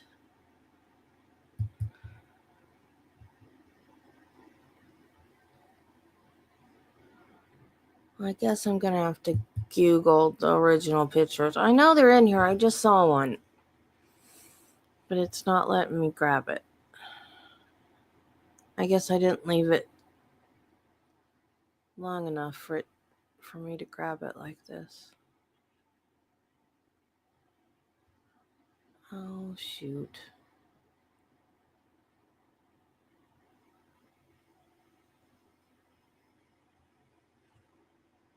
Okay, I'm going to have to Google it.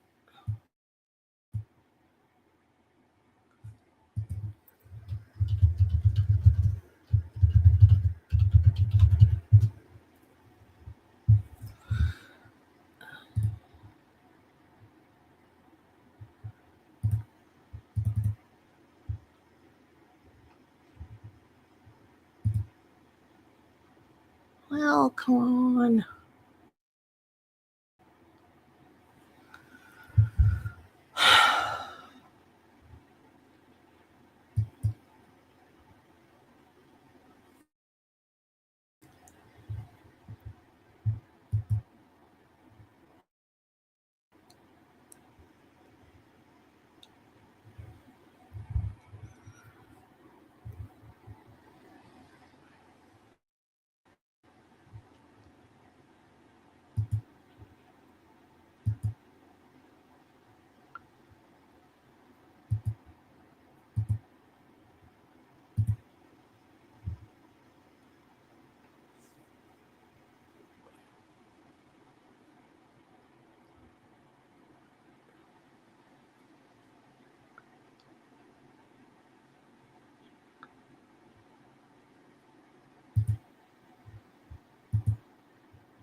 Okay, there's the original picture. That's the original Slenderman right there. You can hardly even make him out. For as long as humans have been interacting with new media technologies, is this sharing? Yes, it is. Okay. For as long as humans have been interacting with new media technologies, they have also created monsters to haunt them. When photography became mainstream in the late 19th century, for example, it wasn't long before entertainers and spiritualists were using the technology to capture spirits through the process of double exposure. Similarly, the radio, the telegraph, the cinema, and video have all become at various points haunted as their presence in modern life became more ubiquitous. It is therefore unsurprising that the internet gave birth to its own boogeyman, a supernatural creature called the Slenderman. The preternaturally tall and faceless man in a black suit is the subject of the HBO documentary Beware the Slenderman, released today. That is the new documentary. Beware the Slenderman follows a horrific stabbing of a 12-year-old girl in the name of an internet myth. That's the one I was telling you about. The documentary will examine the mythology of the Slenderman and the horrific 2014 Slenderman stabbing involving two U.S. 12-year-olds who attempted to murder their friend in order to prove their loyalty to him. The Slenderman came to light in June of 2009 in a post on the website Something Awful called Create Paranormal Images. Credited to Victor Surge, an alias for the artist Eric Knudsen, the Slender Man began simply as two photoshopped pictures. In each, they revealed an unusually tall, faceless man with tentacles growing from his back, watching over a group of children.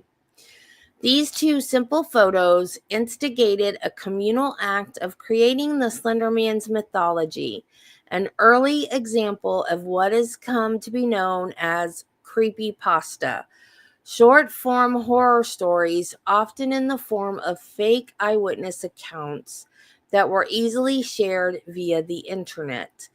These creepypastas became digital campfires, a virtual location that in some manner replicates the old act of telling scary stories around a campfire. I like this one because you can get a better look at him and the tentacles coming out of his back, and he's standing there while this young kid is just smiling at the camera, having fun on the side, and then you've got this creepy figure in the background. This is the second picture. I like this one better because in the first one, that kid looks mad.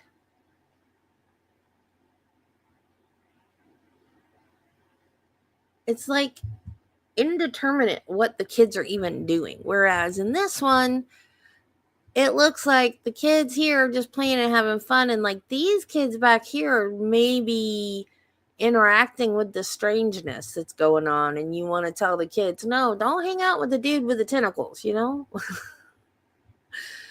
It could be argued that in a sense, the Slender Man is a tulpa, a Buddhist term used to describe a being brought into creation through collective thought. Victor Surge describes Slenderman's proliferation as an accelerated urban legend. It differs from earlier urban legends in that despite the audience's awareness of its origins, it still managed to spread. Key to the dispersal of the Slender Man legend is the manner in which he transcended the medium that created him. He quickly moved from Photoshop pictures to web stories and then into the various other forms of media. From the web series Marble Hornets and Tribe 12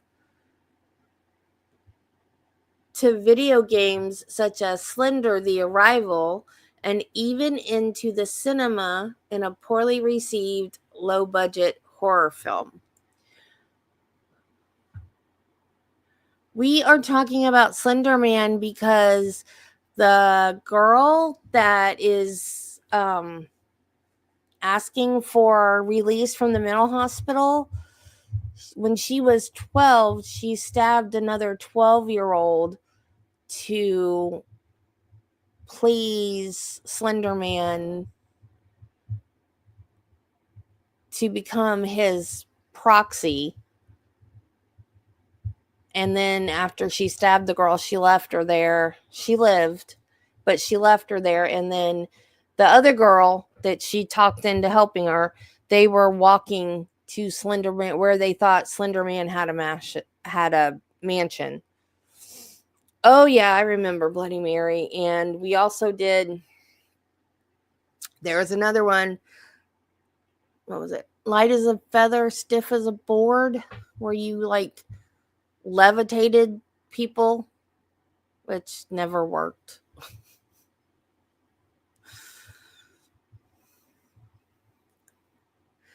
In the age of skepticism and increasing access to information, how do we account for this growth of a mythological monster?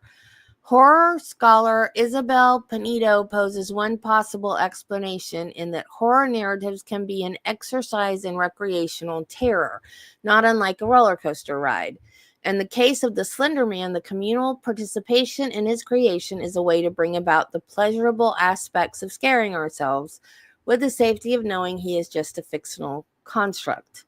However, even the participants of the original forum identified the risks in doing so. A user named Soki was one of the first to identify the Slenderman as a potential tulpa, writing, even if we don't really believe in supernatural, even if our rational minds laugh at such an absurdity, we are cutting the Slenderman out and sewing him together. We're stuffing him with nightmares and unspoken fears. And what happens when the pictures are no longer photoshops? One terrifying answer to this question emerged in May of 2014 in Waukesha, Wisconsin, when two 12-year-old girls allegedly enticed a third 12-year-old girl to follow them into the woods, a location which figures prominently in the Slenderman mythology. After doing so, they allegedly stabbed her 19 times in an attempt to prove their worth as Slenderman proxies. The victim survived, having crawled to a nearby roadside where she was discovered by a passing cyclist. She has since recovered. It is this act and the origins of the delusions of the two perpetrators that is the subject of the HBO documentary.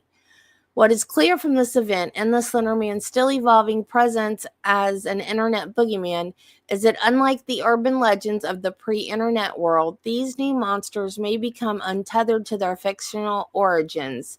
Despite a general awareness of his artificial creation, the Slenderman has, like Frankenstein's monster, been stitched together by communal storytelling and escaped the bounds of his creator's intentions to simply scare the members of the original forum.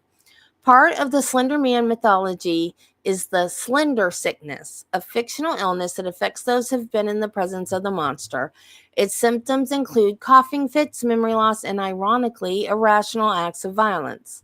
While it is highly likely that mental illness contributed to the actions of the perpetrators of the Slenderman stabbing, it's also worth examining the effects of the new monsters of the internet and how effortlessly they can escape the bounds of recreational terror.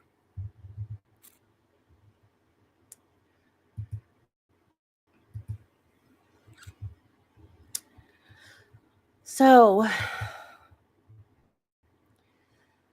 that is Blair Witch. Yep. Look at vampires. There are real vampires. I mean, not the ones that can't go out in the sun and sleep in coffins, but there are people who actually think they're vampires and they file their teeth to points and they drink blood, and so it's not just Slenderman. And yeah, everything can be taken too far.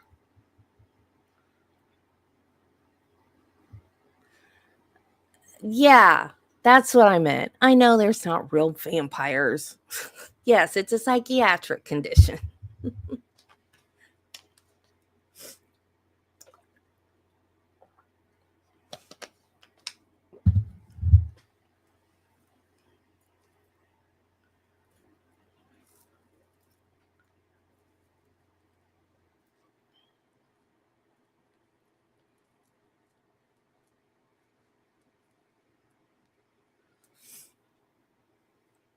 Yeah, if it was a real vampire. Did any of you guys watch Supernatural? Dean got bit by a vampire and they had a cure. As long as he didn't feed on anybody, there was a cure. And he had to go pee. And they were like, "Where are you going?" And he goes, "I have to go pee. Newsflash, vampires pee." They didn't want him to get out of their sight because they thought he would succumb to the urge to feed off somebody, and they didn't want him to feed because they wanted to give him the cure so he'd be normal again.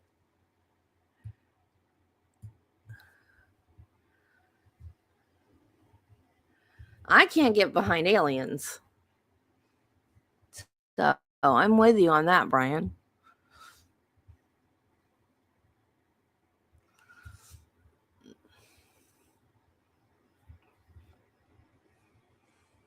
All these drone sightings, I think that's our government testing experimental aircraft.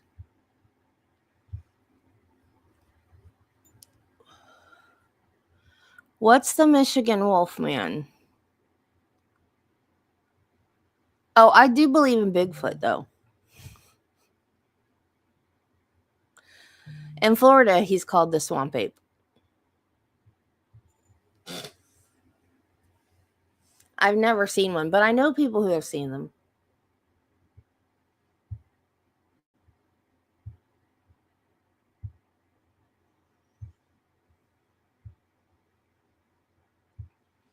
Well, I should say I want to believe.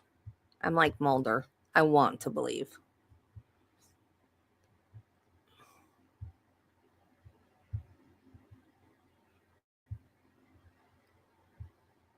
Chupacabra.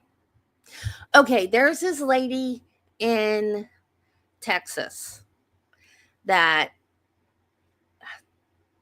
I don't remember what animal on her ranch it was that kept getting eaten. It was probably chickens, most likely chickens. It could have been other thing. I don't remember. But she shot and killed the animal. And she preserved it and stuffed it, like taxidermied it, you know? And she also kept part of it in her freezer, and they actually did DNA testing. And I think what they decided was that a dog had mated with a coyote.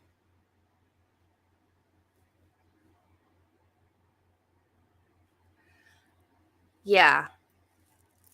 Chupacabra is a goat sucker. So there, so people are like, it's not a chupacabra. It's just a dog that mated with a coyote. Why can't that be a chupacabra? That could be a explanation for what a chupacabra is. A dog coyote hybrid.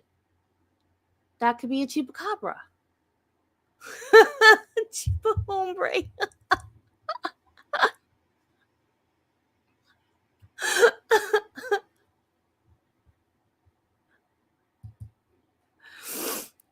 Yeah, on the X-Files, there is an episode where they went to Mexico to find a chupacabra. And it ended up being a person. That's one of the worst episodes ever.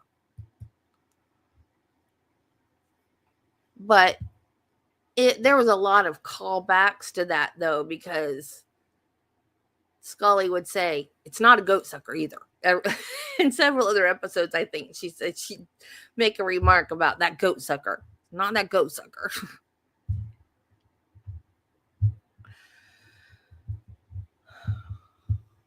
I miss the I miss the original X-Files. The reboot that they did was horrible.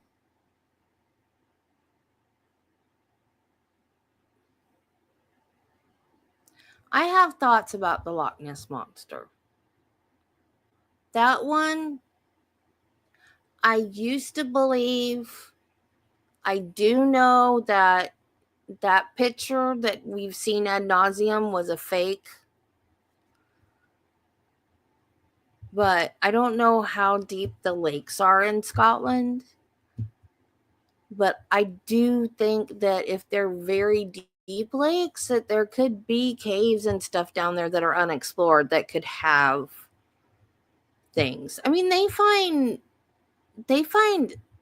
animals all the time that they thought were extinct or didn't exist. They found a new breed, is that the right term? Species of dinosaur. I saw watch a YouTube video on it the other day. It's a pterosaur, but it's a new species, I guess, that they had never discovered before. They found it in ice. Oh, they did, Brian? I didn't know that. That's interesting.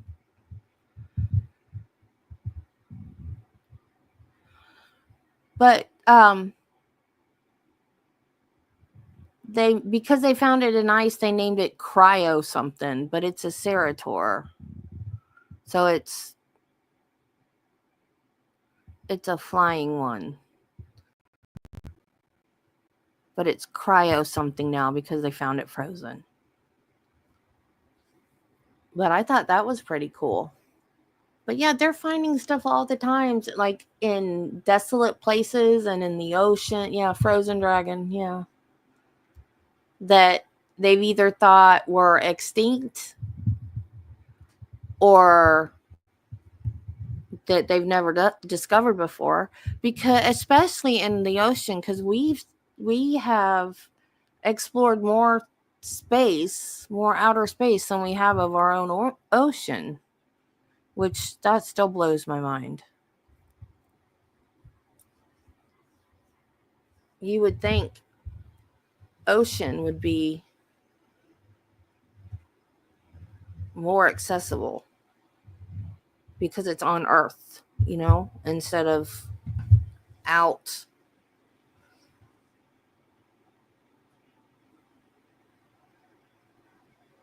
there. I don't know. I just don't think I think if there was somebody out there, we'd already met them by now.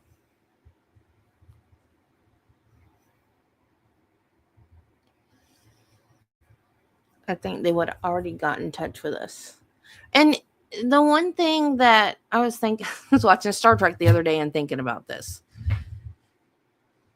We always assume if there are aliens out there that they're going to be bad.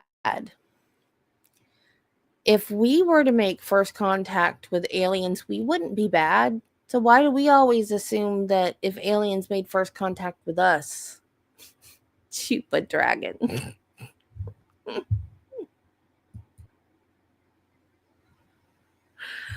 Why do we always assume we wouldn't be bad? So why do we always assume they're going to be bad?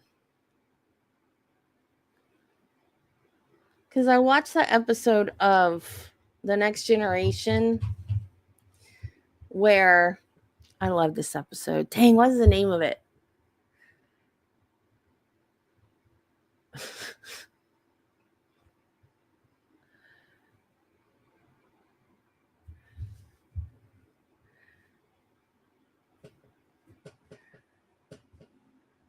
Well, we're talking about urban legends, so it's not that big of a rabbit hole.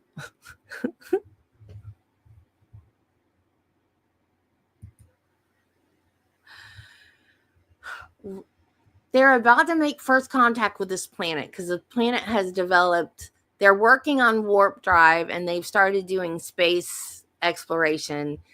So we are about to make first contact with them. And they've had a team in the skies on this planet. And Riker goes down dressed, disguised as one of them, and something happens and he gets very badly injured. So he gets taken to a medical facility, and so they discover that he's not one of them because all of his organs are in the wrong place and everything. And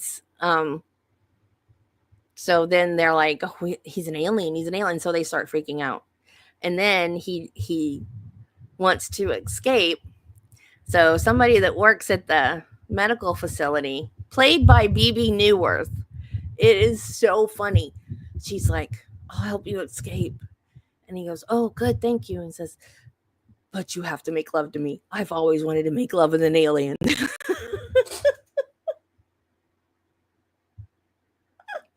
So, of course, it doesn't show anything, but then it's like later. And then she helps him escape. And then she goes, will I ever see you again? And he goes, next time I'm in your quadrant, I'll look you up.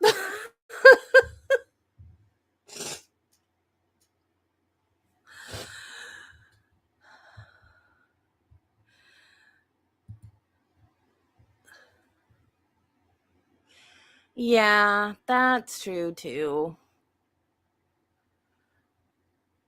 You don't think the government would warn us or tell us? They would if it happened, they would try to keep it a big secret to try to get the aliens' technology.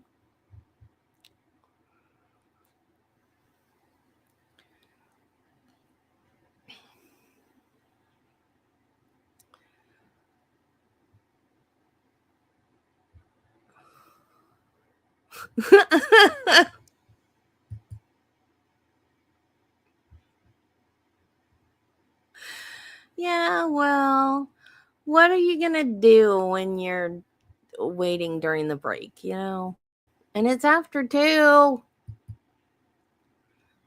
You don't think so?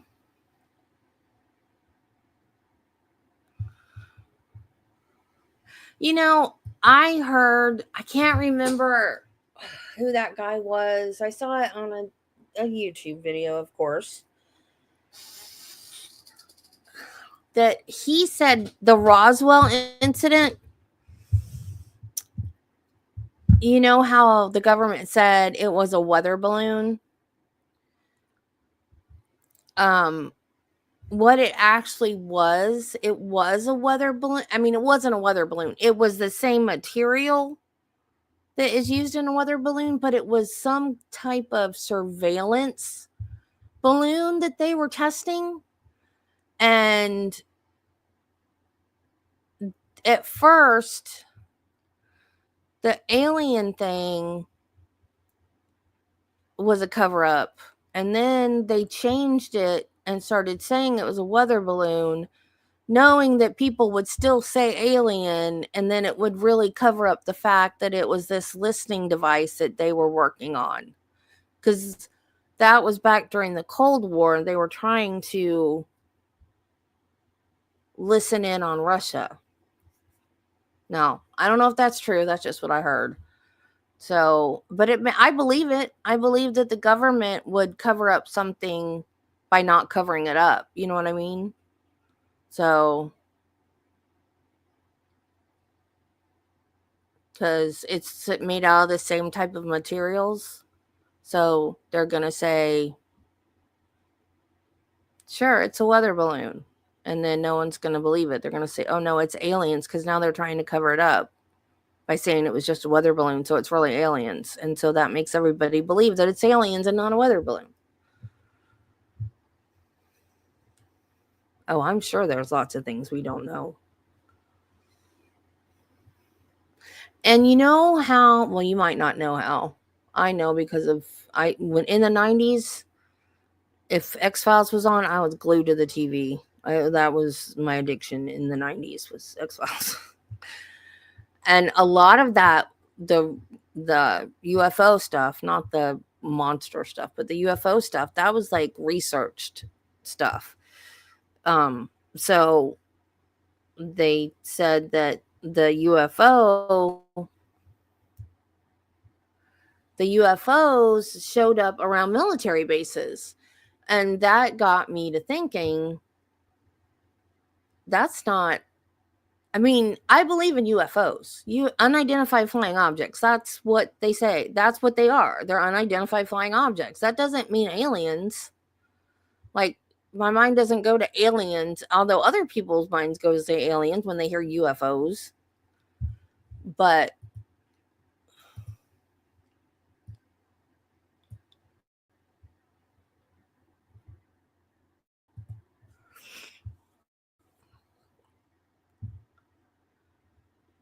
I think the reason why you see them around Air Force bases is because it's experimental aircraft that the government is working on. Oh, they changed it to 230. Well, that's why.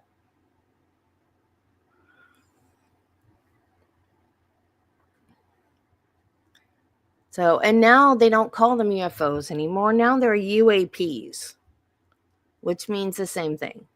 Unknown aerial phenomena, which is still exactly the same thing.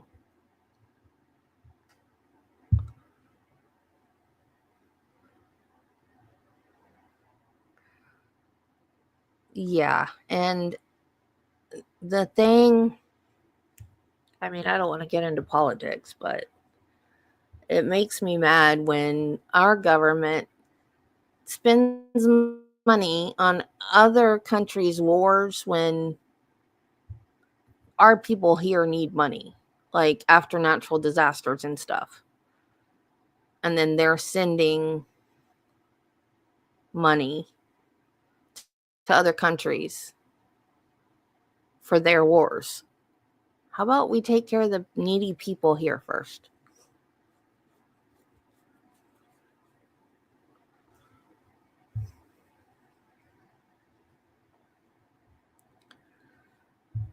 FEMA just got out here, I think it was week before last, after the last hurricane, which was how many months ago? To pick up fallen trees and stuff and cutting trees that had fallen over and were in the way. We all had, well, I didn't personally, but we have to do that out here because nobody else comes out here to do it. Well, the ones that are down over power lines, we don't do. The electric company, when they come out to fix it, they do that. But then they just chuck them over to the side of the road. So then FEMA comes out and picks up all the debris that's all over the place. But because my stupid neighbor closed the road, one end of my road, and I just have a little Mustang. So there's one way in and out of my house.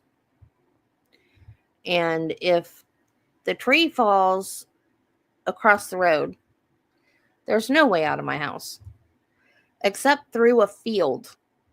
You have to drive through the field to the road. And my husband has a big F-150, so he can do that. I can't do that with my Mustang. So if I have any appointments, any place to go, any place to be, I have to call and cancel and say, I can't go anywhere because I'm stuck at home because of the hurricane knocking down trees.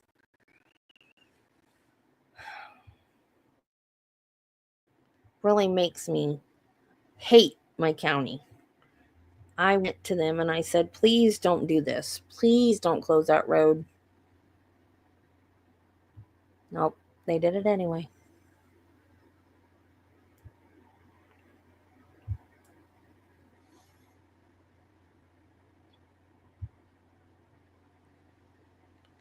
So what do you guys think? Should she get out? I'm afraid of her. I really, really am.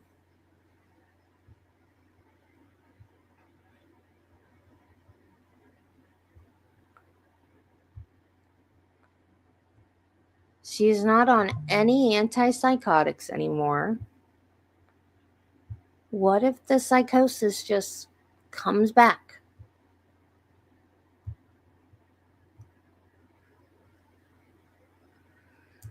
Because You can have autism and schizophrenia and depression. All of those can be going on all at the same time.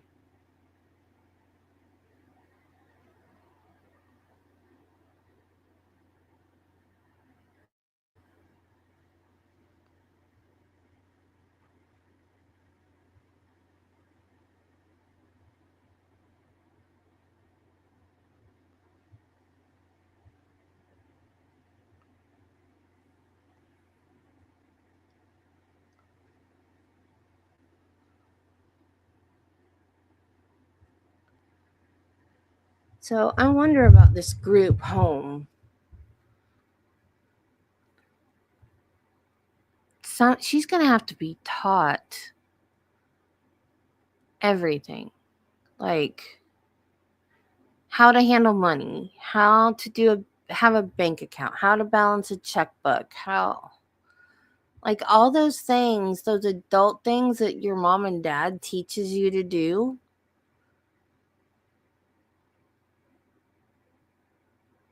Like, and she's so intelligent, but like she's so behind the 8 ball and that kind of stuff right now.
Judy, did you send me the because I haven't had a chance to look yet, the motion about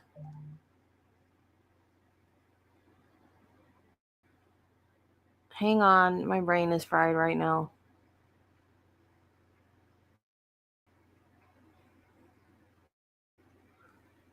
The motion to exclude the ARCA witnesses in the Karen Reed trial.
Okay, I knew you sent me one.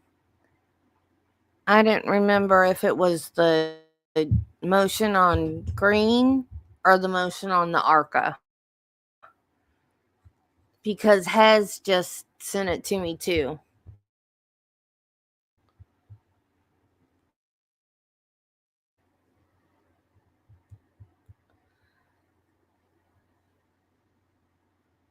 I guess I need to read that.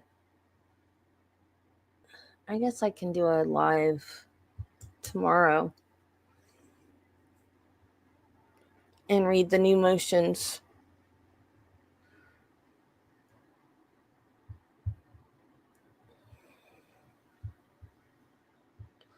I can't believe, man, this week went by so fast.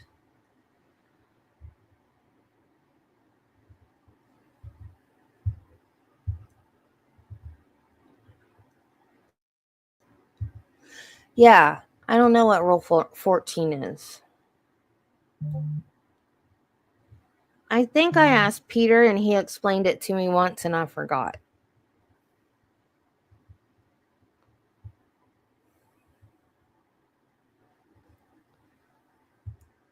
Yeah, I remember us talking about it now.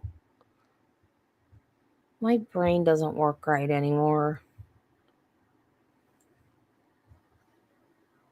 Fibromyalgia has just done a number on my head.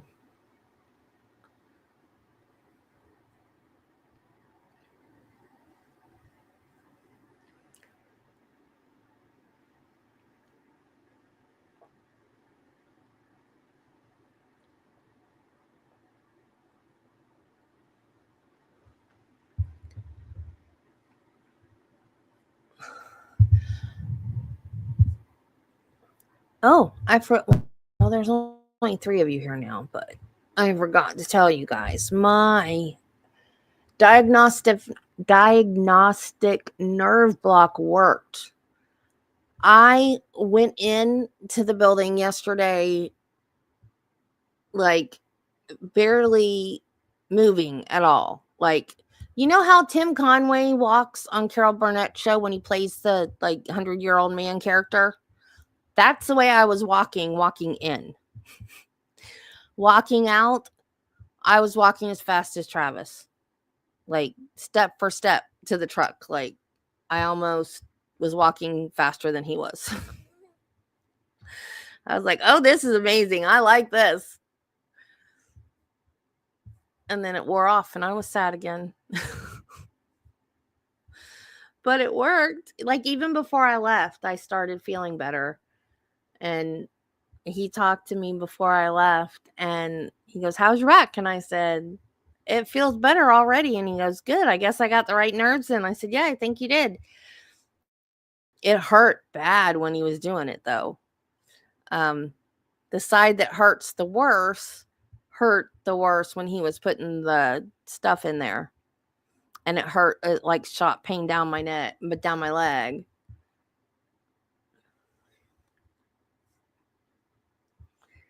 Handling and employment. It's got to be because they don't work for the FBI, but they were hired by the FBI.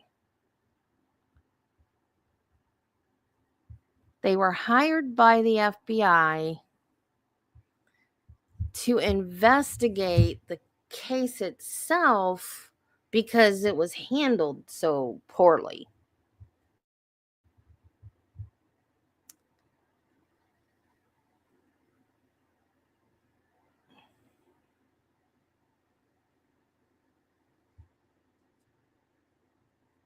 They weren't hired by either side.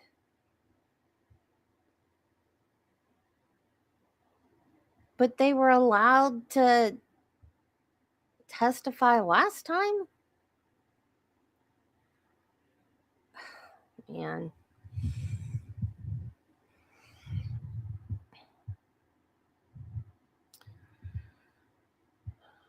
So a week from Wednesday,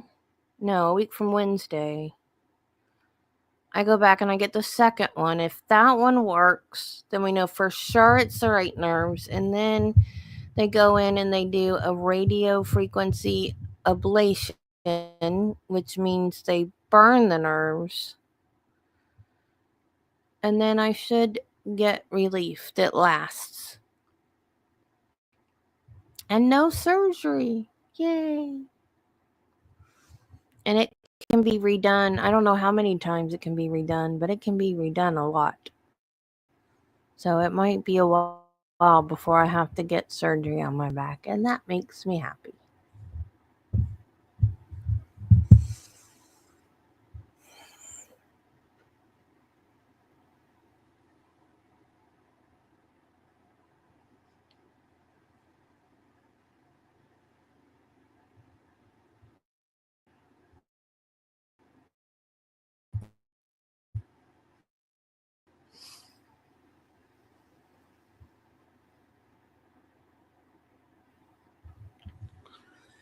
It is 52 degrees right now.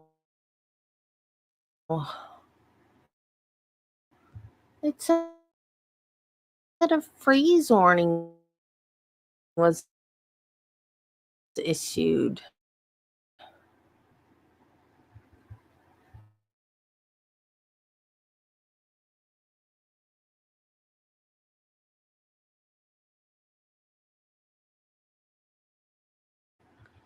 Sub-freezing temperature as low as 27 expected. Portions of northeast and northern Florida and southeast Georgia. Oh, it's from 9 p.m. to 9.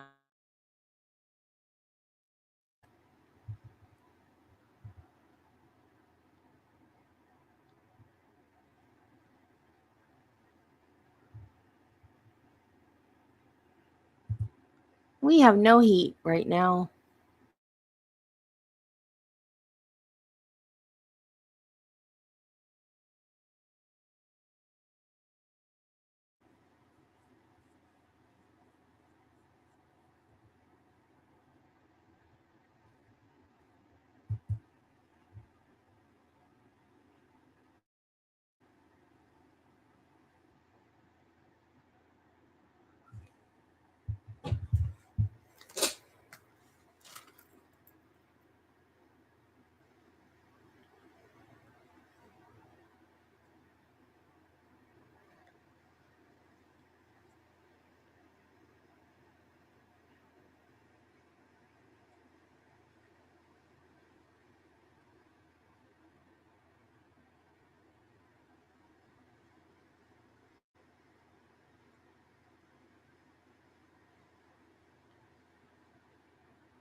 Now comes the Commonwealth and respectfully provides notice to the defense and this honorable court that at some point prior to trial, it expects to move to preclude ARCA witnesses Daniel Wolf and Andrew Rensselaer from testifying at trial.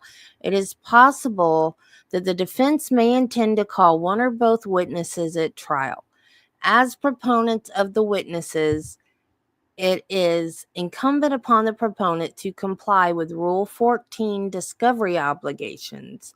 The obligation is not dependent upon best efforts or fault. Rather, it is simply the obligation of the proponent of the witness to comply. The history and complexity of the ARCA witnesses' employment and directives are muddled and unnecessary to recount for the purposes of this notice.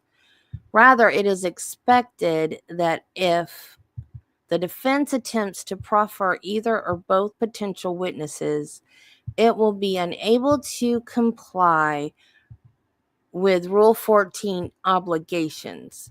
The Commonwealth does not allege that the defense will be negligent or unwilling to comply. Rather, it is expected that given the handling and employment of these witnesses, the defense will simply be unable to meet its obligation. That's clear as mud. The Commonwealth provides this notice prior to any hearing or filing a motion to preclude and prior to a ruling on DK 442 Commonwealth's motion for reciprocal discovery pertaining to notices to alert the defense and the court of the Commonwealth's expected position given the trial date and the impact exclusion would have upon the defense. I never thought I would say this, but I miss Lowley.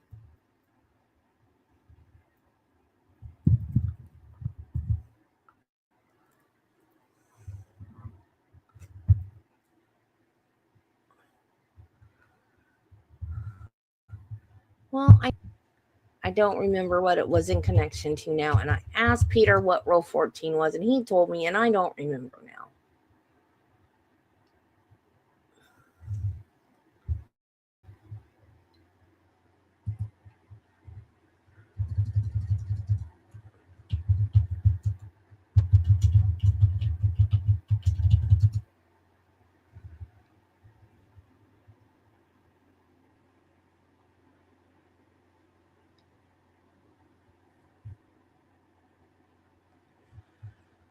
That's federal rules of criminal procedure.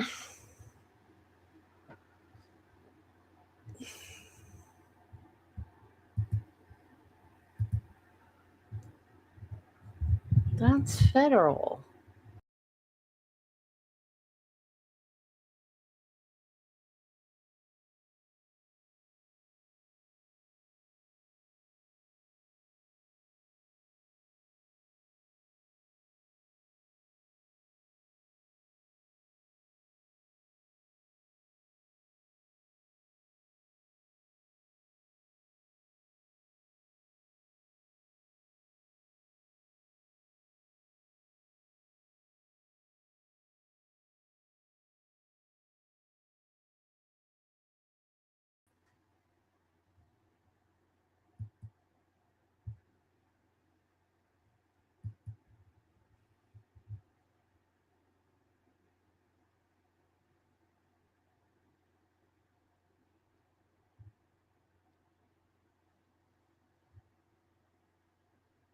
Mass.gov. Criminal Procedure Rule 14, Pretrial Discovery.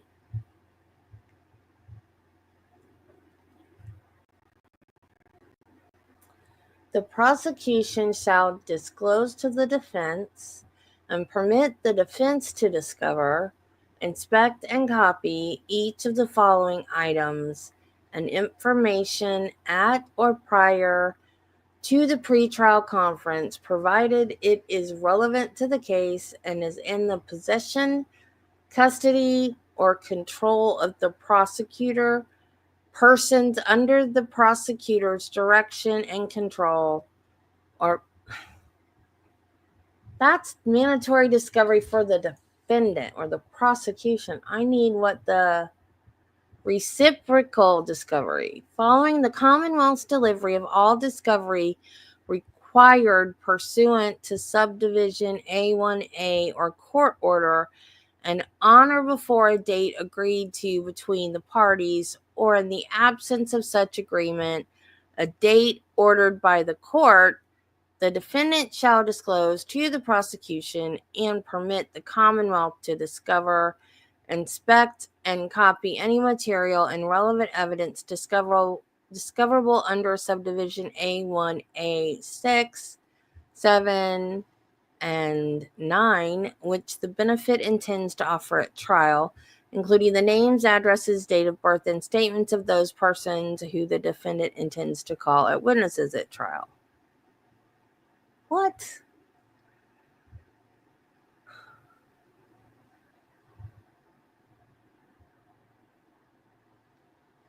Record of convictions of the defendant, co-defendants, and prosecution of witnesses. Notice and preservation of evidence. Motions for discovery. Certificate of compliance, continuing duty. Amendment of discovery.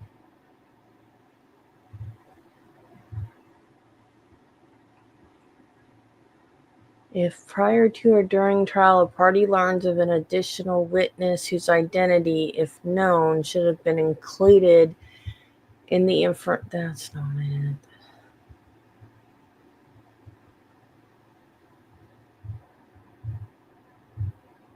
None of these apply to the situation.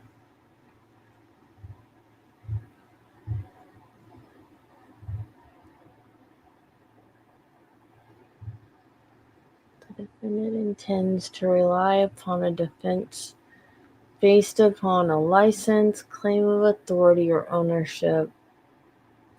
Well, that's Rule 13.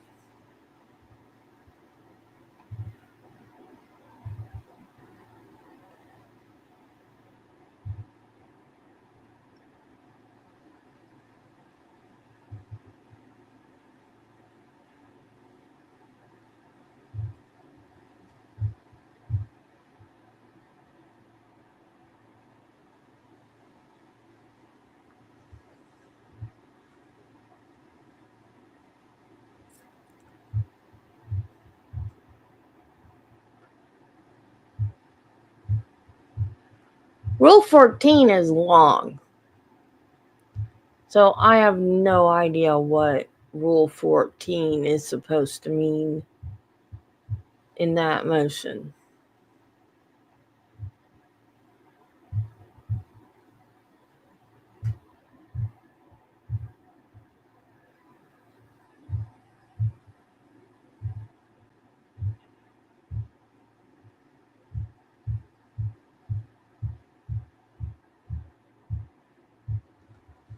Is there not just a simple answer to what is Rule 14?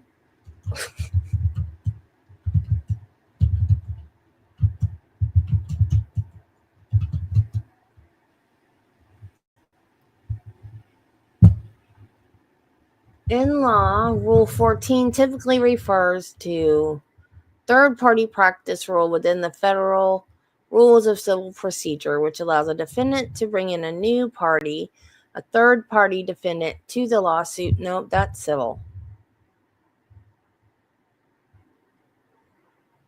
Rule 14, relief from prejudicial joinder. This rule is a restatement of existing law under which severance and other similar relief is entirely... No, that's not it either. Before formal charges have been filed, disciplinary counsel may, with the approval of the chairperson of a hearing committee... No, I don't think that's either. I don't think it's at it.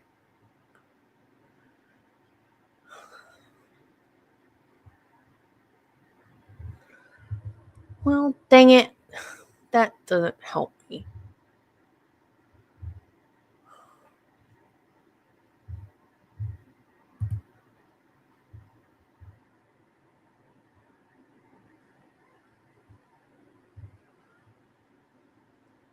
That's talking about bringing in a third party to a lawsuit. That's civil.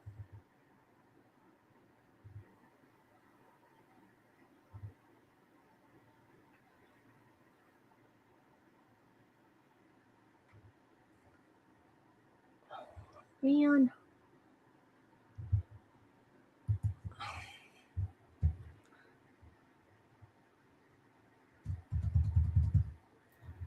I guess I could send it to him and ask him to do a video on it.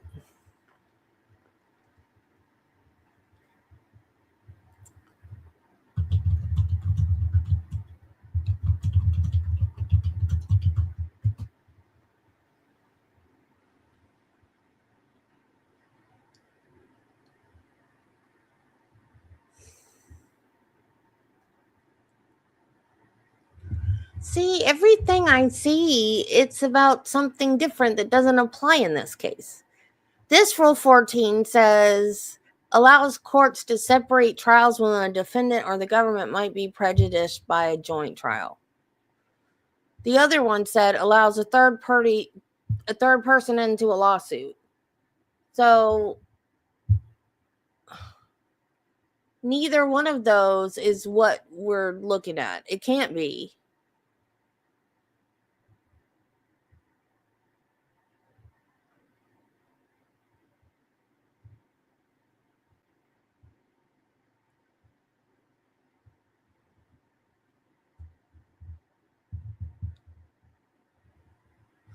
Criminal Procedure Rule 14 under the mass.gov, that was the one I was reading, and there's a whole list of stuff. And I don't see anything in this gigantic list that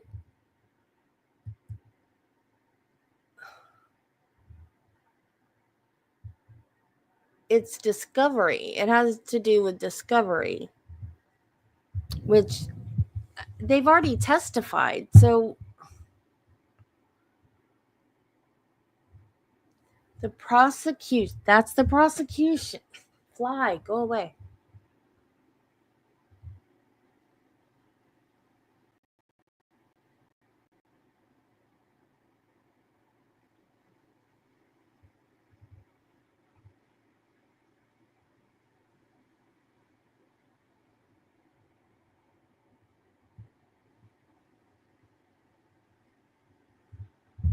Are they saying that maybe because they did all that testing and everything? Are they saying like they don't have that and they don't think the defense is going to give it to them? Is that what the problem is?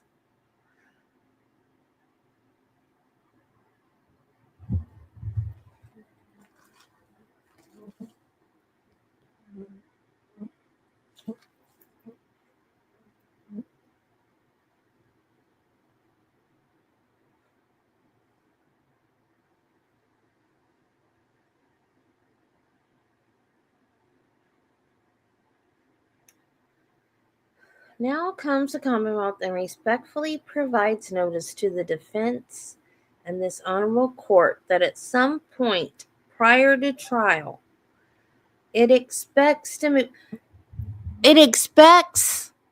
good Lord, it expects to move to preclude. What kind of emotion is that?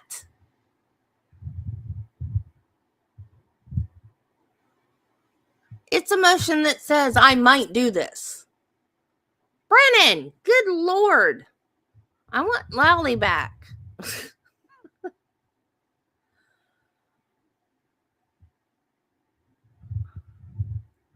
Well, I don't think it was. I mean, the jury wasn't allowed to know. But everybody else knew.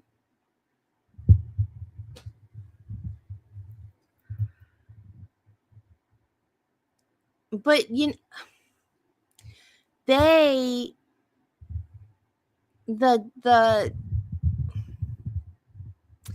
things that they did were not things that they were asked to do by the defense. They were done for the investigation into the whole situation. Because if you watched the trial, right, Judy? Because remember when the one guy told them about the cannon that he built that shot the glass? And then Alan Jackson went, you built a cannon? And he goes, yeah, cool, right? They didn't know about that cannon. They didn't know about all the tests that they did and stuff.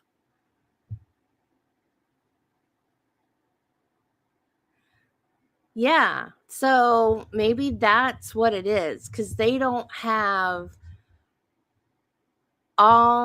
everything, all the testing and everything that they did. They don't have all of that evidence step by step, materially, everything they did.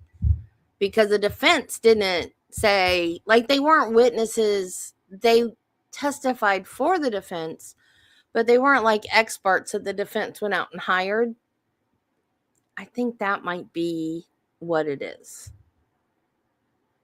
And I bet you money, because Bev is Bev, that she'll exclude them.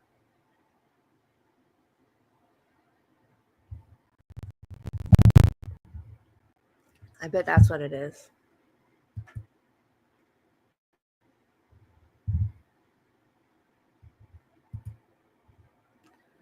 Are we doing this today, Judge? Wait a minute. Are they back yet? Why did it not? They're back. Well, why did it do that? Because it was playing. It should have. Why didn't it play?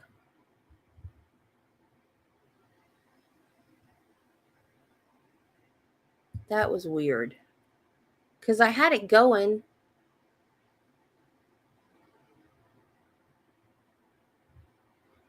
I don't have it. I don't have my screen shared, but I had the sound on and everything, so I would hear it when it came back, and it wasn't playing. I didn't have it paused.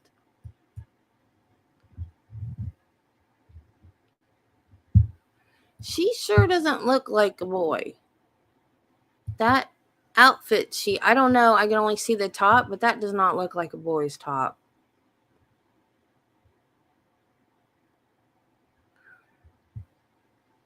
I wonder if that's just another cry for attention. And I only say that because I have a niece that went through that.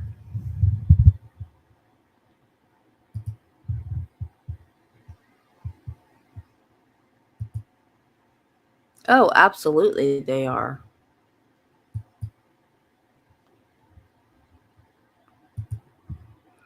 Yeah, I had a niece that went through that gender dysphoria where she wanted to be a boy and now she's a girl again.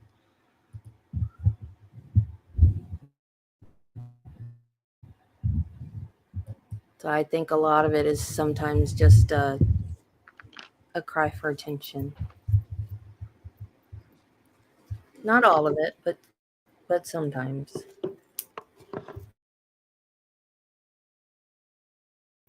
And with her history, who knows?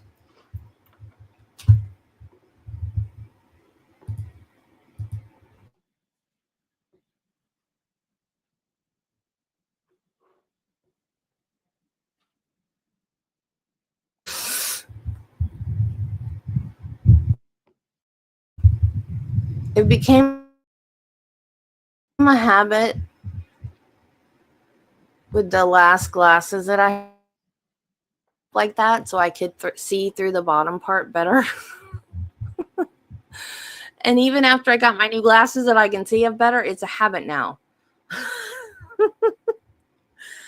So I scrunch my nose like that so I can look through the bottom part of my glasses, even though I don't need to do that anymore. And so now I see myself do it all the time when I live stream. I hate it.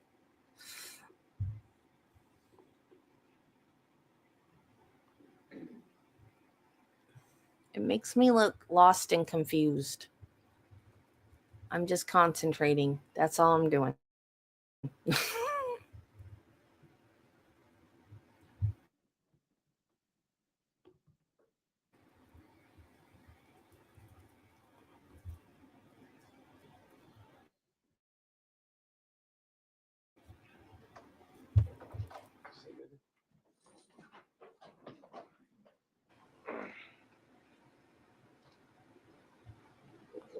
We'll call a record again on the State versus Geyser, same case number and the same appearances. We last Attorney Cotton being prepared to call an additional witness. And I'm assuming that was Ms. Portman, Yes, and so she's prepared to testify at this time? yes. All right. There's another witness. Ms. Portman, has she been called through?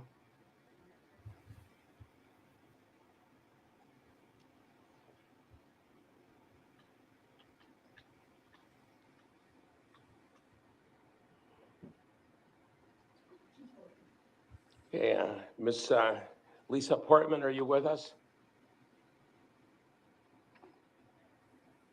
Hello, Ms. Portman, are you there? You're muted. She looks like olive oil. Okay, is that better? That is terrific. Much better. I can Okay. hear you and I can see you. So thank you. Now you're being called as a witness today, so I'm going to ask you to stand, raise your right hand, and our clerk will swear you in. Raise your right hand, the clerk will swear you in. You swear that the testimony you're about to give in this matter before the court shall be the truth, the whole truth, and nothing but the truth, so help you God? Yes. Name and spell your last name. Lisa Portman, Portmann.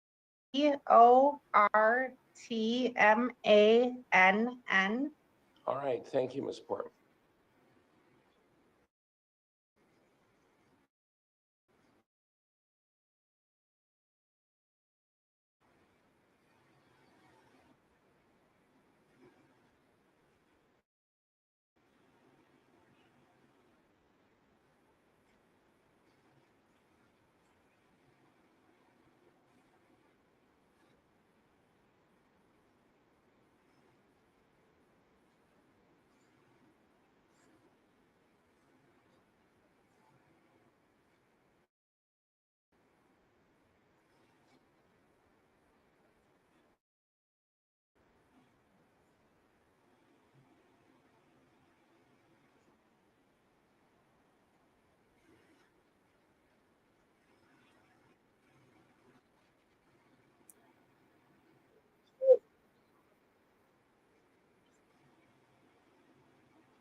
Ma'am.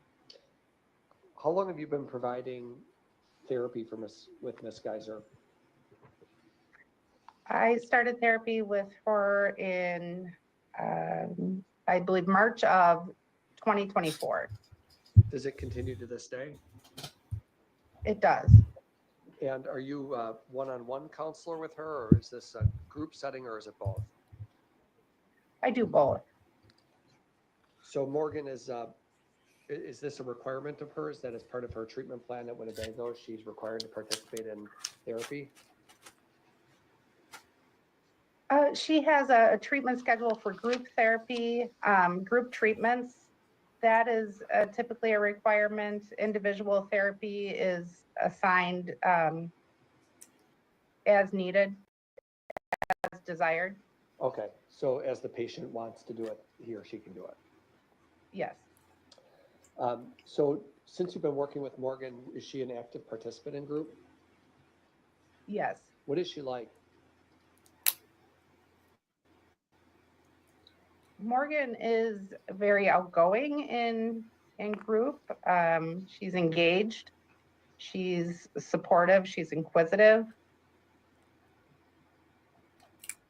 Is group, how many people are in a group treatment setting? Is it just 2 people, 5, 10, or does it really vary depending on the day? I would say it varies. At least 4, could be up to 10 or 11. And are people encouraged to discuss their own personal issues in group? Is that the idea behind it? Yeah, each group has a different theme, a different direction, a different directive for the group. So different skills that are worked on, and each patient, I would say, is encouraged to apply the information that they're getting or share personally or apply it to themselves to their comfort level. How long have you been employed at Winnebago? I've worked at Winnebago since June of 2011. Okay, so about 13 and a half years there.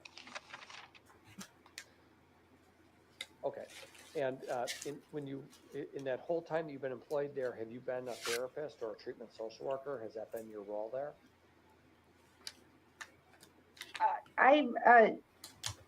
I've done treatment in my role. The title of treatment social worker started in October of 23. However, treatment has been part of the role. I'd say primarily before the treatment social worker title, I would go with a case management title. Okay. When you see Morgan in group, does she attend on time? Yes. Does she get along with her peers? Yes. Would you say that she supports her peers, meaning does she provide constructive feedback or thoughts? Yes. What about completing her assignments? Does Morgan get assignments and complete them? Yes, she does. What about tense moments that arise in group? Are there ever tense moments in group therapy? Yes, there are, and she navigates them safely, appropriately, successfully. There's never been any concerns with her. Do you have any concerns more broadly about Morgan's ability to navigate stressful situations as you've interacted with her over the last 10, 11 months? No, I would say she's highly capable of navigating stressful moments that come up quite frequently in the Winnebago environment. So she navigates them, she processes them in individual therapy, and she can compartmentalize what is happening, bring that to therapy, process it, and adjust as needed if she feels the need to do so. Thank you. And you provide individual therapy to Morgan as well, so one-on-one? I do. Do you feel that Morgan is open with you when you have your one-on-one sessions, or is she more of a hold back, closed down kind of person? No, she definitely is very, very open. She uses a therapy session really well as a place to open up and process and cope and get information. She really takes full advantage of the individual session to do the work that she needs to, coming to therapy prepared to work, and does her work there. Do you feel that Morgan is, when you contrast her against other people who are at a mental health facility, do you feel that she's more of an independent person or the opposite of that? She independently did quite a bit of work and would bring the effects of that to therapy. So I would say she independently had the insight to know what she needed to work on, so yes, I would say she's pretty independent and capable. Have you seen any in the time that you've worked with Morgan, specifically since March of 2024, have you seen any signs of violence by Morgan? No. Has she expressed any violent thoughts or ideology to you? No. And just so the record is clear, Ms. Geyser has given you permission to speak about her medical treatment that you're providing, okay? Yes. So, and I know these individual sessions are private sessions. It's almost akin to a doctor-patient privilege setting, isn't it? Yes. And in those private sessions, do you encourage Morgan to open up with you in those private sessions? Yes. About any thoughts or fears or concerns that she might have that within her head? Yes. Has Morgan expressed anything that's raised alarms at all with you during the time that you've treated her, about being violent towards others or self-harming herself? No. What about damage to property? Do you, obviously, well, let me take a step back. When you're working with someone in a one-on-one setting, you're listening to what they tell you, but you're also looking at the visual cues that you observe, aren't you? Yes. Whether a person is smiling or crying or having a panic attack, you're trained to look for those things, aren't you? Yes. And when you work with Morgan in treatment, does it seem that she has do the two of you ever discuss her plans for the future? Yes, not in specific detail, but just ideology, like what might it look like, or what might be problems she might face, or what resources, where would she go if she ran into struggles, just kind of general information, or extrapolating the experiences at Winnebago and how might we run into this in the future and what might we do. So that type of planning, not specific detailed planning. Okay. Does Winnebago have conditional release teams? Yes. What is a conditional release team? Well, I would say it's the treatment team in general that she already works with. That's who would be on her conditional release team. That team would connect with the outside team, the team in the state of Wisconsin, who are there to work together to collaborate to put together her plan. So the people who know her best on the inside, the treatment team, will work with the outside resources for conditional release purposes. That's the idea? Correct, yes. And you as somebody who's been employed at Winnebago for going on 14 years, have you been involved in conditional release planning before? I have. For clients or patients, if you will? Yes. And that's common, isn't it? That you because you work with a person, that you would be assigned to their team to help facilitate community integration. Correct, yes. There's been some talk in this hearing, ma'am, about treatment homes or group homes. There are group homes in the state of Wisconsin. Is that fair to say? Yes. And is it fair to say that you and Ms. Geyser have discussed as part of the advanced planning what that might look like, her living in a group home and her relying on her therapists as future resources? Yes.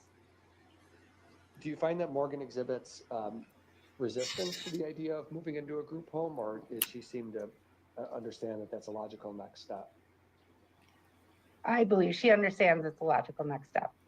And hypothetically, if Judge Boren were to approve conditional release, what would you and the conditional release team do once you receive once you receive the green light, so to speak? What would be the next step for you guys?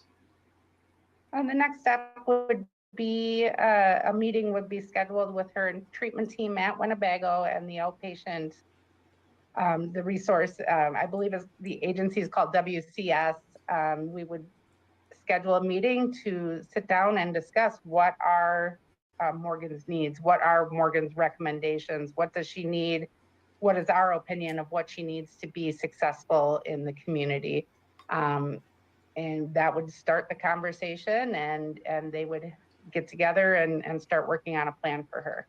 And when you've been involved in this in other cases, does Winnebago identify the specific group home before conditional release is approved, or do you wait for conditional release to be approved, then you seek out the group home? We don't actually seek out the group home. The WCS would, and it's not until conditional release is granted that we're able to start that process of planning.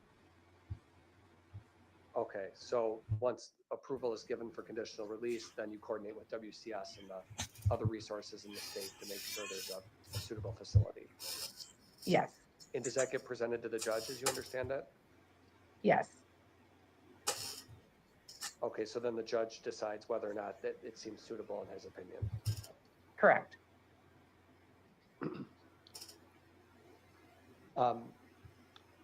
Since you've worked with Morgan, strike that 1 minute, please.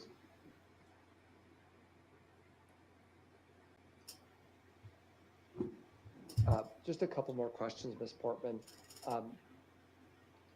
You're aware of the fact that Ms. Geyser sought conditional release 6 to 8 months ago, and are you not?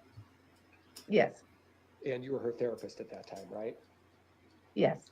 How did Ms. Geyser process the rejection, if you will, or the denial of her conditional release? She accepted this is what she has to do. She has to continue to move on. And she brought it to therapy and she held her head up and she continued to move forward and say, I just have to keep doing the next right thing. Really, she handled it very well. Those are all my questions. Thank you, Ms. Portman. All right, thank you. Cross-examination. Ms. Portman, you'd agree that Morgan's very intelligent, correct? Yes. And you did not work with her prior to March of 2024? I may have had her in group sessions. I did not work with her in individual therapy before March of 2024. That's all. Thank you. All right, thank you. Any further direct? No, Your Honor, she's not under subpoena. All right, then, Ms. Portman, thanks for being here to testify. That'll complete your testimony then. So have a good day. Thank you. All right, then we'll end the Zoom contact.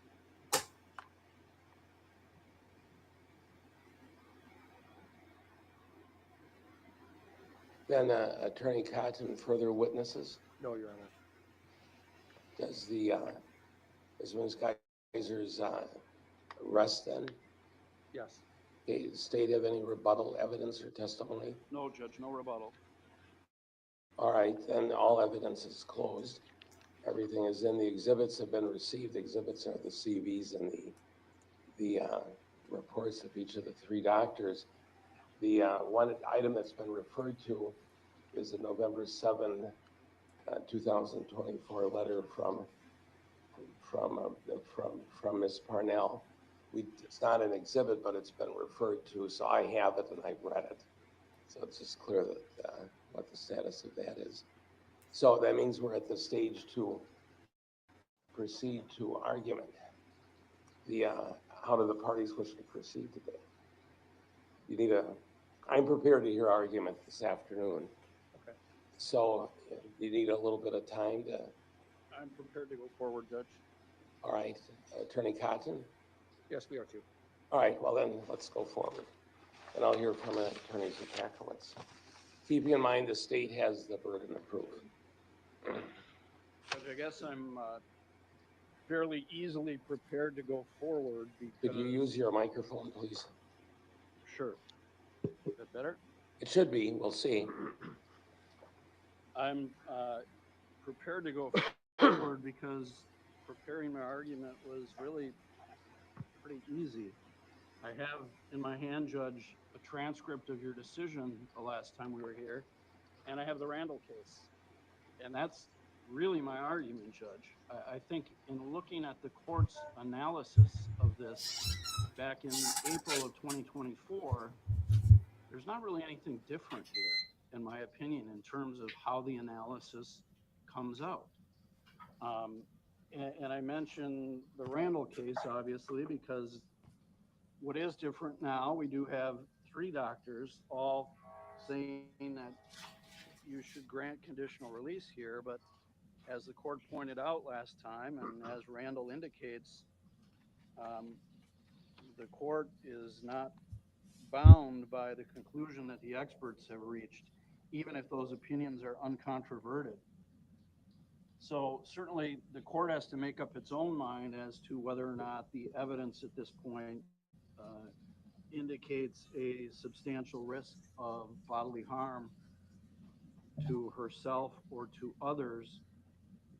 And last time, Judge, you started your analysis looking at the factors as they're set out in 971.17 sub 4 sub D. And after it indicates the court shall grant the petition unless it finds by clear and convincing evidence the person would pose a significant risk of bodily harm to himself or herself, the statute indicates the court may consider without limitation because of enumeration. Number one, the nature and circumstances of the crime. That's where you started your analysis last time, Judge, and it's the state's position that this offense alone is enough to demonstrate by clear and convincing evidence that there's a substantial risk here to others and to herself. court pointed out that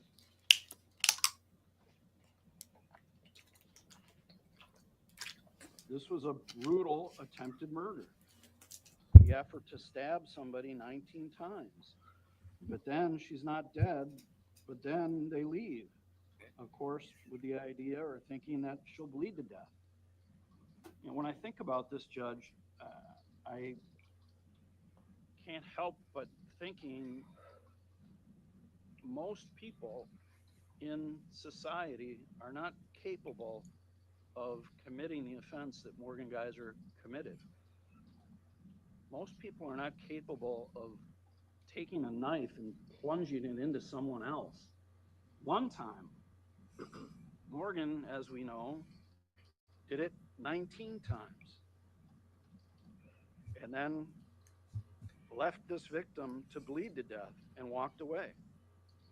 So again, the state's position is the offense alone is enough, Judge, to find that there is a significant risk. I know Dr. Collins indicated that certainly the underlying offense is a factor.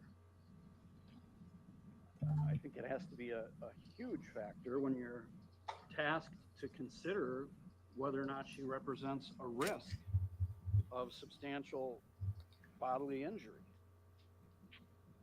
The court then went on to analyze the situation by looking at her mental history and present mental condition. And I think that also is still, Judge, very much up in the air. And I'm not saying it's necessarily up in the air because she's experiencing psychotic symptoms or she's delusional. Those things aren't present. But as the court indicated last time in your decision, Judge, we still don't really know why Morgan Geyser committed this offense. And we've had different reasons provided over the years. The court pointed out the diagnosis initially was, the rationale was Slenderman. And the diagnosis was schizophrenia. Then we have Morgan indicating at some point that I believe it was shortly before our last hearing in April of 24, sometime in 2023, that she faked all of these hallucinations. Really, as you indicated, really the groundwork for the schizophrenia diagnosis, and she made it up. Then the explanation, I guess, shifts from Slenderman to trauma related from sexual abuse by her father. And the sexual abuse is used, I guess, to go two different routes. One, the trauma from that was such that she lived in this fantasy world, or the trauma was such that she felt her only way out was to commit an offense as horrendous as this and be removed from the situation. We're not really sure which of those two reasons is at play here, but that was the explanation offered. And now apparently she's backed off the claim that she made this all up.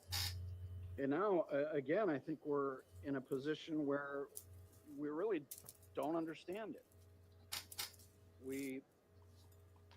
In looking at the doctor's reports regarding this, I guess I would first go to page 4 of Dr. Robbins' report, where he tries to address this and indicates in the middle of the first paragraph on that page, I believe the only reasonable explanation is that either, he uses the word either, so the only reasonable explanation is one of two. He offers two. Again, we don't know which it is, but he offers two, indicating that she did experience psychotic symptoms, or much more likely, her fantasy was so powerful, she came to believe it was real And for multiple reasons, I assume he's talking about afterwards, particularly not wanting to see herself as evil following the events. She had a hard time letting go of it. But it really doesn't offer an explanation about her fantasy being so powerful she came to believe it. I guess that's saying that she really felt that Slenderman was going to get her or her family, and she had to offer up this sacrifice to him. But he also said at the same time it could be that she was experiencing psychotic symptoms. Now, what page of Dr. Robbins' report are you on? That is page 4 of Dr. Robbins' All right. report, the middle of the paragraph on top. I It's see not it. clear Very or good. sure which one of those it is. I'm sorry? Yeah, I see it. I see where you're reading from. Okay. In looking at page 7 of Dr. Lundbaum's report, and this is the last paragraph at the bottom of page 7, in contrast to her previous self-report, Ms. Geyser denied she ever feigned symptoms of psychosis. So now she's saying she didn't make up these symptoms. But Ms. Geyser says, rather, until my late teens, I thought I could make imaginary friends real. They existed in my mind, but they weren't in front of me. When clarifying her previous statement that she feigned psychiatric illness, she acknowledged that it has been difficult to understand her illness and circumstances due to her age when the index offense occurred, and significant changes in her symptoms experiences over time. That still doesn't give us any explanation, and it goes on to say, while denying that she intentionally fabricated mental health impairments, again, in contrast to what she was saying in 2023, Morgan said, it was easier to say I was pretending. Part of the problem is how young I was. I didn't really understand the severity of what happened until I was about 14. She made further comments suggesting her difficulty discerning fantasy from reality during her adolescence. In combination with periods of dissociation, she acknowledged breaks in her reality attachment. Again, that doesn't offer, and I haven't really seen anything in the doctor's reports that offer an explanation of what she understands now as the reason for her being involved in this offense.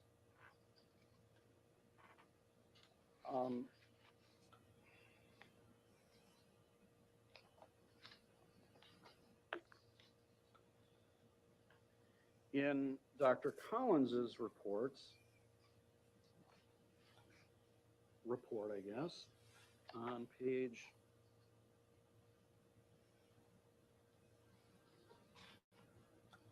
31, in the 6th paragraph that begins, in a meeting with social services staff on July 22nd, 2024, in that paragraph, it's stated,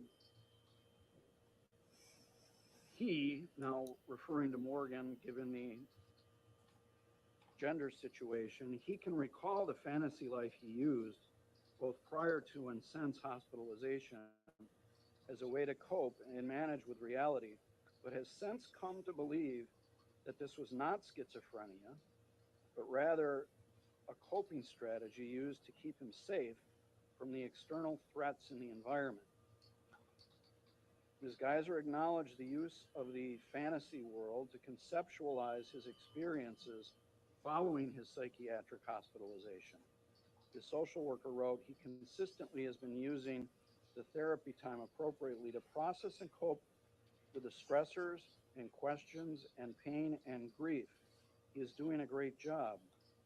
But again, there's no explanation offered or no understanding or indication that Morgan understands why this offense happened. On page 37 of Dr. Collins's report,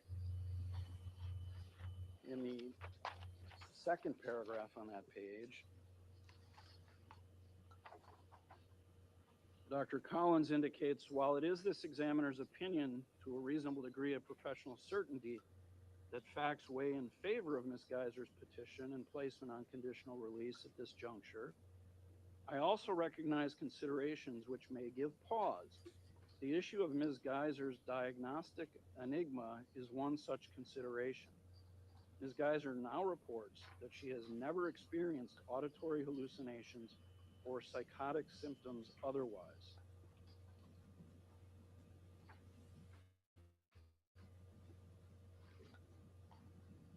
It certainly seems, Judge, that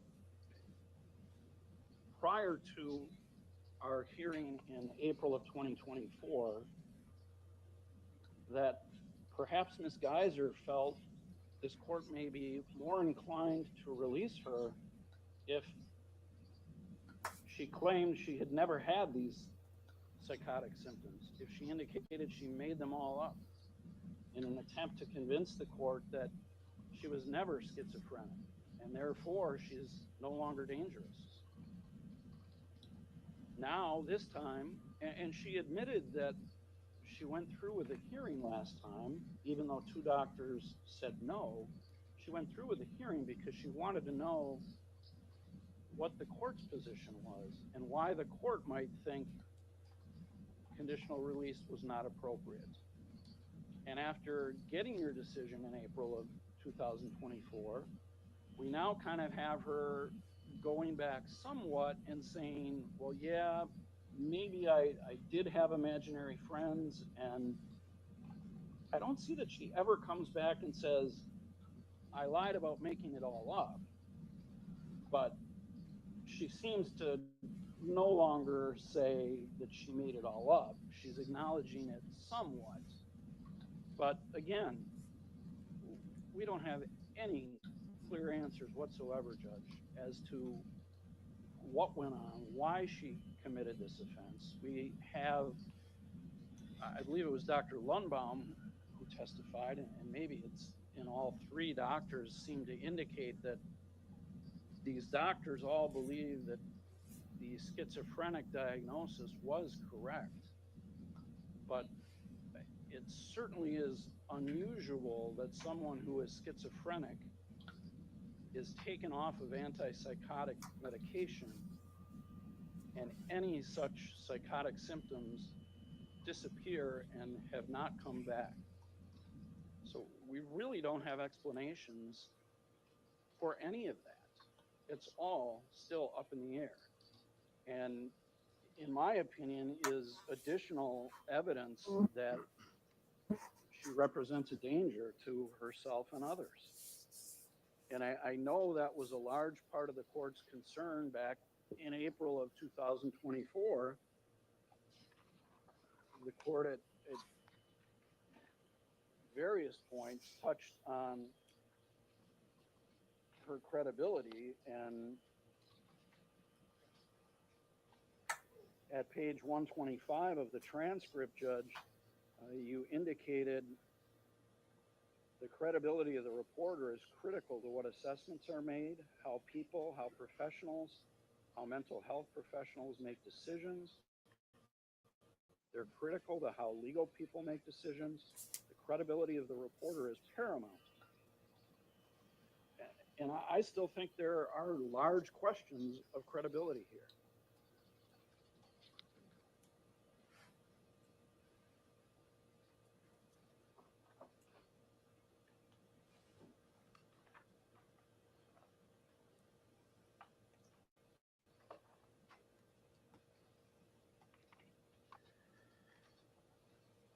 The other area the court touches on in its analysis relates to the other factors that are listed in 971.17 sub 4 sub D, considerations revolving around where the person will live, how the person will support him or herself, what arrangements are available to ensure access to and the person will take necessary medications, and arrangements possible for treatment beyond medication. We've heard a lot about, well, we think a halfway house or a group home is the next logical step.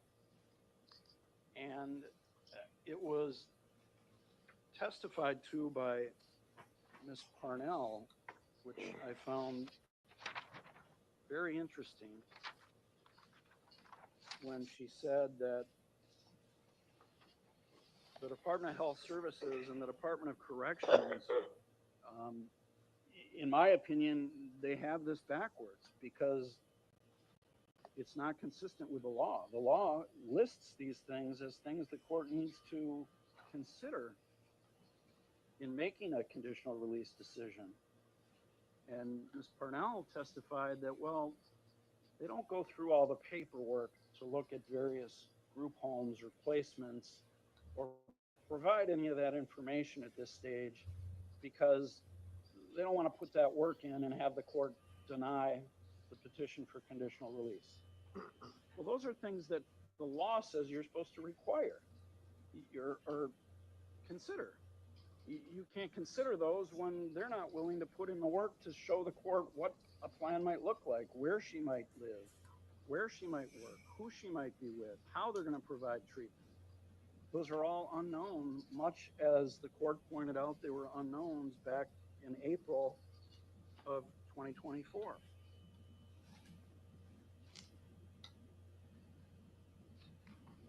I know, Judge, you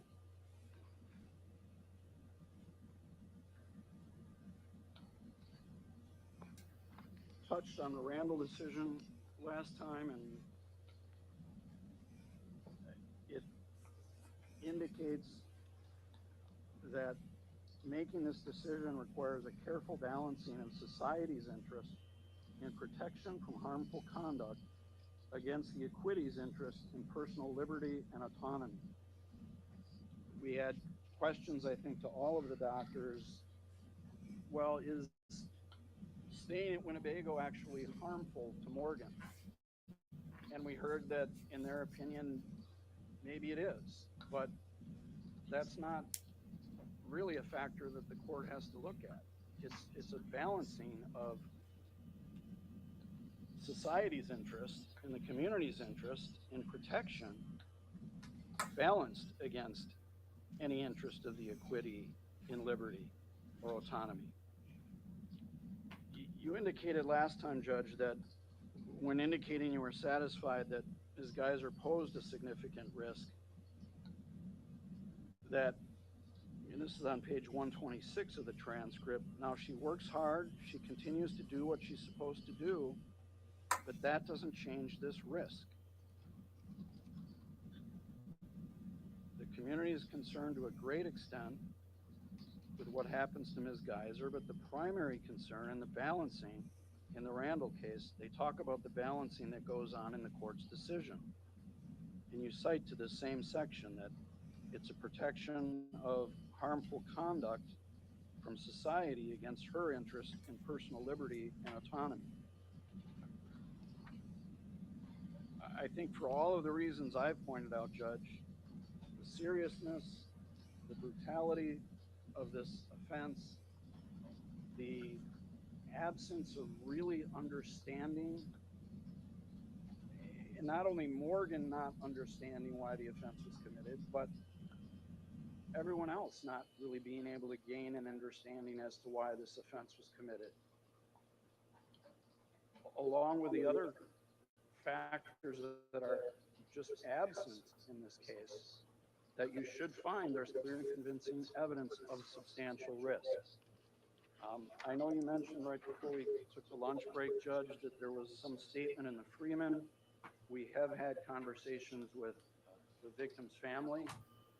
They have indicated they don't wish to address the court, but they wish for us to indicate to you that they are opposed to Morgan's release.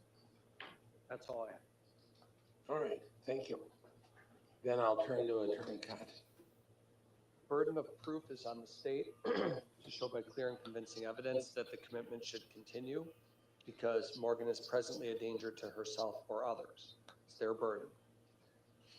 clear and convincing standard means that the evidence is highly and substantially more likely true than untrue when the court looks at the evidence that the state introduced today at today's hearing.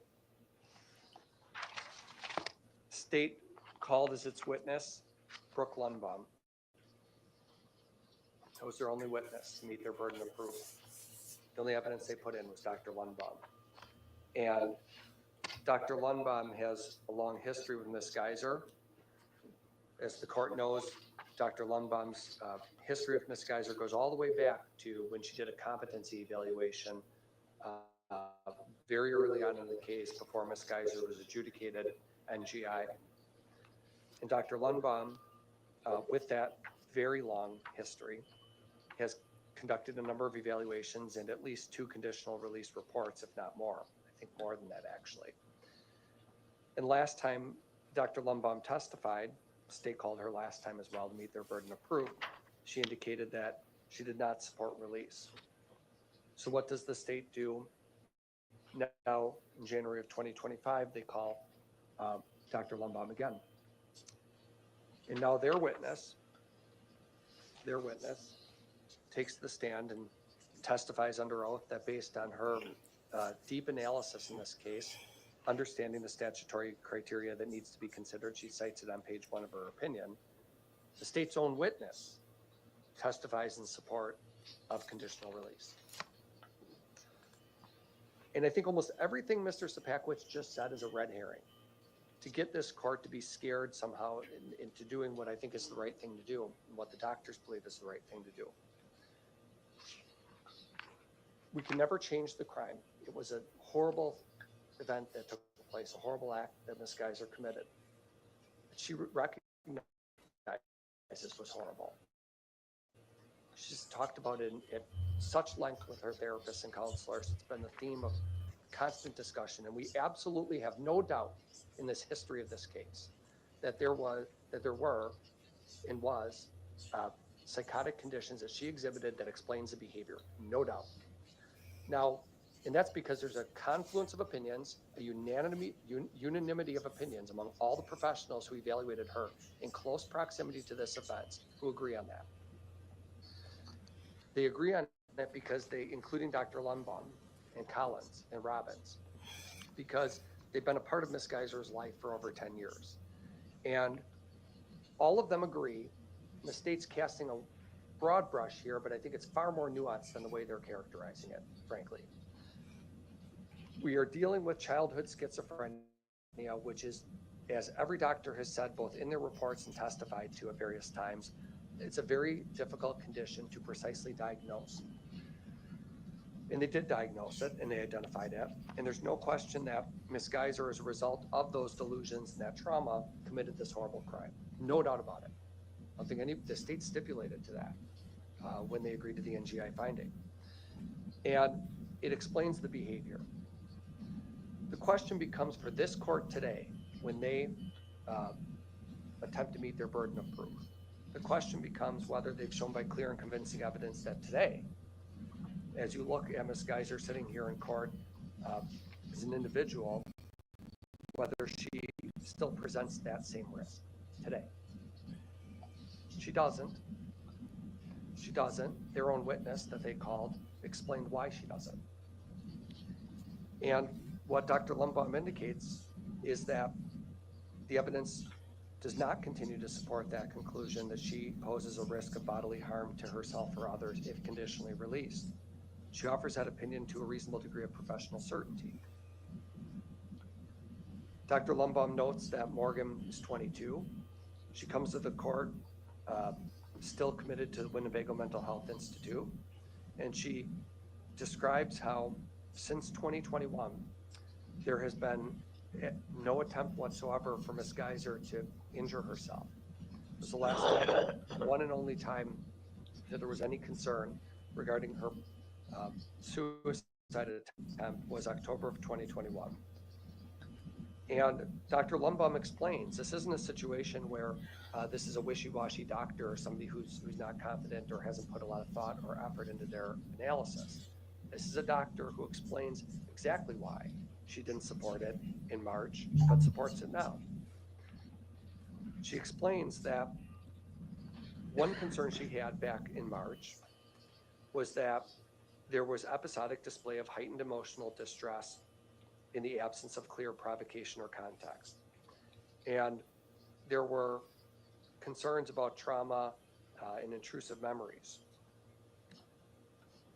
What she noted is that since the last petition, Ms. Geyser has been on the minimum security unit at the facility. She's been consistently placed in the pre-integration phase of treatment since June of 2022, which is the highest level of care available, the highest level of permission available. She's earned all the privileges available to Winnebago mental health patients. Hi, Ronnie. Full escorted liberty privileges in February of 2024. She's participated in staff supervised off-grounds activities since March of 2023.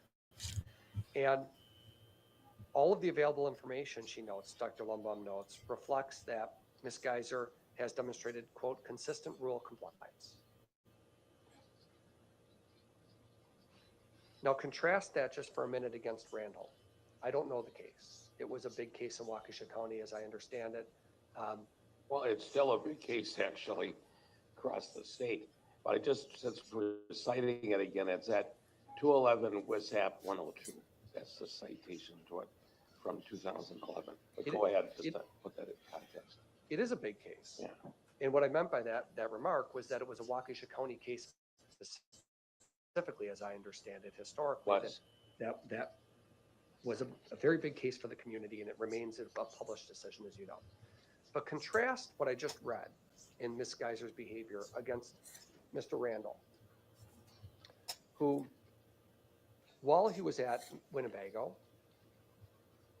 the court noted, I think it was Judge Dreyfus who presided over the conditional release hearing, noted that while institutionalized, Randall was secretive, lied to staff, breaking rules when it situated him, and his behavior while committed mirrored the behavior that he exhibited in the community. And what Judge Dreyfus noted and the Court of Appeals emphasized in the published opinion that Your Honor cited was that Randall's secretive behavior throughout his years of commitment, throughout all those years that he was at Winnebago, included hiding items above ceiling tiles at a bicycle shop at Winnebago, denying that the items were his.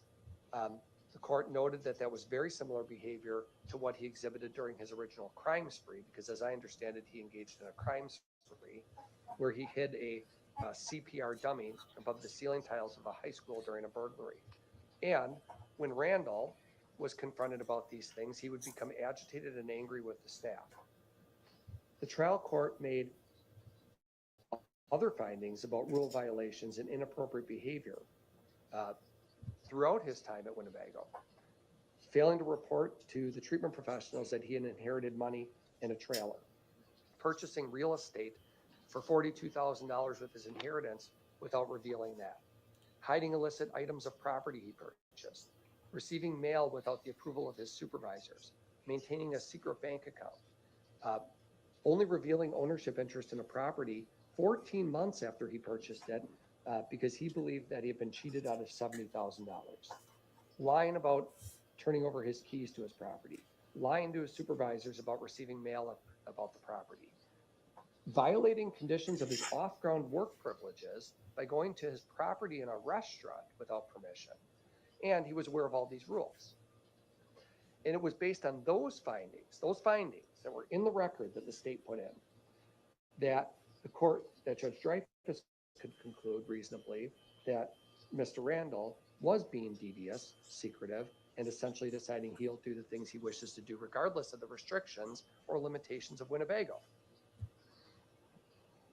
And Randall himself didn't dispute the fact that he violated the rules on innumerable examples. He just argued they didn't matter. They're not significant enough because they don't involve violence. But what the court noted was you just keep breaking the rules, even when you're in the institution. So I think when you're examining whether they've met their burden of proof and they've called nobody from Winnebago to testify at all that Ms. Geyser has been anything other than an exemplary model patient, and our witnesses substantiate that fact and we don't have a burden of proof, it's far different, far different than the Randall case. Now, there is, of course, the principle in the Randall case that Your Honor cited last time, that if 3 doctors or the multitude of doctors support a particular conclusion, this court is vested with ultimate power and decision-making authority. Nobody's harboring any delusion about that fact, Randall's decision or not. But the question legally is whether they met their burden of proof by clear and convincing evidence. And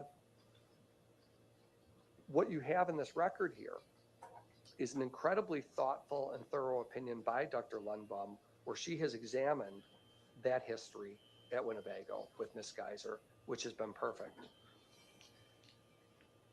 We know, and you have in personal knowledge, Your Honor, of Ms. Weier's case, the co-defendant, you have personal knowledge in this situation of what happens in conditional release hearings, not just from that one, but from other cases you've presided over, and you know how the process works. Once the court approves conditional release, the facility will have 60 days to put together the plan with the treatment professionals in the community, WCS and DHS. And they'll put together a plan and they will identify the group home for Ms. Geyser to live in. That's what they do for people who aren't going to go home to their parents. Put them in a group home. And you don't have to approve that. You can reject it. You can look at the plan they put together and say, I don't think a group home that they've identified is suitable, and I don't think these conditions make sense. And you can modify that or reject that as you see fit. But to trigger that process to occur requires you to grant conditional release. That's why this is so important. It's important because Ms. Geyser continues to demonstrate throughout her time at Winnebago consistent adherence to the rules of the facility. And as Dr. Lundbaum is noting, and as every doctor notes, and every person at Winnebago noted, that Ms. Geyser will be placed in a group home and supportive environment. She will be closely supervised by staff as she reintegrates into the community. And as you know from Ms. Weier's case, there will be GPS monitoring. She'll be on a bracelet that will undoubtedly be ordered. And it'll be ordered so that Ms. Geyser's whereabouts are known 24/7. So that was the state's expert. The one witness they called to meet their burden of proof testified contrary to the arguments that they're now making, which is that Ms. Geyser should be essentially indefinitely detained in the facility, because it seems to me that none of these arguments will change. And Ms. Geyser herself has truly maximized the services available to her at Winnebago, and she's shown through her performance that she's not a risk. But it's not just Dr. Lundbaum. It's Dr. Robbins, who's the former director of Mendota, and I don't know who the experts were in the Randall case, but you do have to look at you do consider as part of this analysis who the experts are that are called to testify. There's different levels of doctors and professionals and caregivers in society. Some doctors are new, some are inexperienced, some don't do a thorough job, and then there's others that are immensely qualified. There's a wide range, just like there are of lawyers and other professionals. So last time we were here, 2 of the 3 doctors didn't support release, although Dr. Collins was close. She wanted to see additional positive progress by Ms. Geyser. Dr. Robbins, who is the second witness to testify, is the former director of the Mendota Mental Health Facility.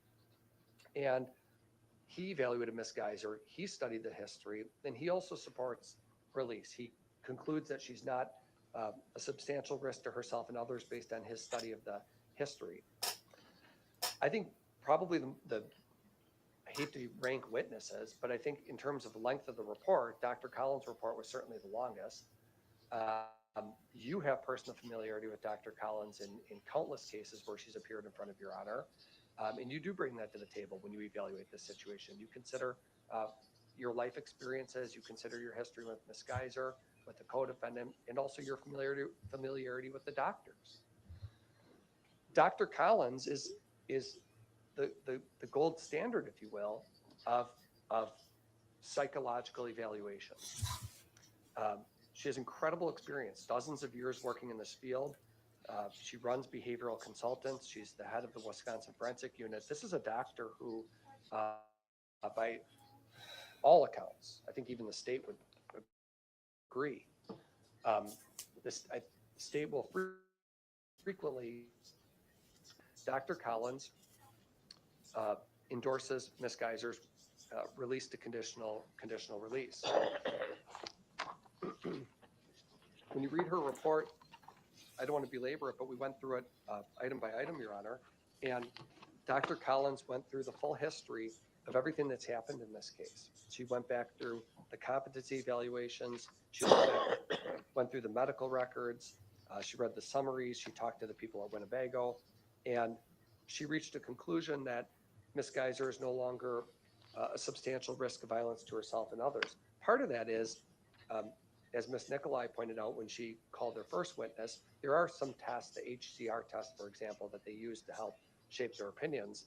But it's also, Dr. Collins' opinion is also the product of her long history with Ms. Geyser, interacting with her, talking to her, working with her. And I thought it was significant that Dr. Collins talked about Ms. Geyser's incredible insight that she has into both why the crime happened, as well as what her needs are in the future. We cited some of it when we were talking to her on the stand. If you give me a minute, Your Honor.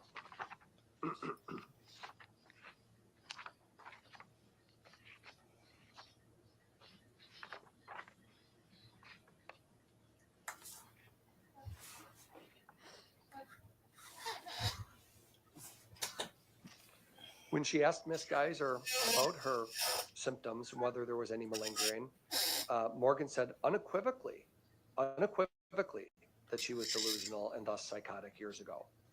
And whether those symptoms were triggered by schizophrenia or trauma, the way you figure that out is exactly how Kayla Pope, the medical director of Winnebago, proposed addressing it. A person is medicated, they've been stable for a sufficient period of time, and we start to wean them off medication to see whether or not the condition has gone into remission or resurfaces. If it resurfaces, resume the medication. If it doesn't, continue on the positive track that we're on. And that's far different than Randall. Far different, because as I recall the decision pointing out, there was a finding by the court that there was no mental health explanation for any of this. And the crimes weren't even attributable to mental illness, unlike here where they are. And he received no treatment. There's a guy who goes to Winnebago for a decade plus and he gets no treatment. And nothing had changed except the passage of time and repeated rule infractions. And that's far different than Ms. Geyser, who went through a battery of treatment, antipsychotic medication for years, and has been willing to participate and has participated in every interview and evaluation that's taken place to determine what her needs are. And you look at Ms. Geyser's continued performance, unlike Randall, you look at Ms. Geyser's performance of working her job at Winnebago, being honest with the treatment providers. You heard from her therapist, who Morgan meets with in a one-on-one private setting. And the therapist described, even in a one-on-one setting, Morgan is highly engaged. She's inquisitive. She asks questions. She works on her assignments. She does the things that she needs to do to better herself. And during the outings that have happened in the community, you have a whole list of infractions by this Randall individual, and the exact opposite with Ms. Geyser. She's going to Target, she's going to Pick and Save, she's going to McDonald's and Starbucks. These are escorted outings, of course, but there's plenty of opportunity. If a person is not functioning properly, plenty of opportunity in these outings for somebody to create a scene, to act out, or to do anything to disrupt the privileges that they have. None of that has happened here. They still have pick and saves in Wisconsin? Ms. Geyser's in good. So the question is, the legal question for the court at these hearings is whether the state met its burden of proof with the evidence it introduced today. And it didn't. It didn't, not by a clear and convincing standard or by any standard. The evidence that's come in at this hearing today is that Ms. Geyser is not a substantial risk of presenting great bodily harm to herself or others or property damage. Even after Your Honor denied her release last time, and she was met with the stark reality of the fact that she was going back into custody, back to Winnebago, and had a minimum 6-month period of time before she could even file a petition. She handled that stressful encounter perfectly. She continued with her therapy, continued with her outings, continued working, and worked on her RAP plan, which also demonstrates her ability to understand her condition. You know, when the state argues that Ms. Geyser there isn't an explanation, there absolutely is an explanation. And in fact, Ms. Geyser herself has developed a wellness recovery action plan that she discussed at great length with Dr. Collins. And Dr. Collins noted, she quoted Ms. Geyser about saying that I acknowledge and understand the gravity of my past actions. This isn't somebody who doesn't appreciate the wrongfulness of what they did. She does, looking back on it, appreciate that. And she struggled for years to forgive herself for what she did to the, as she put it, the only person who cared about her. And Morgan has completed all of the treatment that's available to her at the institution. There are no greater levels of privileges that she can exhibit. She is a young adult who ought to continue growing in the community. It will make the community safer. It'll make her safer, and it'll make the community safer. How? For her to be out of an institution with acutely mentally ill people so that she can start to grow as an individual. She will be highly restricted, so it's clear. Highly supervised, GPS monitoring. Any misconduct, as you know from your experiences, any misconduct, judge immediately gets brought back to court. A hold gets placed on her, she goes into custody. If there's even the slightest deviation from the rules and the requirements that are expected of her. But she's shown through her time in Winnebago that she can do everything that is expected of her. She is not behaving violently. She's not injuring herself. She's participating in treatment. She takes her medication. And what Dr. Pope decided to do, I don't know if it's her decision directly or she oversaw it, but the treatment team decision to wean Ms. Geyser off of the medication to see whether the condition was in remission and whether she could be safely supervised without heavy antipsychotropic medication turned out to be the right call, because Ms. Geyser responded favorably to that and continues to respond favorably. Now, do we have 100% certainty? Of course not. That's why the close supervision is important. I would just end by noting that how different this is from the Randall situation in almost every respect. The quality of the doctors that support it, the unanimity of opinions, the thoroughness of the reports, the individual herself sitting here and the things that she's done to prove herself. In the record that's in front of you, the record that the state put in the Randall case, showing the pattern of deviousness, dishonesty, deceptiveness that mirrored the crime, justified Judge Dreyfus's decision. No question about it. But this record is devoid of that. Thank you. All right, thank you, appreciate it. Then Attorney Zabakowicz, do you have a rebuttal argument? Just briefly, Judge, and I don't think this is certainly a determining factor, but it seems to be fairly easily swept under the rug by maybe the doctors and by the defense here. We had this offense occurred in 2014, and we have her suicide attempt 7 years later in 2021. So a long period of time went by between when she engaged in this violent episode towards the victim and then engaged in what I would describe as another violent episode regarding herself, which by all accounts was certainly a very serious attempt to kill herself. There were 7 years in between those two events, and to say, well, this suicide attempt was a long time ago, it was less than 4 years ago. So I don't think that can so easily be considered as being so dated that it is not something that the court can consider when assessing whether or not she currently represents a substantial risk. I went back to look at, and I guess I'm unsatisfied, Judge, and I think the court should be as well, from the doctor's explanations of things, because when I look at Dr. Lundbaum's report, and I start at the bottom of page 15 under her analysis and conclusion section, Dr. Lundbaum talks about Dr.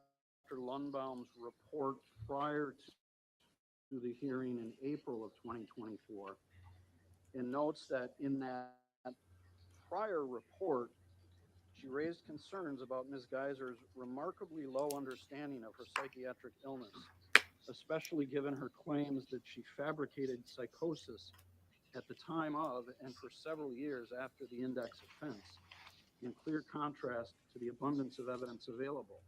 I noted that the inconsistency in her self-report over time complicated the prediction of her risk for future violence and the ability to create an appropriate supervision and treatment plan. I guess what I'm unsatisfied with, Judge, is there's then no explanation in this current report how that's not still a problem. There's no explanation of how we get past the prior inconsistencies in Morgan's self-reporting and how over time that affects the prediction of her risk for future violence. Dr. Lundbaum just kind of skips over that and goes into, well, she's following the rules, she's doing well, hasn't caused a problem, and therefore, because of all that, I believe release is now appropriate.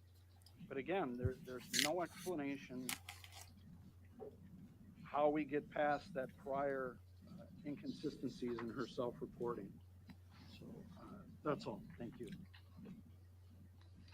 All right, thank you, Mr. Sobekowitz. I'm going to take about a half-hour recess just to review items, and we'll come back. Let's plan to come back about 3:15, and so we'll be in recess up to that point. Thank you.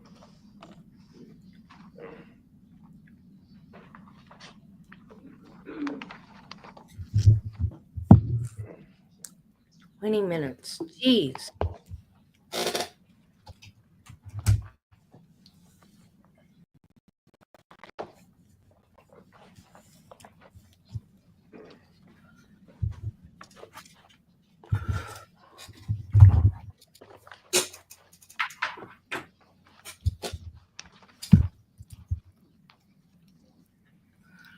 Oh, wow.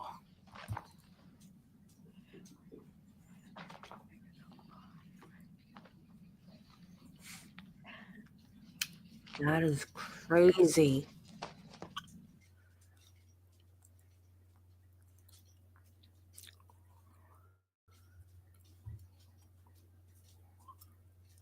I can't tell if her mom's there or not from that view.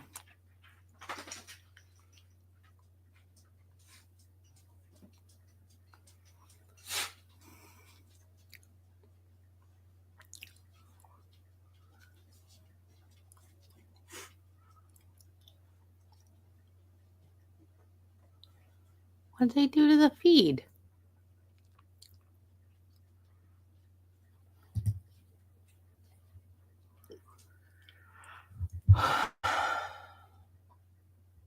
$4:30. Did he say 4:30? I thought he said 4:15.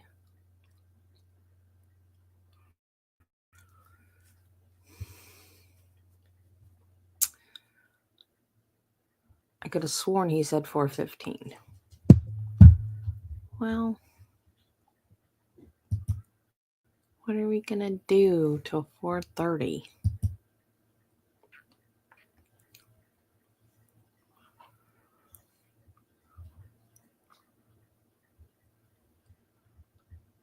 Right now, I gotta open the door for Bill. Come on, Bill.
Oh, cool. Aussie Insider. I don't know if I can play it if she'll be mad. Attorneys react to Daubert debauchery.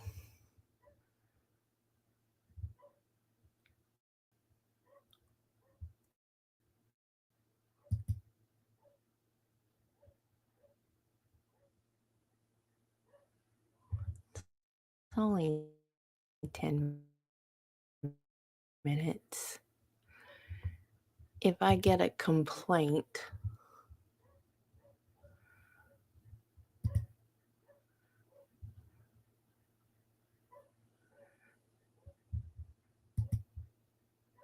I can always go back and delete it if she complains.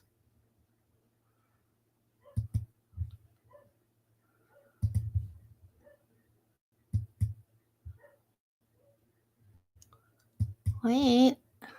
Oh.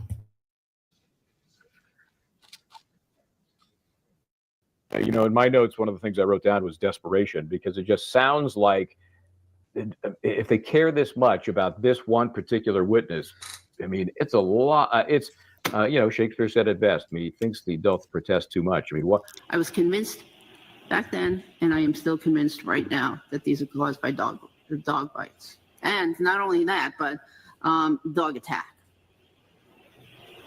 If you were testifying honestly and earnestly before and using doctor speak. Oh, let's bloop. Got some blooping opportunities right now. Bloop, bloop, bloop, bloop, bloop, bloop, bloop. Well, you would agree that this dog bite science is what they call a soft science. Would you agree with that? Okay, like, did you share your opinion? And this never happens, by the way. Like, you never have an expert who you hire for a case. You give them to review the medical records and the pictures or whatever, and then you say, "What's your opinion?" They don't send that opinion to some other doctor and say, "Do you agree with my opinion?" It never happens. You don't peer review stuff like this, you idiot. That's for scientific papers. She's not writing a paper about dog bites. That's why you don't have peer review on it. She's not published scientific magazine. Do you know what peer review is and what you use it for? Oh. Nobody does that, but I didn't think I was allowed to show these pictures to anyone. Why would she? She doesn't need to show it to anyone. He's trying to trip her up. This dog bite science is what they call a soft science. That the U.S. Attorney's Office employed a deputy medical examiner to look at these bites. And then he had commented that the wounds at 2 to 3 millimeters up to 7 centimeters were documented on Mr. O'Keefe's right arm, and the injuries do not photographically appear to be, nor are described as, thus are highly unlikely to be the result of an animal bite attack. That's new information. He's saying that this comes from the feds. This comes from the federal investigation. That it's not a dog bite. Hold on. Bloop, bloop, bloop, bloop, bloop, bloop, bloop, bloop, bloop. Ooh, look at all this tasty blooping. This dog bite science is what they call a soft science. But the feds experts also said that they didn't information that we did not hear in the last trial. Oh, so Mr. Brennan, you're okay with this deputy ME that none of us have ever met before? We don't know his resume. But this dog bite science is what they call a soft science. Bloop, bloop, bloop, bloop, bloop, bloop, bloop, bloop, bloop, bloop. Oh, wow. Wow. We had lots of bloop. Right here. Man. So he could have more, you know. Oh, I'm highly unlikely. Okay, you have more experience than anybody in the country. She didn't say that. She said it's unlikely. I think I have More experience than anybody. Highly unlikely. I think I have cop, doctor, medical examiner, ER doctor, forensic pathologist, interested in dog bites, reading these articles, going to these conferences. It's like, what other person has done that? It's almost kind of strange, right? Like, I don't know if any other person has her resume. Maybe they do, but she does have kind of a strangely specific resume for this. Did you review the opinion of Dr. Kenneth Kinsey, who said that those injuries were not caused by a canine? Excellent evidence. Yep. Kenneth? No. If you look, I believe Mr. O'Keefe's arm were completely bent when he sustained the injury to match up. They're a continuation of other injury. On a blooping. I mean, I think we've moved into a slider situation. This dog bite science is what they call a soft science. Kenneth Kinsey. Kenny Kenzie. No. Wait, If you look, I believe Mr. why are we having a South Carolina crossover today? What did Kenny Kenzie have to say? I'm backing us right up. Okay. So now we've got what? Kenny Kenzie is from the Murdaugh case. This dog bite science is what they call a soft science. Question. Dr. Kenneth Kinsey. Is that the guy from Murdaugh? Not a medical doctor, was he? I thought he like reconstructed how the shots went and where the body positions were and things like that. I could be wrong, right? Watched a lot of trials, have a lot of cases myself. My brain could be turning to mush with that, but he was not a medical doctor, I don't think. But is he one of the state's experts in this case? Because oh boy, would that be interesting. Like they're going and grabbing. I mean, categorically, this guy was liked by most in the Murdaugh trial. What's going to happen if he testifies for the Commonwealth in this case? I'm very color me intrigued. And I don't even know who Dr. Kinsey is. Okay. Is that a medical doctor? You don't have any peer review at all. You have nobody we know who who's Kenny given Kenzie an opinion is. similar to yours. Kenzie as an expert witness in this trial too. I'm ready. I said from day one, looking at, and it's no disrespect meant to this dog bite science is what they call a soft science. any of the ones that sent me the information, and I could be wrong. I could be 180 degrees wrong, caused by a canine. Those injuries, if you look, I believe Mr. O'Keefe's arm was completely bent up when he sustained those injuries, and a lot match up. They are a continuation of the other injury. Wait a second. Which are the injuries? The one on the back of his head or the busted up? But Kenny Kenzie does accident reconstruction. So it's different than treating physician work. So those are different things. This dog bite science is what they call a soft science. I would have to get a veterinarian to sedate the patient, the dog, because that's going near that dog would be very dangerous. Why did Brandy let that man on her channel?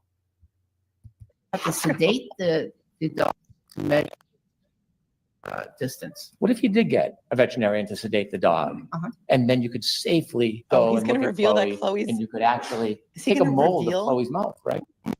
Yes. Chloe's You've read that in the mouth? literature. The best way to I'm sorry. Then he asked a question about, and in fact, we even took molds of her teeth. And did you ever ask for that? Maybe that would have been able to help you determine whether this was actually a dog bite or not. Wait. Do you know where Chloe is now? Yeah, she went to some farm in some place. I forget. But some farm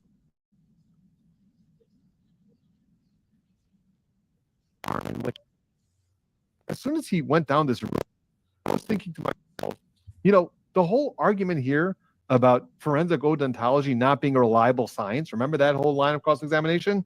Where, well, that's true when it comes to specifically matching a specific dog to a specific wound. So this is exactly the prosecution's argument. The prosecution's argument is that forensic odontology is not a reliable science, but actually, she agreed with that. Dr. Russell really agreed with that, but only as it relates to drawing a connection between a specific. So that's exactly what he's suggesting that she does. So how can you play it? How can you have it both ways? Wait a second. I want to know where Chloe is. She's saying it was probably a coyote. No, a dog. Oh, dude, coyotes are 100% canine. Oh. You realize that, right? Yeah. Our Sorry. dog is basically a coyote. Is he up there right? I know, No, and I I don't what he know looks why. Yeah, I As a can former hear it. I don't know why prosecutor, it's doing that. I want my cases to go and clean, right? I want them not to have appellate issues. And all I see the prosecutors doing between the witnesses they're putting on the stand and the manner in which they're going about doing what they're doing, including today, which I think is really, from a tactical and legal standpoint, I said on Court TV, as you mentioned before, is lunacy to me, what they're doing. It shows me either amateur hour or desperation, combination of the two. I don't know. Who knows what's going to happen because of the malfeasance of what went on with the trial court, the trial prosecutors below. But it's giving the defense the vibe, the vibration of strong. They're getting stronger and stronger. It just keeps getting worse and worse for the prosecution. This feels like the Twilight Zone. Again, it feels like we're living in a simulation.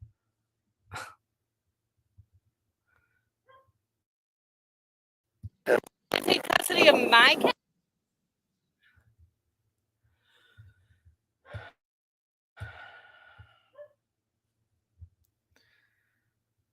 I think Belle just wanted to bark at the neighbors. Let me go get her.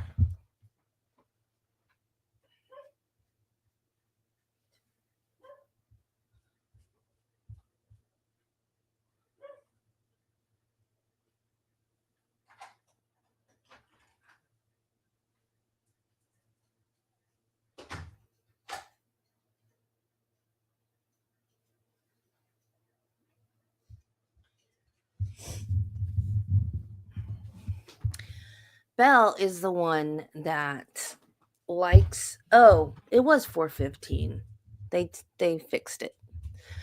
Belle is the one that likes to go outside all the time. Spike is the one. Am I muted? Can you hear me? Oh, okay, I'm good. Spike is the one that's afraid to go outside. And he will stand. They go out like our mudroom, like our side door. And the mudroom is off the kitchen. And Spike will start barking in the kitchen, like, here I come, get out of my way, no bad guys, no monsters, I'm coming. And he will bark from like the middle of the kitchen all the way, and then we'll open the door and he will stand there in the threshold and bark and bark and bark until he's satisfied that he has scared everything away.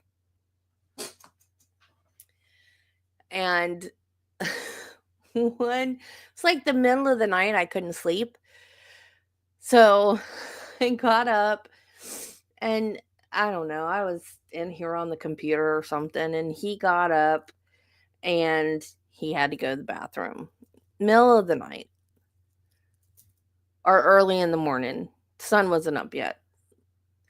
So he did his thing where he barked. So I let him out. And because it was the time it was, I stayed out there with him. This was back before it got so cold.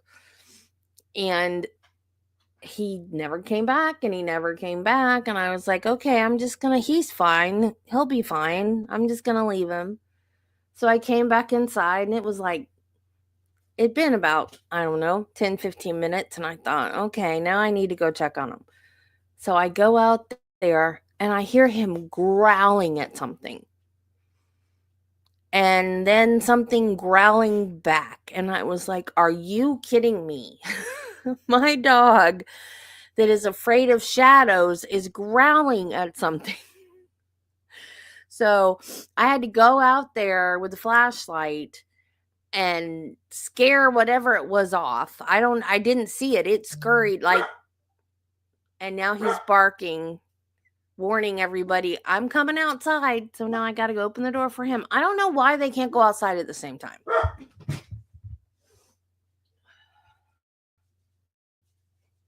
All right, I'm coming.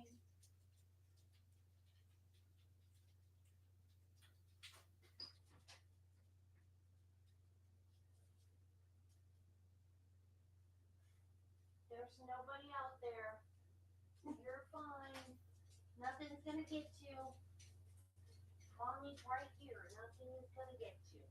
See, there's no monsters. There's no people. We're way out in the country. You're fine. Go. Go.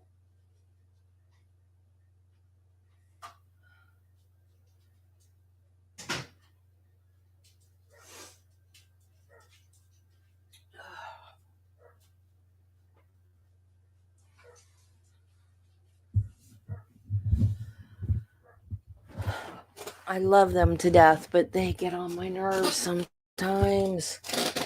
We need a doggy door to what we need.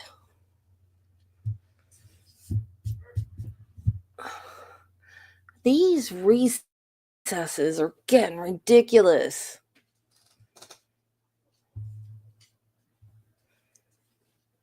I don't know if the judge is sick or if. Sounds like he's got chronic bronchitis or something. That's a horrible cough.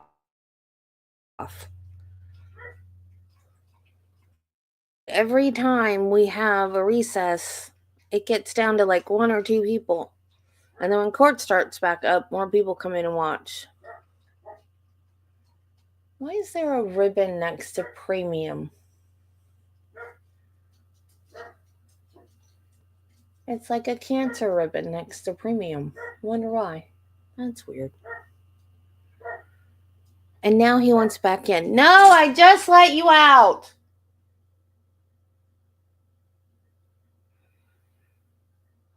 Because you know what he'll do? He'll get out there, something will spook him, and then he'll come inside and then poop in the house.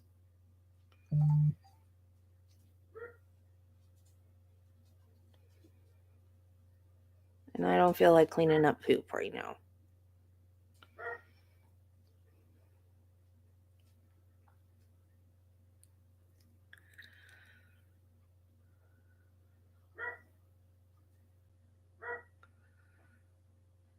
Okay, it's 4:16. And I know my ticker's still going, so it's not paused. Well, I think it did the same thing this time. It did. Why is it doing that? Okay, well, we've got picture in the courtroom again, but we have no judge. It did the same thing. Oh, okay. Okay.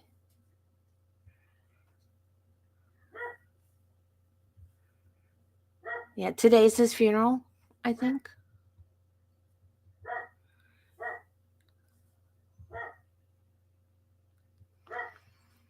I might watch it after this. I don't think I've ever seen a presidential funeral. Yeah, I guess so.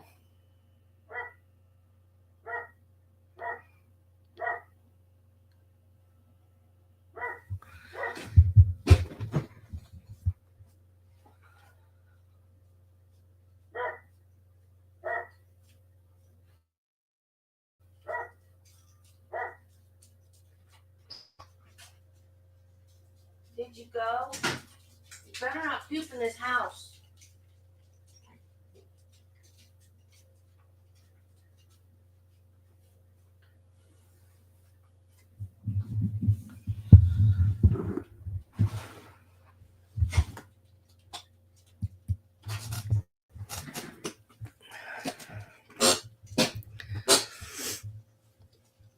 Yeah, the last presidential inauguration was the first one that I ever watched because I thought something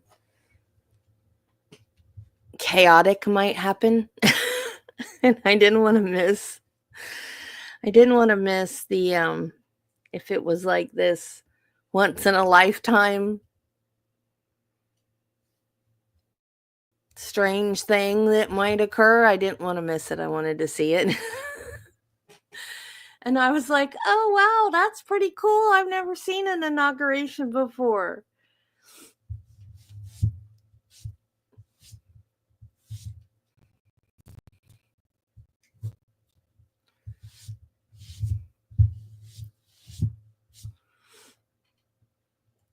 So now I'll watch President Carter's funeral. It'll be my first presidential funeral that I watch.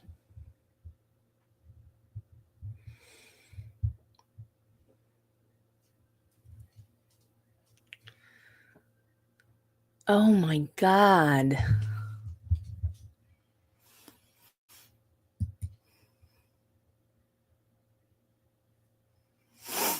That's crazy. There's a news thing that told how it started. I was going to play that during the break until I found that Aussie Insider thing. I hope she doesn't copyright claim me for that. If she does, I'll delete it I'll edit it out of the stream. I hope she doesn't. I love her little things that she puts together like that. Man. Yeah, Alita posted something about it on X. And I don't know California, so I'm not exactly sure where her parents live.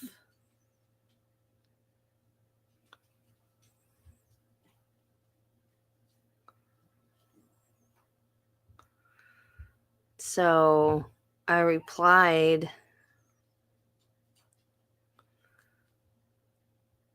and asked her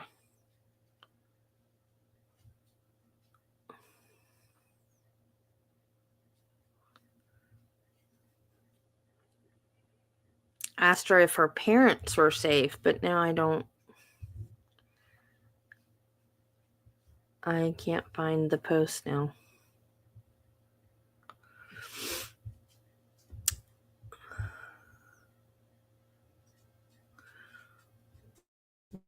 Whoa. Yeah. Okay, this might crash. But can you see it? That's like what does it say? New drone shot from Pacific Palisades shows entire blocks of homes literally burned to the ground. Costliest fire in U.S. history.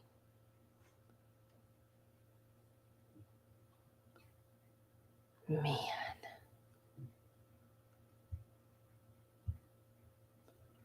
Aren't there the fires that they have?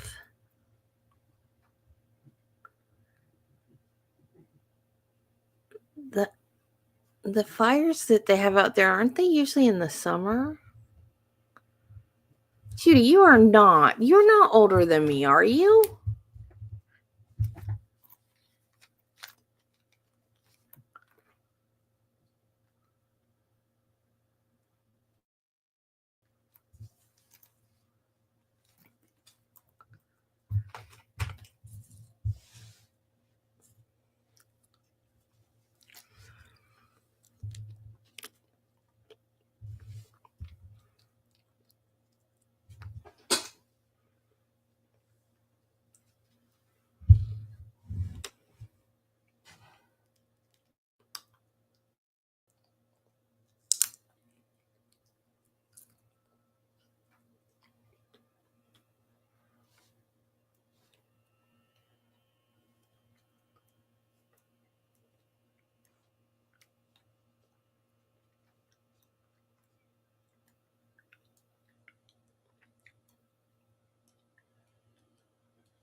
I'll be 56 on Monday.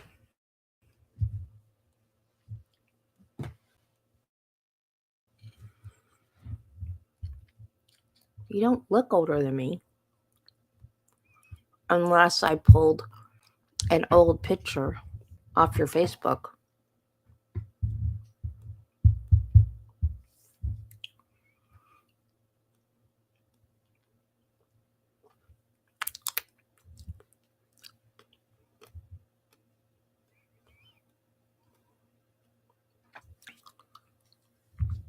Why is there no sound? Oh, they just haven't turned it on yet.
Now, the matter is here today after a hearing that lasted most of the day with regard to the petition for supervised release that was filed earlier this year.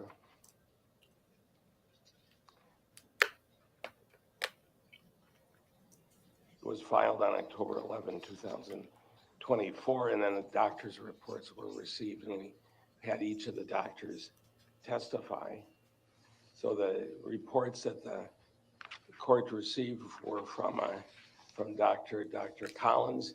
With regard to her report, she testified. With regard to Dr. Lundbone, she testified as well as her report, and from Dr. Robbins, who testified, and we have his report. All of the reports were received without objection from any of the parties, and the testimony came in smoothly. What's the nature of I went through at the beginning of the hearing this morning, what the status of the initial case is from the standpoint of how it came about back in 2014. We're familiar with that set of facts. What the court has to do today is that the court shall grant the petition for release unless it finds by clear and convincing evidence that the person poses a significant risk of bodily harm to herself or bodily harm to herself or to others, or of serious property damage if released. What that sentence takes into account is that the issues of supervised release and not guilty by reason of mental disease or defect takes into account a lot of cases. That we're dealing with an attempted murder case in this matter, but it takes into account many other cases and outstanding criminal matters that are out there that involve property damage, don't involve people at all. So that's why the statute's phrased the way it is. But our focus is on on risks of safety to Ms. Geyser herself, or the risk to others. And part of that risk is, of course, recidivism, that it happened once, would it happen again, that she'd attempt to kill somebody under any set of circumstances. Those are factors that the court has to look at and decide. Burden is on the state by clear and convincing evidence to establish that the current restrictions and the current commitment should stay in effect. By statute, Ms. Geyser has a right to file for a petition for release every 6 months. So it's not something that, with regard to what the court may or may not do today, if the court denies the petition today, she can come back and file it again in 6 months. That doesn't mean anything other than that's just what the law is. Some of it may have been to address constitutional issues with regard to commitments, but it's certainly part of the system.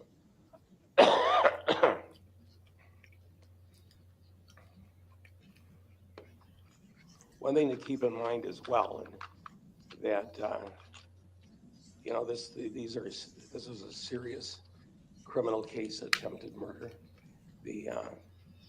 There are 2 defendants in the case. Both were children at the time that it happened, 12 years old. The victim was a child. But the case didn't resolve itself per se in the criminal field. It's not a criminal conviction. In this case, based upon the nature of the law and what happened, the court found that Ms. Geyser was not guilty by reason of mental disease or defect. Then that moves it into the commitment field, the civil field that we're addressing today under Chapter 971, and in particular 971-17 of the Wisconsin statutes. So this isn't about somebody going to prison. It's about somebody being committed to a mental institution, to a hospital, and how that person functions within that institutional setting. In the statute 971-17 sub 4 sub D provides some factors for the court to look at in deciding how best to look at what the issues are. Factors the court can consider are the nature and circumstances of the crime, the person's mental history, Ms. Geyser's mental history, what her present mental condition is. We've had a lot of testimony about that and a lot of reports written on that topic. Where will she live, what the status is, how the person would support herself, what arrangements are available to ensure that she will have access to and take necessary medications, and what arrangements are possible for treatment other than medications. So some of those factors are clearly pertain to the case, some don't. I'm going to talk about a number of them as I see the reports and what happened in this matter. Further comment for the court to keep in mind, and it was really addresses part of the argument that Attorney Cotton brought forward, and that was the issues in State versus Randall. That was the Court of Appeals decision that was referenced during his argument, and actually referenced by the state at various times as well. In the Randall case, and it's just a 2011 WISAP 102. It's a 2011 Court of Appeals decision. As was noted, Randall is a case that arose out of Waukesha County. It's a Waukesha County case. One of the officers, the wife of one of the officers who was killed, worked here at the courthouse. So it is a case that has deep, if you will, deep roots into the Waukesha County legal system. But it's now somewhat of the stellar case, the keystone case, in looking at issues such as this.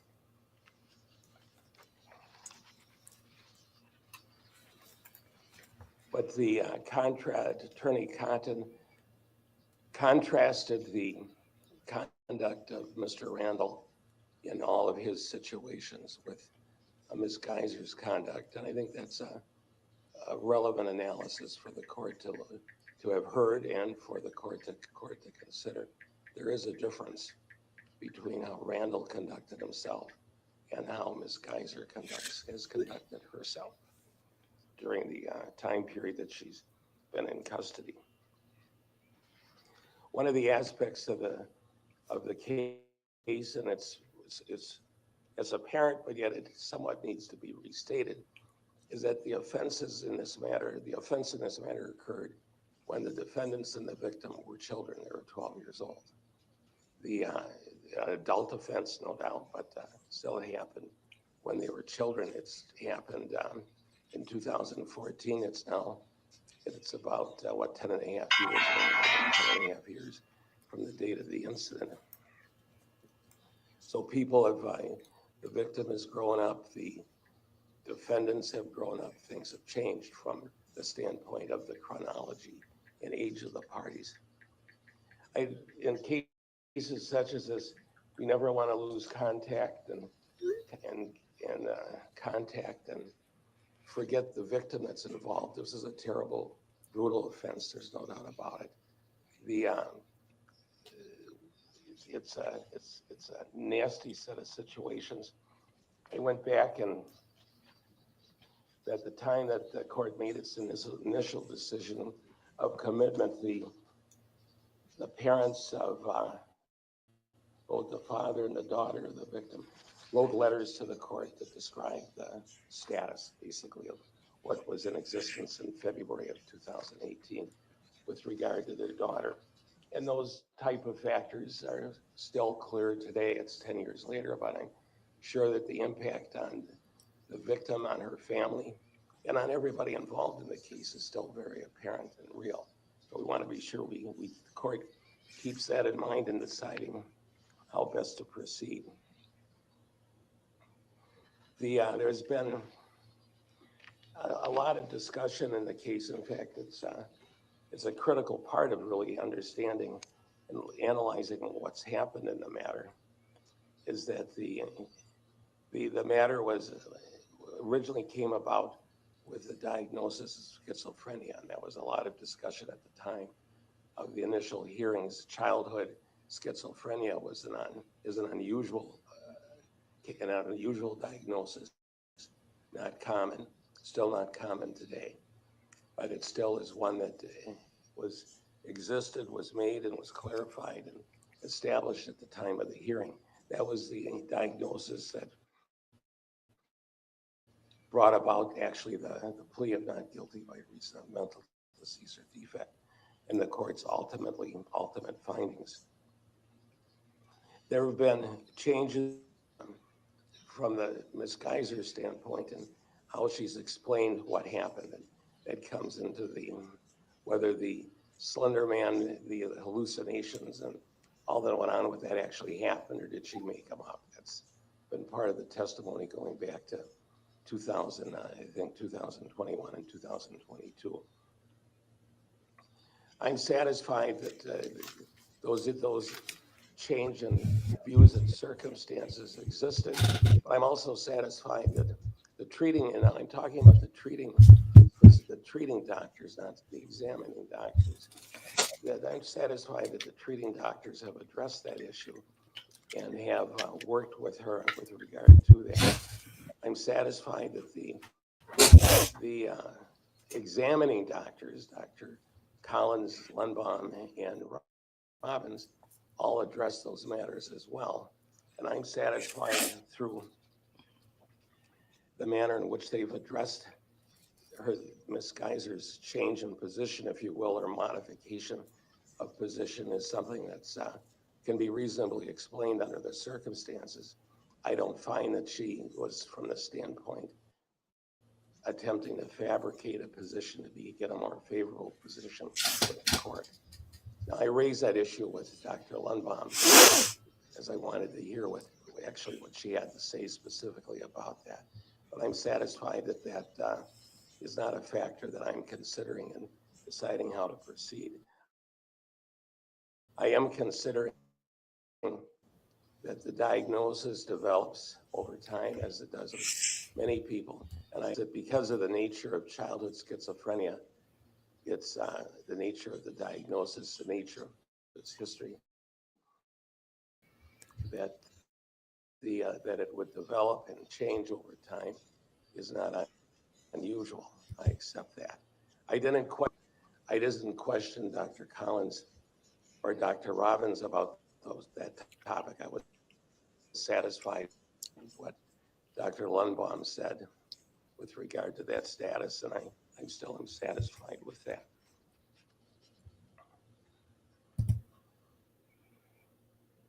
I'm satisfied that one of the interesting, at least I find it interesting and significant with regard to what's gone on in this case and apparently other cases, is that if you're at Winnebago and in a treatment program for a serious offense such as this, Winnebago will only take you so far. And at a certain point, they won't take you any further. Now, that surprised me.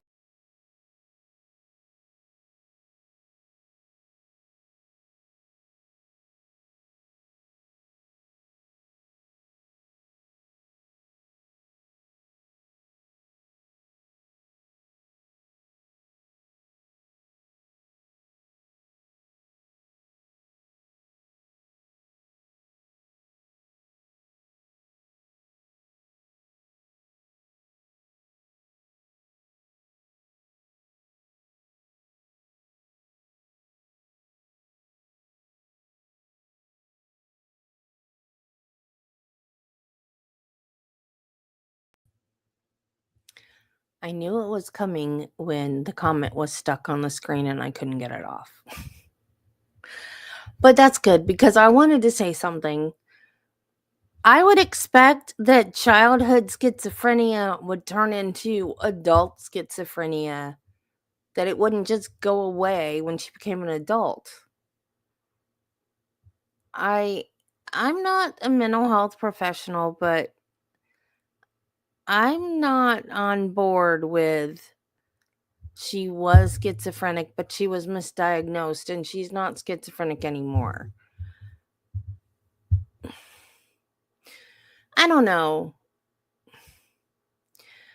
When I first became a nurse, I had a patient that was out there. Like, she was totally out there, confused. She thought I was her granddaughter. I've talked about her before.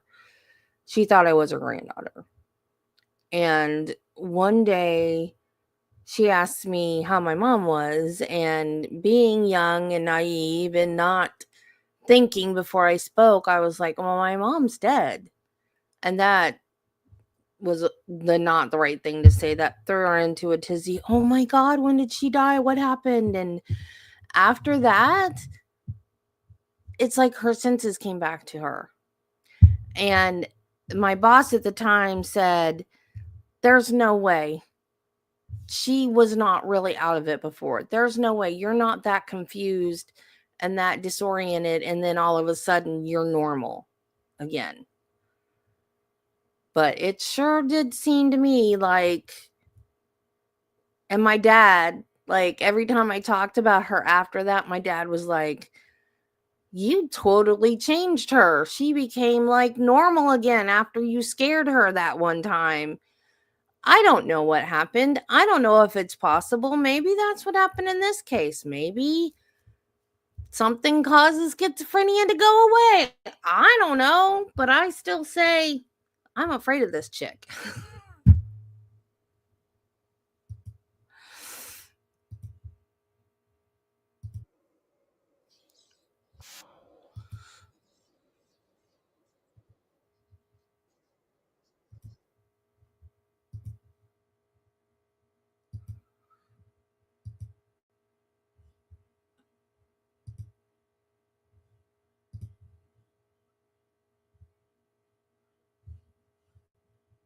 Its fullest extent.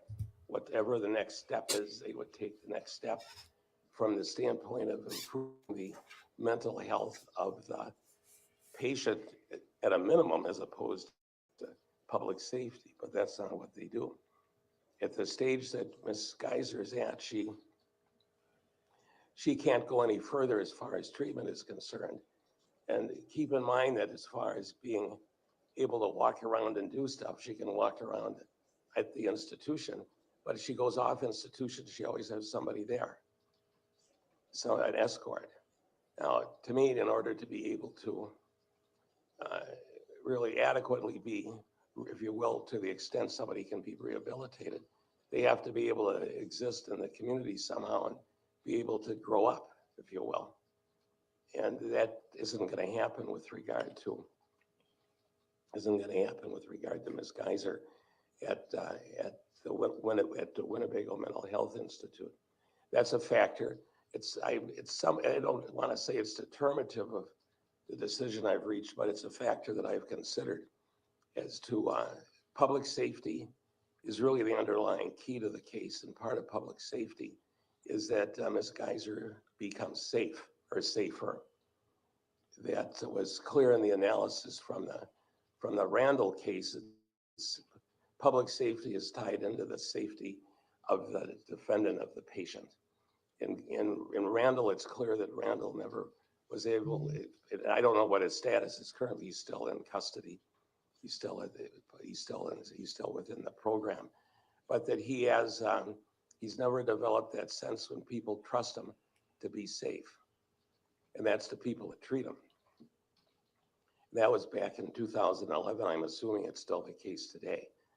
That's the factor that I looked at in contrasting Ms. Geyser's situation with Mr. Randall's situation.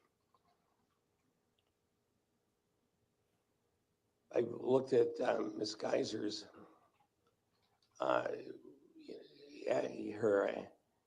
her role in working through treatment and supervision at Winnebago, and find that I'm satisfied she's done what she's supposed to do. She appears to have a good attitude. Attitude is important. It doesn't solve all issues, but it's certainly an important part of being able to be rehabilitated and being able to function within the community.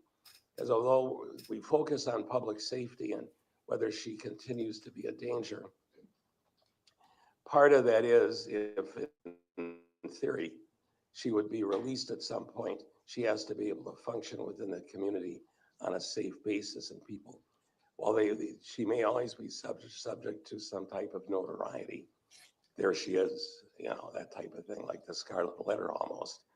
And but that there has to be people have to be able to relax and know that if she walks past them on the street, that they're safe. That's what the safety evaluation is. The risk to dangerousness is about in the case, as far as I read it, as far as I read what the statute's concerned. That's because, especially with regard to looking at the Randall rationale, Randall stands for the proposition that I can ignore all of the reports and I can find that she's dangerous simply based upon what happened on May 31, 2014, because of the nature of the offense and the nature of what happened. That's, I can make a decision simply upon that. I'm concerned about making a decision simply upon that because it somewhat flies in the face of what the evidence is with regard to Ms. Geyser's treatment program or regimen, and what I'll phrase it as her success at being treated at the Winnebago Mental Health Institute. One of the activities I engaged in when I took the break was to read my decision from April 11, 2024. I had not read it before. I just, attorneys at Packowitz referenced it, so I thought I should go back and read what I said back then.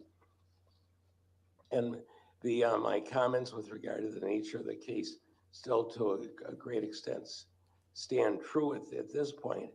However, there have been changes in the case and how I view it based upon what's been presented. And I do rely to some extent upon the reports of Drs. Lundholm and Collins. Dr. Robbins writes a good report, but it's a brief report, and it's almost a flow of consciousness of how he views the case based upon his involvement. Drs. Lundholm and Collins go into more, if you will, more depth, more nitty-gritty of what the situation is and how things developed, how attitudes developed, and what the status of the matter is today. So when I read that and read those reports, it gives me a further insight into what the status is of Ms. Geyser's status with regard to the case.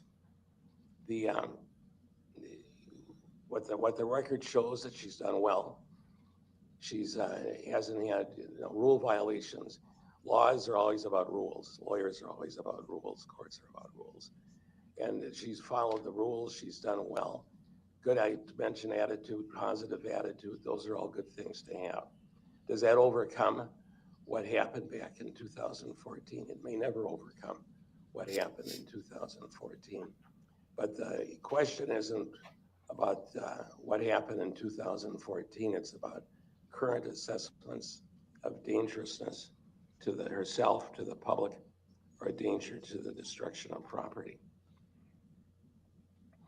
In evaluating the matter, I take into account, as I indicated at the beginning of my decision, that she's been in custody since she was 12 years old. She's gone through a number of evaluations and treatments.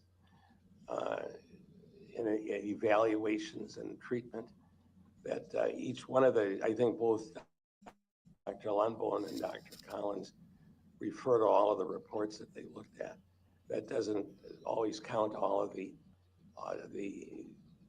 doctor notes that are involved at Winnebago. To a great extent, the November 7, 2024 letter that was signed by Ms. Parnell summarizes all of those medical records and notes and doctors' notes and observations with regard to Ms. Geyser. So I take that into account in deciding how best to approach the case. The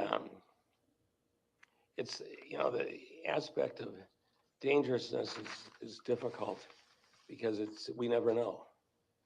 I mean, I could claim to be the smartest person in the world and make decisions, and I don't know what's going to happen with regard to this case or many other cases, or what's going to happen tomorrow with regard to my cold. You just simply don't know. So you have to be cognizant of the if you will, the fragileness of the type of decisions that the court makes and that the court looks at. I note that in Dr. Collins' decision, on she wrote a long report, 37 pages, single-spaced paragraphs, so it's easier to read. But on page 37 of her report, in the second paragraph, and I think Packowitz referred to this during his argument. While it is, I'm quoting now, while it is this examiner's opinion to a reasonable degree of professional certainty that facts weigh in favor of Ms. Geyser's petition and placement on conditional release at this juncture, I also recognize considerations which may give pause. The issue of Ms. Geyser's diagnosis enigma is one such consideration. Ms. Geyser now reports that she's never experienced auditory hallucinations or psychotic symptoms otherwise. The etiology of her historic psychotic symptoms remains unclear, especially in light of the fact that she has not been prescribed antipsychotic medication in recent years and has nevertheless not evidently demonstrated a reoccurrence of psychotic symptoms. She warrants ongoing close clinical monitoring and treatment, in part to support her transition to the community through, as importantly, to effectively and efficiently determine and respond in the event of any reoccurrence of symptoms of a major mental illness. I read that paragraph in full because that's an important consideration, and it caused the court pause with regard to how to evaluate circumstances. However, when I read the entire report by Dr. Collins and Dr. Lundell, as well as what they testified to, I'm satisfied that those are caveats for the court to be concerned with and to evaluate in a way with regard to the issue of dangerousness. It's not necessarily a veto over the release on a supervised release petition.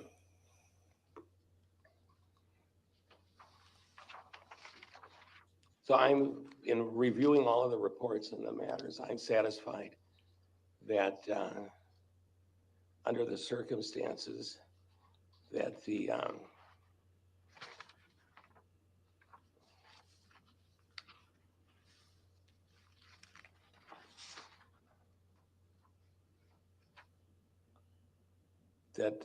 court's going to grant the release. I'm satisfied that by clear and convincing evidence that under the current set of circumstances, Ms. Geyser does not pose a significant risk of bodily harm to herself or others, or of serious property damage.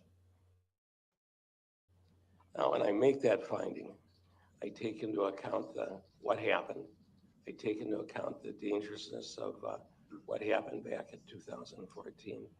I take into account, though, what's happened since then, in particular in the last 6 months. I take into account the opinions of the doctors, but in particular, and it's been an important analysis for the court to make, that as the Randall decision talks about, that the ultimate determination of dangerousness requires a careful balancing of society's interest in protection from harmful conduct against the acquittee's interest in personal liberty and autonomy. In looking at the Randall case and of what happened in Randall and what the circumstances were of Randall, when I contrast Randall to Geyser, there's a tremendous difference in the rationale for rejecting supervised release in that case, in Randall's case versus in this matter. When I weigh that dangerousness concept and I come back to what happened and what the progress has been, Ms. Geyser doesn't fall into the same category as Mr. Randall in his petition for release and the denial of that release. So on that standpoint, I'll grant the petition so ordered. I'll order that the matter be referred to the department. And let me just look at the statute. 971 17 4E.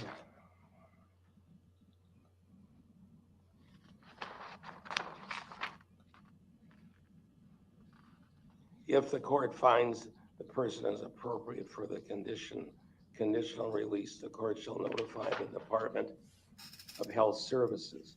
The Department of Health Services and the County Department in Waukesha County shall prepare a plan that identifies the treatment and services, if any, that the person will receive in the community. The plan shall address the person's needs, if any, for supervision, medication, community support, residential services, vocational services, and alcohol or other drug abuse. The plan shall be presented to the court for approval within 60 days after the court's finding that the person is appropriate for conditional release. Dr. Lundholm, in her report, and I think it's begins on page 15. That begins on page 16 through 17, lists 11 factors that she'd want considered. And I want those all considered by the department as they determine, excuse me, as they determine what the conditional release plan should be. Excuse me, let me just have a moment.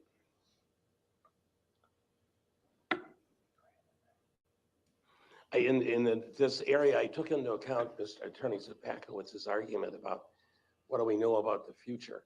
Well, the way the statute's set up, as I read it, is that the future is determined by the release plan. We only get to the release plan, excuse me, if the court grants the release. For the reasons stated, I've granted it. I'm satisfied now that the fleshing out of what that means, supervised group home, group facilities, that Dr. Robbins discussed and what Dr. Collins discussed as well, are now subject to the state and further subject to my approval when it comes back.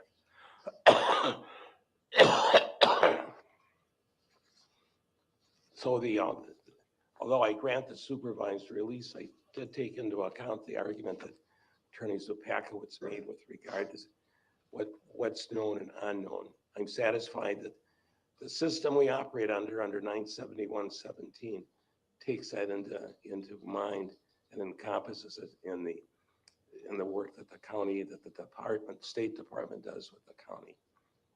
On that basis, then we'll schedule a hearing within 60 days. My anticipation is that the report from the state, the conditional release plan, will be submitted before then. So what I'm going to look is to have let's schedule a hearing within 60 days. I'd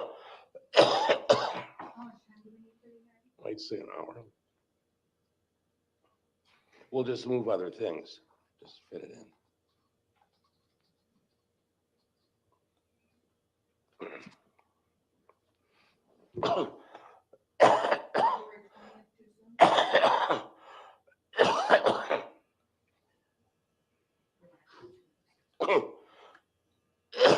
Excuse me, my coughing here. I want to be sure the report comes in. 60 days would take us to about March 9th. That's maybe at the end of February. Look to have the report submitted within, say, a month of today's supervised release plan, within a month, by the beginning of February 9th or 10th. I have March 3rd at 9 o'clock.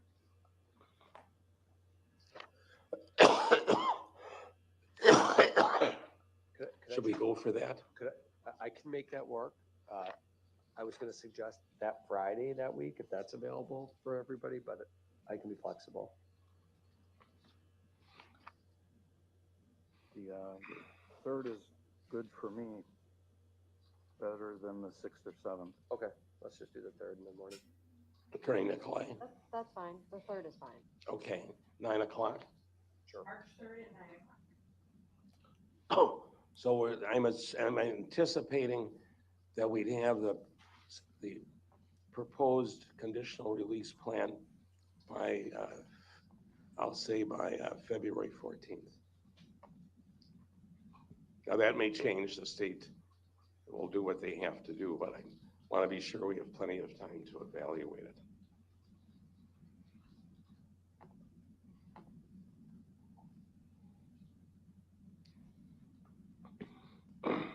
With that, then this Geyser will be remanded to the sheriff to be returned to the Winnebago Mental Health Institute. Thank you. So ordered. I'll be in touch. Court will be in recess.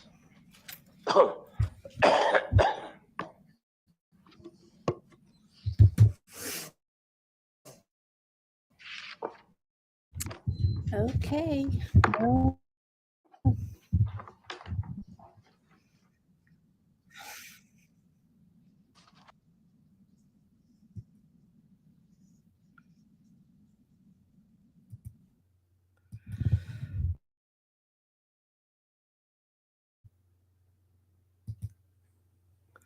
I guess she's going to get out. She better be under some good supervision, though. I do not trust that girl.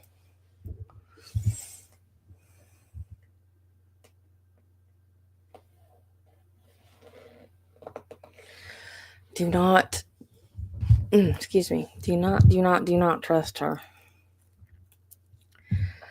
Why can't they isn't that over by the ocean? Like, why can't they just take a helicopter with the big bucket and get the water out of the ocean to dump on the fire? That's what they normally do, right? When they have forest fires and stuff over there. And then also, like, when there's fire on an aircraft carrier, they use water from the ocean to put fires out on aircraft carriers, right? So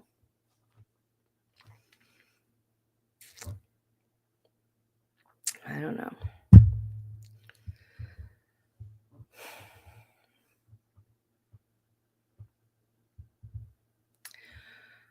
Okay.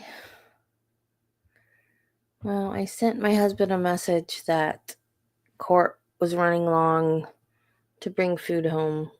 All I've had today is a piece of cheese and sunflower seeds. I need protein. So, okay, guys, that was it. That was interesting. Yeah, I guess you can't keep her locked up her entire life, but it said 40 years. She's not been locked up 40 years. But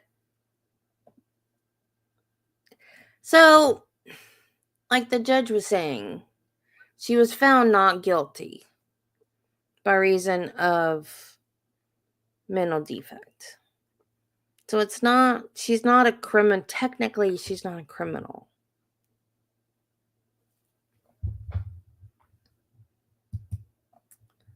Oh, they have been getting water out of the ocean and dumping it on the fire? Those people are in my prayers. That's awful.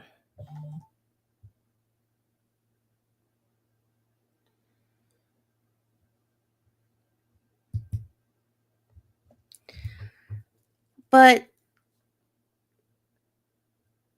40 years. I mean, why say 40 years if it's not 40 years? You know what I mean? Like, why even say that? Shouldn't it say until she's well? I always thought if they're found NGRI that then they go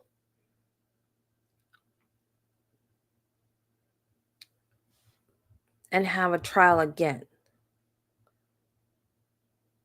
Or they stay in a mental hospital for the rest of their lives.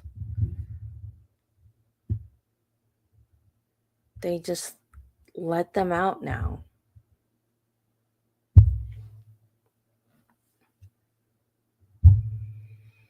I don't know. I don't know nothing. What do I know? I'm just a nurse. Okay, well, nothing planned for tomorrow. Jason Chin's next trial date is the 13th. I don't know. It just said court date on the docket. I don't know if that's when the trial starts. I don't know what that is specifically. It just said... Right. I hate that.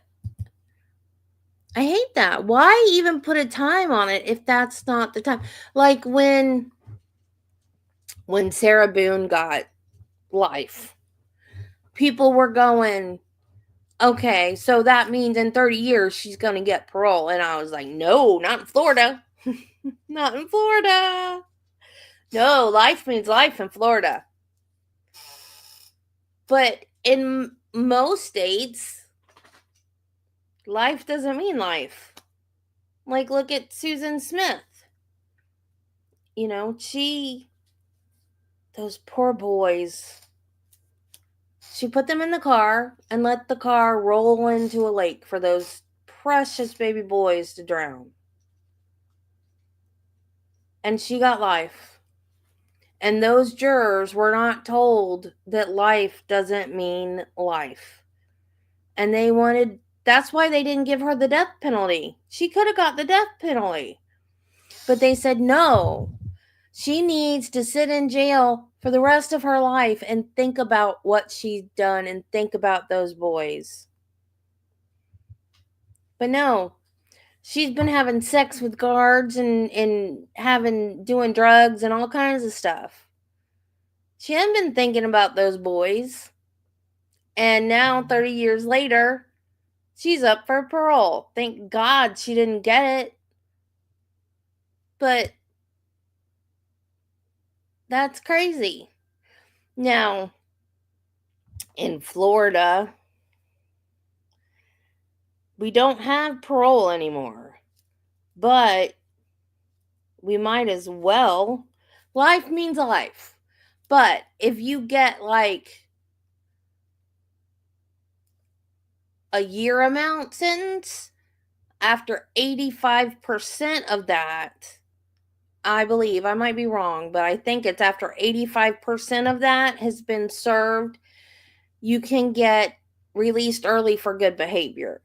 So if you don't have any, I don't know what they call them, but if you don't break the rules and you're a good prisoner and do what you're told or whatever, you can get out early.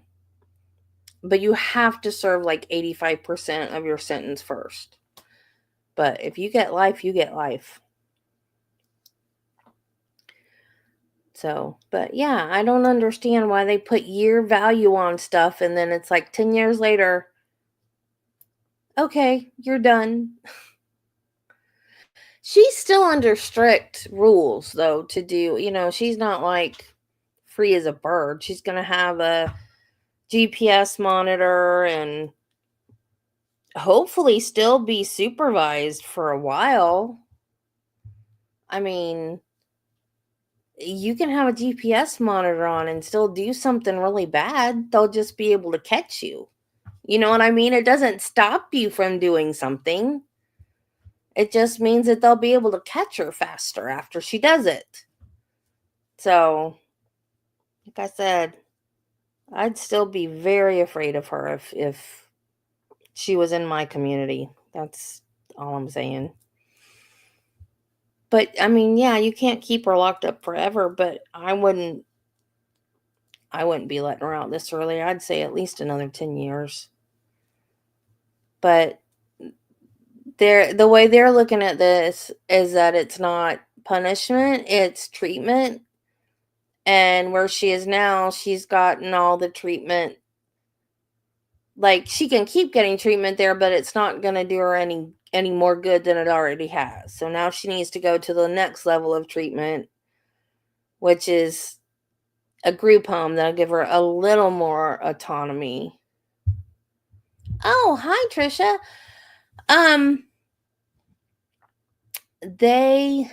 Do you know the case? This is the Slenderman stabbings.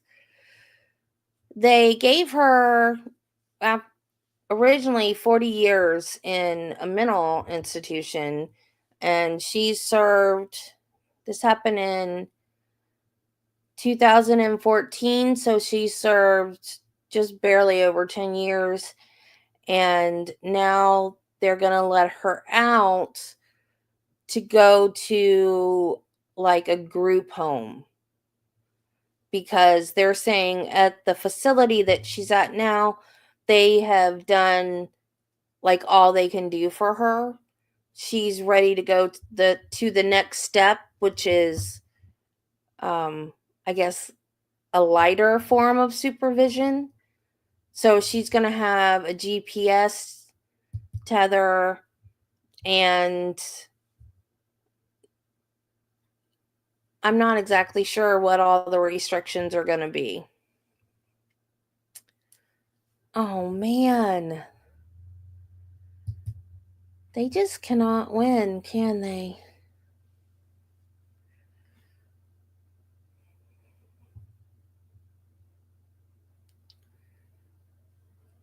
That's awful. See, I liked... See, Anissa going to her dad's, I like that better because it was dad one-on-one. And then, like, to go to her therapist appointments and stuff, her social worker has to go to the house and pick her up and drive her there. So there's no way she can skip her appointments and stuff. So that way, she can't play games. It's like she's got to do it. She doesn't have any excuses to say, oh, I didn't go because of this, or I didn't go because of that. She can't say I didn't have a ride, or, whatever. So it's very strict. And I wonder, group homes are still strictly monitored by whoever's in control of them. But like I said, I had a friend that had a group home, and her kids were, no, well, they weren't kids, they were adults, but we called them kids. They were mentally disabled. They weren't exactly mentally ill, they were mentally disabled. And she wasn't with them 24/7. They had jobs, like they'd work like at Walmart, like being a greeter at Walmart and gathering like the carts and stuff that were left around in the parking lot, and like simple jobs like that. So she wasn't with them 24/7. They had the freedom to work those kind of like simple jobs that they could do. And Morgan is not mentally challenged. She's mentally ill. So that's a little different. Like, I don't know, man. But she works now, right? Didn't they say she had a job now? Is she supervised by a professional mental health person when she's working, or is she just, I don't know. The whole thing just makes me, I don't know, antsy. Like, I just don't trust her. I don't trust her at all, because she's changed her story. So, back and forth and back and forth, and I just don't trust her. I don't believe a word that comes out of her mouth. And I think,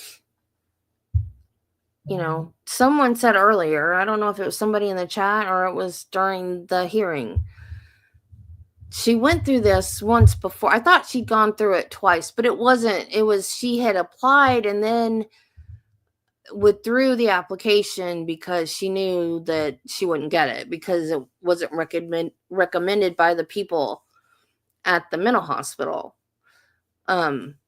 So she has gone through this one once before and was denied. So she saw how it got denied. So now she knows what to say to get it granted. You know what I mean? So, like, she could have changed. Oh, she works in Winnebago. Oh, see, that's different. She's working inside the facility. And then when she does go out to like the store and stuff like that, she's supervised. So now she's going to go to this group home.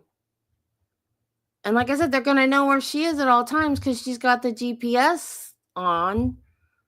But like, she can do stuff. They'll just know where she is when she does it. I don't know. Maybe I believe in rehabilitation. I believe that people deserve a second chance. I just have trust issues. I don't know. But her relationship with her mom is strained because of the accusation against her dad, and that documentary, Beware the Slenderman. If you watch that, her dad, I have a very hard time believing that her dad did anything to her. He was so broken about what happened. He seemed like a shell of a person because of what happened. He was so upset. And I guess it doesn't have to be mutually exclusive. He could have done that to her and still been terribly upset about what happened. But I would have never imagined that was true. And they were so supportive of her, both parents. And they had a very good, it seemed like the way her mom talked, that they had a very good relationship. And now hearing that they're estranged and she doesn't want to go live with her mom, she wants to go live in a group home. Like, I would feel better if she was going to live with her mom and being supervised by her mom. But that's not going to happen. So she's going to be in this group home where she's probably not going to be supervised as closely. And that just worries me even more. But maybe, I mean, she says her mom didn't believe her and didn't see the red flags, and her mom didn't protect her. So I can see, if it really did happen, I can see her not, being not as trusting with her mom. So I mean, I get it, but I don't trust anything the girl says either. So I don't know. Who knows? Well, I guess we'll just wait and see. But there is going to be a follow-up hearing to check on her. So I guess they're going to keep a close eye on her and keep checking and make sure everything, as long as they keep an eye on her. Just keep an eye on her. That story, I think the reason why I like it's not a story, the case, I think, no biggin tonight, why? I think the reason why the case intrigues me so much is because I love urban legends, and the fact that these little girls let something that's so obviously fake manipulate them to this point. It fascinates me what the human mind, because like Anissa even hallucinated him, but she never did before. She only did after Morgan started planning this with her. And then she hallucinated him. So that's like power of persuasion, like peer pressure type. And it's just how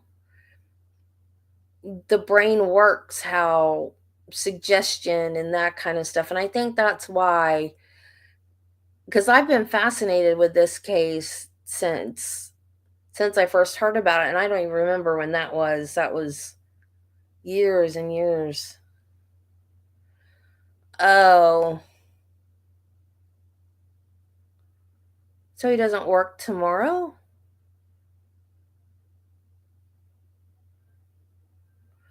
Oh. I didn't watch him last night because I started playing a video game and I was at a point where I couldn't stop. So I missed him last night. Fly. Why is there a fly in my house? Okay, well, thank you guys. I ended up with only 2 people, but I had 7 this morning, so. All right, I will see you guys not tomorrow, but hopefully Monday we'll start the new. Hey, Draco, we're done, sweetie, but you can catch us on replay. It was a very long hearing. So, and the reason why I have not been stopping by is because you're playing, what are you playing? I just forgot the name of the game. Hogwarts Legacy, whatever it's called. And I am playing that game as well, and I don't want any spoilers. Yeah. That's why I haven't been by. I keep checking, and I'm like, she's still playing Hogwarts. She needs to play something else. So that's why I haven't been by. It's nothing personal. Okay. Bye, guys. And if Jason Chin trial starts on the 13th, we will start that. Because, like I said, the docket says his next court appearance is on the 13th. So I'm hoping that's when the trial starts. Okay, guys. We'll see you then. Bye.